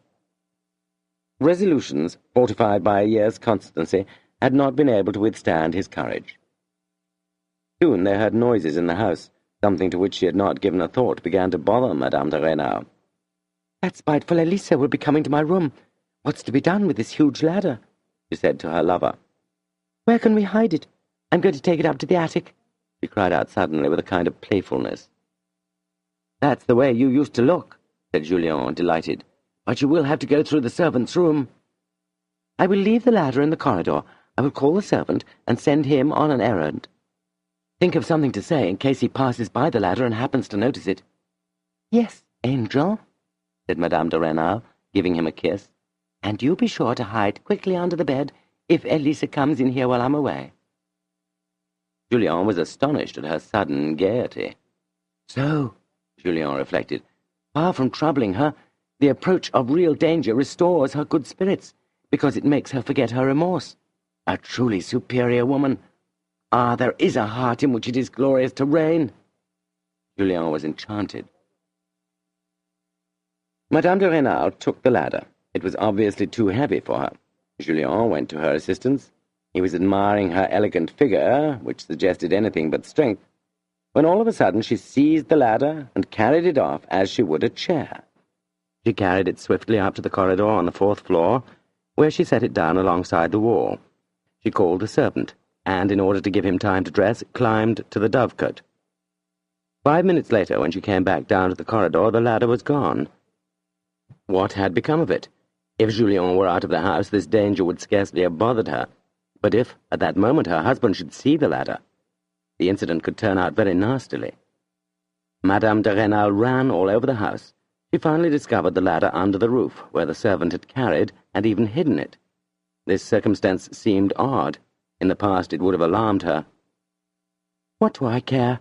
she thought. "What happens in the next 24 hours after Julien is gone? What lies in store for me but horror and regret?" She had some vague idea that she ought to put an end to her life, but what difference would it make? After a separation that she had thought eternal, he had been given back to her. She was seeing him again, and all he had done to find his way to her was proof of so much love. While relating the incident of the ladder to Julien, she asked, "What shall I tell my husband if the servant reports that he found a ladder?" She mused for an instant. "It will take them 24 hours to locate the peasant who sold it to you." And throwing herself into Julien's arms, while she hugged him convulsively, she cried out, "Oh, to die thus," and covered him with kisses. "But you mustn't die of hunger," she said, laughing.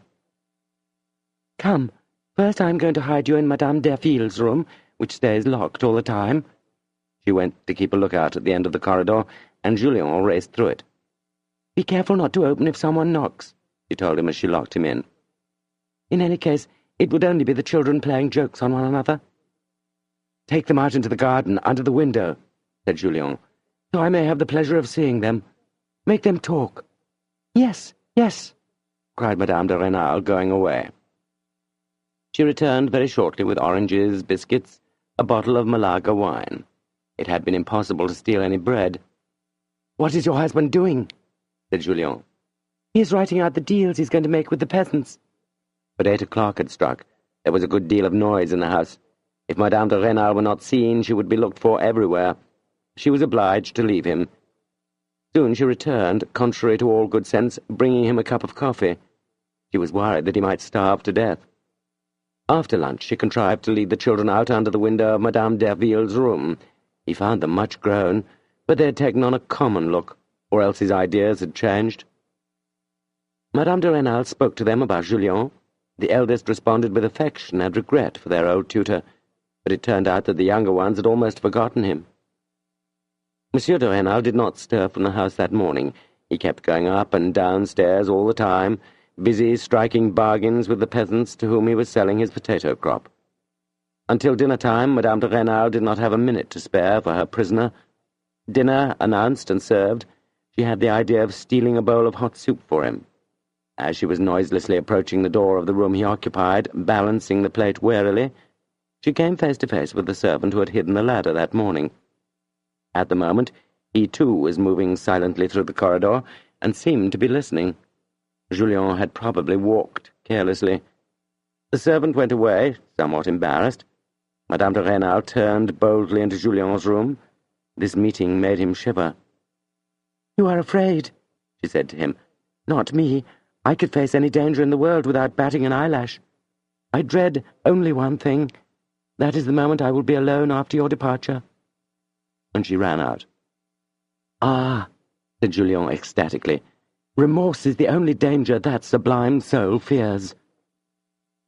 Night came at last. Monsieur de Rênal went to the casino. His wife had announced a terrible migraine. She retired to her room, made haste to send Elisa away, got up again quickly, and went to open the door for Julien. It so happened that he really was dying of hunger. Madame de Rênal went down to the pantry to look for some bread. Julien heard a scream. Madame de Rênal came back and related to him that after entering the totally dark pantry, going over to the sideboard where the bread was kept, and stretching out her hand, she had touched a woman's arm. It was Elisa who had let out the scream. "What was she doing there?" "She was stealing something sweet, or else she was spying on us," said Madame de Rênal in a tone of utter indifference. "Fortunately, I found a pâté and a loaf of bread." "Then what do you have in there?" asked Julien, pointing to the pockets of her apron. Madame de Rênal had forgotten that since dinner-time they were stuffed with bread. Julien clasped her in his arms with the most heartfelt passion. Never had she seemed so beautiful to him. "Even in Paris," he told himself confusedly, "I could not find such character." She had all the awkwardness of a woman who is little accustomed to this sort of attention, and at the same time the true courage of a person who fears nothing but dangers of another order, which are terrifying in a very different way. While Julien supped heartily, and his mistress was teasing him about the simpleness of the meal, since she had a horror of serious talk, the bedroom door was all at once shaken violently. It was Monsieur de Rênal. "Why have you locked yourself in?" he shouted to her. Julien had just time to slide under the sofa. "What? You're all dressed," said Monsieur de Rênal, entering the room. "You're having supper, and you've locked your door."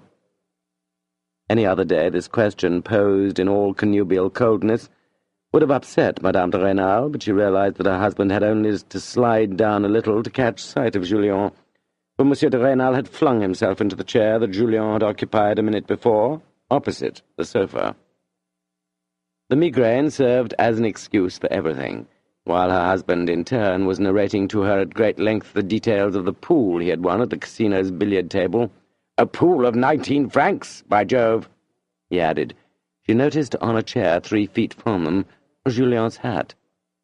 More composed than ever, she began to undress, and, choosing the right moment, passed swiftly behind her husband and threw her dress over the chair with the hat on it. Monsieur de Rênal finally left. She begged Julien to begin the story of his life in the seminary all over again. "Last night I wasn't listening. I could think of nothing the whole time you were talking but how to find the heart to send you away." She was recklessness itself. They were talking very loudly, and it might have been 2 o'clock in the morning when they were interrupted by a violent blow on the door. It was Monsieur de Rênal again. "Open the door, quick! There are burglars in the house," he said. "Sergeant found their ladder this morning." "This is the end," cried Madame de Rênal, throwing herself into Julien's arms. "He's going to kill both of us. He doesn't think it's burglars. I will die in your arms, happier at my death than I ever was in my life." She made no reply to her husband, who was getting angry. She was kissing Julien passionately. "Save Stanislas's mother," he said to her with a commanding look.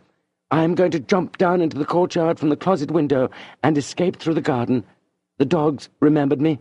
Make a bundle of my clothes and throw it down into the garden as soon as you can.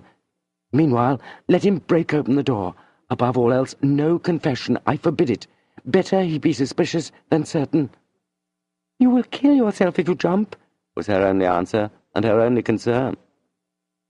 She went with him to the closet window. Then she took time to hide his clothes. She finally opened the door to her husband, boiling with rage. He looked around the room, into the closet, without a word, and disappeared. Julien's clothes were thrown to him. He picked them up and ran swiftly toward the lower end of the garden, in the direction of the Doubs. As he was running, he heard a bullet whistle, and at the same time the report of a rifle. "It can't be Monsieur de Rênal," he thought. "He's too poor a shot for that." The dogs were running silently at his side. A second shot apparently broke one of the dog's paws, for it set up the most pitiful yelping. Julien jumped over a terrace wall, made some 50 yards under cover, and started running again in another direction. He heard voices calling to one another, and distinctly saw the servant, his enemy, fire a rifle. A farmer had also just taken a wild shot at him from the other side of the garden, but by this time Julien had reached the bank of the Doubs and was getting dressed. An hour later, he was a league out of Verrières, on the road to Geneva. "If they have any suspicions," thought Julien, "they will look for me on the road to Paris." Book 2. She isn't pretty. She's not wearing rouge. Sainte-Beuve. Chapter 1. Country Pleasures. O rus quando ego te aspiciam. Virgil. "The gentleman must be waiting for the mail coach to Paris," said the host of the inn where he had stopped for breakfast. "The one today or the one tomorrow, it makes no difference to me," Julien replied. The mail coach arrived while he was pretending indifference. There were 2 empty seats. "What? It's you, Falcoz, old boy," said the traveller coming in from Geneva to the one who climbed into the coach with Julien. "I thought you had settled down in the vicinity of Lyon, in some delightful valley near the Rhone," said Falcoz. "Settled indeed. I'm running away." "What? Running away? You, Saint-Giraud, with an honest face like that? Could you have committed some crime?" said Falcoz, laughing. "By George, I might as well have. I'm running away from the wretched life a man leads in the country. I love the shady woods and the quiet countryside, as you well know. You have often accused me of being romantic. I've never in my life wanted to hear talk about politics, and politics are driving me away." "But what party do you belong to?" "None, and that has been my undoing. Here are my politics. I love music and painting. A good book is an event for me. I'm going on 44. How much time do I have left? 15, 20, 30 years at the most? Very well. I maintain that in 30 years ministers will be a bit shrewder, but just about as honest as they are today. The history of England serves me as a mirror of our future. There will always be a king who wants to increase his prerogative. The eternal ambition to become deputy, the glory and hundreds of thousands of francs amassed by Mirabeau will keep the rich provincials from going to sleep. They will call that being liberal and loving the people. The desire to become peer or gentleman of the chamber will always keep the ultras on the go. Aboard the ship of state, everyone will want to do the steering, since the job is well paid. So will there ever be a poor little berth on it for the ordinary passenger? The facts, which should be very funny, given your quiet nature. Was it the last elections that drove you from your province? My hurt has come from farther still. 4 years ago I was 40 years old and had 500,000 francs. Today I am 4 years older and likely poorer by 50,000, which I'm going to lose on the sale of my Château de Montfleury near the Rhone, a superb site. In Paris I was weary of that never-ending comedy in which one is forced to play a part by what you call 19th-century civilization. I craved naturalness and straightforwardness. I bought an estate in the mountains close to the Rhone. Nothing finer under the sun. The parish priest and the local squirearchy made up to me for 6 months. I had them in to dine. I forsook Paris, I told them, so I would never have to talk or hear talk about politics. As you see, I have not subscribed to a single newspaper. The fewer letters the mailman brings, the happier I am. That wasn't what the priest was counting on. Soon I was subjected to 1,000 bothersome requests, annoyances, etc. I meant to give 200 or 300 francs a year to the poor. Instead, I was asked to give the money to pious organizations, St. Joseph's, the Blessed Virgins, and so on. I refused, and then I was insulted in 100 different ways. I was stupid enough to flare up. After that, I couldn't go out in the morning and enjoy the beauty of our mountains without finding some mischief that would break my train of thought and remind me disagreeably of men and their maliciousness. During the Rogation Week processions, for example, the Gregorian chants, of which I am fond, it's probably a Greek melody.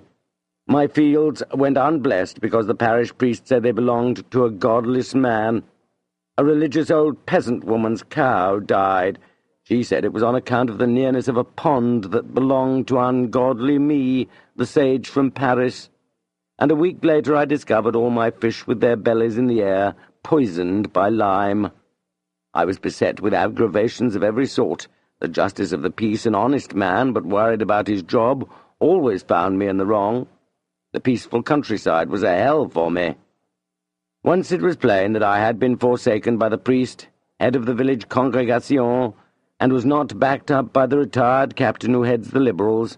All of them jumped on me, even the mason whom I have kept alive for the past year, even the cartwright who thought he had a perfect right to cheat me when he mended my ploughs. So, as to have some backing and win at least a few of my lawsuits, I became a Liberal. But as you said, those devilish elections came on. I was asked to vote. For someone you didn't know? No, sir, for a man I knew only too well. I refused. A terrible mistake. From then on I had the Liberals on my back, too. My position was intolerable. I believe that if the parish priest had taken it into his head to accuse me of having murdered my maid, there would have been 20 witnesses from both parties to swear they saw me commit the crime. You expect to live in the country and not serve your neighbours' interests, not even listen to their chatter. What an error! It has been corrected at last. Montfleury is up for sale. I am willing to lose 50,000 francs if necessary, but I'm happy as I can be. I am leaving that hell of meddling hypocrisy and aggravation.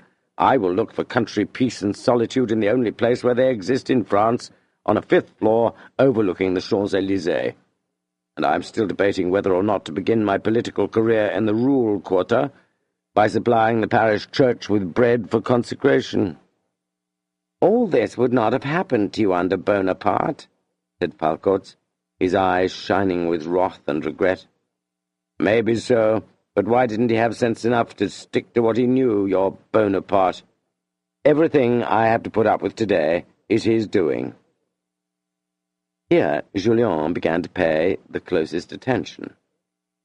He had realized from the first few remarks that the Bonapartist Falcoz was the old childhood friend of Monsieur de Rênal, repudiated by him in 1816, and the philosopher Saint-Giraud must be the brother of the chief clerk in the prefecture of Blanc, who knew how to go about getting township property knocked down to himself at bargain prices. Your Bonaparte is to blame for all that, Saint-Giraud was saying. An honest man and harmless as they come, who has 500,000 francs and 40 years behind him, cannot settle down in the country and find peace there. Bonaparte's priests and nobles drive him away. Ah, speak no evil of him. Never was France so highly regarded by other nations as during the 13 years he reigned. In those days there was a grandeur about everything undertaken. Your emperor, may the devil take him, replied the man of 44, was great only on the battlefield, and when he put the finances back on a sound footing, around 1802. But what's the sense of everything he did after that? With his chamberlains, his ceremony, and his receptions in the Tuileries, he gave us a new edition of all the monarchy's tomfoolery. It was a revised edition. It might have lasted a century or two. The nobles and the priests want to go back to the old edition, but they don't have the iron hand it takes to foist it off on the public. There's the talk of a one-time printer for you. Who is driving me off my land? Continued the printer angrily. The priests Napoleon called back with his concordat, instead of treating them as the state treats doctors, lawyers, astronomers, as nothing more than citizens, and not lending a hand in the business by which they make their living. Would there be any insolent gentlemen today if your Bonaparte had not created barons and counts? No, they had gone out of fashion. After the priests, the little country nobles were provoked me the most, and forced me to turn liberal. The conversation was endless. This text will set France to arguing for the next half-century. Since Saint-Giraud kept repeating that it was impossible to live in the provinces, Julien shyly volunteered the example of Monsieur de Rênal. "By George, young man, you've a good one," exclaimed Falcoz. "That one has turned into a hammer so as not to be the anvil, and a terrible hammer he is. But it seems to me that he has been outflanked by Valenod. Do you know him? A rascal if ever there was one. What will your Monsieur de Rênal say when he finds himself turned out of office some fine day, and Valenod put in his place?" "He will be left standing face to face with his crimes," said Saint-Giraud. "Then you know Verrières, young men. Very well. Bonaparte, may heaven confound him and his second-hand monarchy, made possible the reign of the Rênals and the Chélins, which has brought on the reign of the Valenods and the Maslons." This gloomy conversation about politics astonished Julien and distracted him from his voluptuous daydream. He was not much impressed by the first glimpse of Paris, visible in the distance. The castles in Spain he had built on his future destiny had to compete with his still present memory of the 24 hours he had just spent in Verrières. He swore to himself that he would never forsake his mistress's children, and would put everything aside in order to protect them. If priestly arrogance should lead to a new republic and another persecution of the nobility. What would have become of him the night of his arrival in Verrières, if, when he leaned his ladder against Madame de Rênal's bedroom window, he had found the room occupied by a stranger, or by Monsieur de Rênal? But then, how delightful those first 2 hours had been, when his mistress kept trying in all sincerity to send him away, and he, seated beside her in the dark, kept pleading his cause. A heart like Julien's is haunted by such memories for a lifetime. The rest of the meeting was already beginning to merge with the first stages of their love 14 months earlier. Julien was wakened from his deep reverie by the carriages coming to a halt. They had just turned into the courtyard of the post-house, Rue J. Rousseau. "I want to go to the Malmaison," he said to a cabriolet that was pulling up. "At this hour, sir? To do what?" "What's it to you? Drive." True passion thinks only of itself. That is why it seems to me passions are so absurd in Paris, where the other party is always expecting you to think a great deal about him or her. I will refrain from describing Julien's raptures at the Malmaison. He wept. What, in spite of those ugly white walls put up that year, which cut the park into pieces? Yes, sir, for Julien. As for posterity, there was no difference between Arcole, Sainte-Hélène, and the Malmaison. That evening Julien hesitated a long while before going into a theatre. He had strange ideas about that den of iniquity. A deep mistrust kept him from admiring the Paris of today. Nothing interested him except the monuments left by his hero. So here I am, at the centre of intrigue and hypocrisy. Here reign the Abbé de Frilair's protectors. By the evening of the third day, curiosity got the better of his plan to see everything before he reported to the Abbé Pirard. This abbé explained in a cold voice the kind of life that awaited him in Monsieur de la Mole's household. If at the end of a few months you have not proved useful, you will go back to the seminary, but in good standing. You will live in the Marquis's house. He's one of the greatest lords of France. You will wear black, but like a man in mourning, not as a clergyman. I insist that you continue your studies in theology 3 times a week at a seminary where I will introduce you. Every day at noon you will install yourself in the Marquis's library. He means to have you write letters about his lawsuits and other business. In the margin of each letter he receives, the Marquis jots down a summary of the answer to be made. I claimed that at the end of 3 months you would know how to write out those replies, so that out of every 12 letters you presented for the Marquis's signature, he might be able to sign 8 or 9. At 8 o'clock in the evening you will put his desk in order, and at 10 you will be free.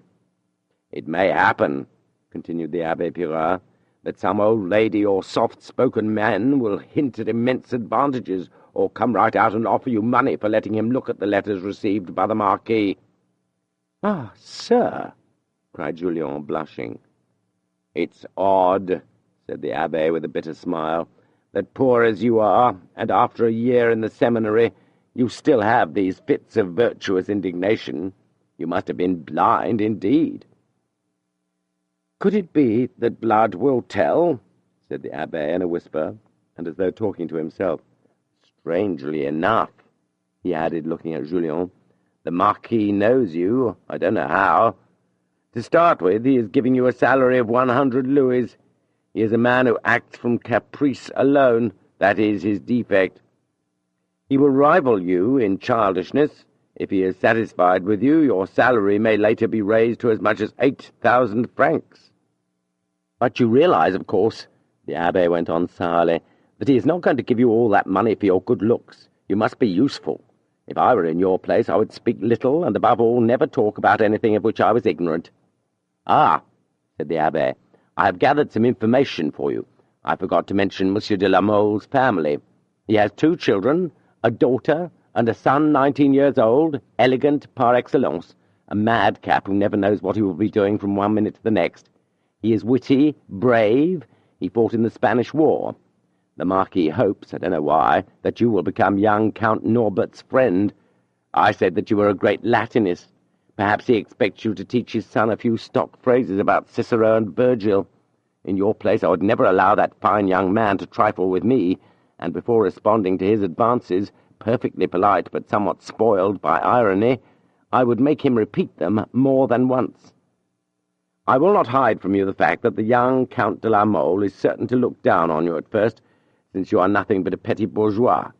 One of his ancestors belonged to the court and had the honour of having his head cut off on the Place de Grève, the 26th of April, 1574, for a political conspiracy. Whereas you are the son of a carpenter from Verrières, and what's more, in his father's pay. Weigh these differences carefully and study the family's history in Moreri. All the flatterers who dine at their house make, from time to time, what they call delicate allusions to it. Be careful how you reply to the jokes of Monsieur le Comte Norbert de la Mole, Major in the Hussars and future peer of France. And don't come complaining to me afterwards. It seems to me, said Julien, blushing a great deal, that I shouldn't even answer a man who despises me. You have no conception of that kind of contempt. It will appear only in exaggerated compliments. If you were a fool, you might let yourself be taken in. If you wanted to make your fortune, you would let yourself be taken in. The day when all that is no longer to my taste, said Julien, will I be thought ungrateful if I return to my little cell, number 103? Doubtless, replied the Abbé. All the bootlickers in the house will malign you, but I will step in myself. Ad sum qui feci. I will say the decision came from me. Julien was cut to the quick by the bitter and almost nasty tone he discerned in the Abbé's speech. This tone completely spoiled his last reply. The fact is that the Abbé had pangs of conscience about liking Julien, and it was with a sort of holy terror that he intervened so directly in the fate of another. You will also see, he added in the same begrudging manner, and as though acquitting himself of a painful duty, you will also see Madame la Marquise de la Mole. She is a tall, blonde woman, devout, haughty, perfectly civil, and even more insignificant. She is the daughter of the old Duke of Chaulnes, so well known for his nobiliary prejudices. That great lady is a kind of scale model in high relief of what is most basic to the character of women of her rank. She lets it be known, she does, that to have had ancestors who went on the Crusades is the only distinction she respects. Money comes a long way after. That surprises you. We are no longer in the country, my friend. In her drawing-room you will hear several great lords talk about our princes in a tone of uncommon levity. As for Madame de la Mole, she lowers her voice out of respect every time she names a prince, and especially a princess. I would advise you not to say in front of her that Philip II or Henry VIII was a monster. They were kings, which gave them imprescriptible rights with regard to all men, and above all with regard to creatures of no birth, such as you and I. However, added Monsieur Pirard, we are priests, for she will take you for such. Under that heading she thinks of us as valets necessary to her salvation. Sir, said Julien, it seems to me that I will not be in Paris very long. As you like, but mark me well. There is no way to fortune for a man of our cloth save through the great lords. Given that indefinable, at least for me, something about your character, if you don't make a fortune you will be hounded. There is no middle course for you. Have no illusions on that score. Men can see that they give you no pleasure when they speak to you. In a sociable country like this, you are doomed to misery if you cannot command respect. What would have become of you in Besançon if it weren't for the Marquis de la Mole's whim? Some day you will fully appreciate the unusualness of what he has done for you, and if you are not a monster, you will feel eternal gratitude toward him and his family. How many poor abbés, more learned than you, have lived in Paris for years on their 15 sous for a mass and 10 sous for their arguments at the Sorbonne? Remember what I told you last winter about the early years of that rogue of a cardinal, Dubois. Does your pride tell you, perchance, that you are more talented than he? Take me, for example, a quiet and mediocre man. I planned to die in my seminary. I was childish enough to become attached to it. Well, I was about to be dismissed when I handed in my resignation. Do you know what my assets came to? I had a capital of 520 francs, no more, no less. Not a friend, scarcely 2 or 3 acquaintances. Monsieur de la Mole, whom I had never seen, got me out of that tight corner. He had only to say the word, and I was given a parish, the parishioners of which are wealthy, above coarse vices, and the income makes me ashamed it is so greatly out of proportion to my duties. I have gone on for such a long while only to put a little sense into that head. One thing more. I have the bad luck to be quick-tempered. It is possible that one day you and I will stop speaking to one another. If the Marquise's haughtiness or her son's disagreeable jokes should make this house decidedly unbearable for you, I would advise you to finish your studies in some seminary 30 leagues out of Paris, to the north rather than to the south. In the north there is more civilization and less injustice, and, he added, lowering his voice, I must admit the proximity of the Paris newspapers frightens petty tyrants.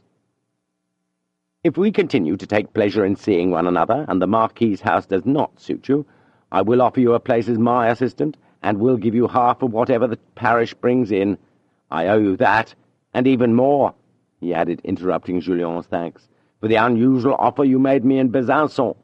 If instead of 520 francs I had had nothing, you would have saved me.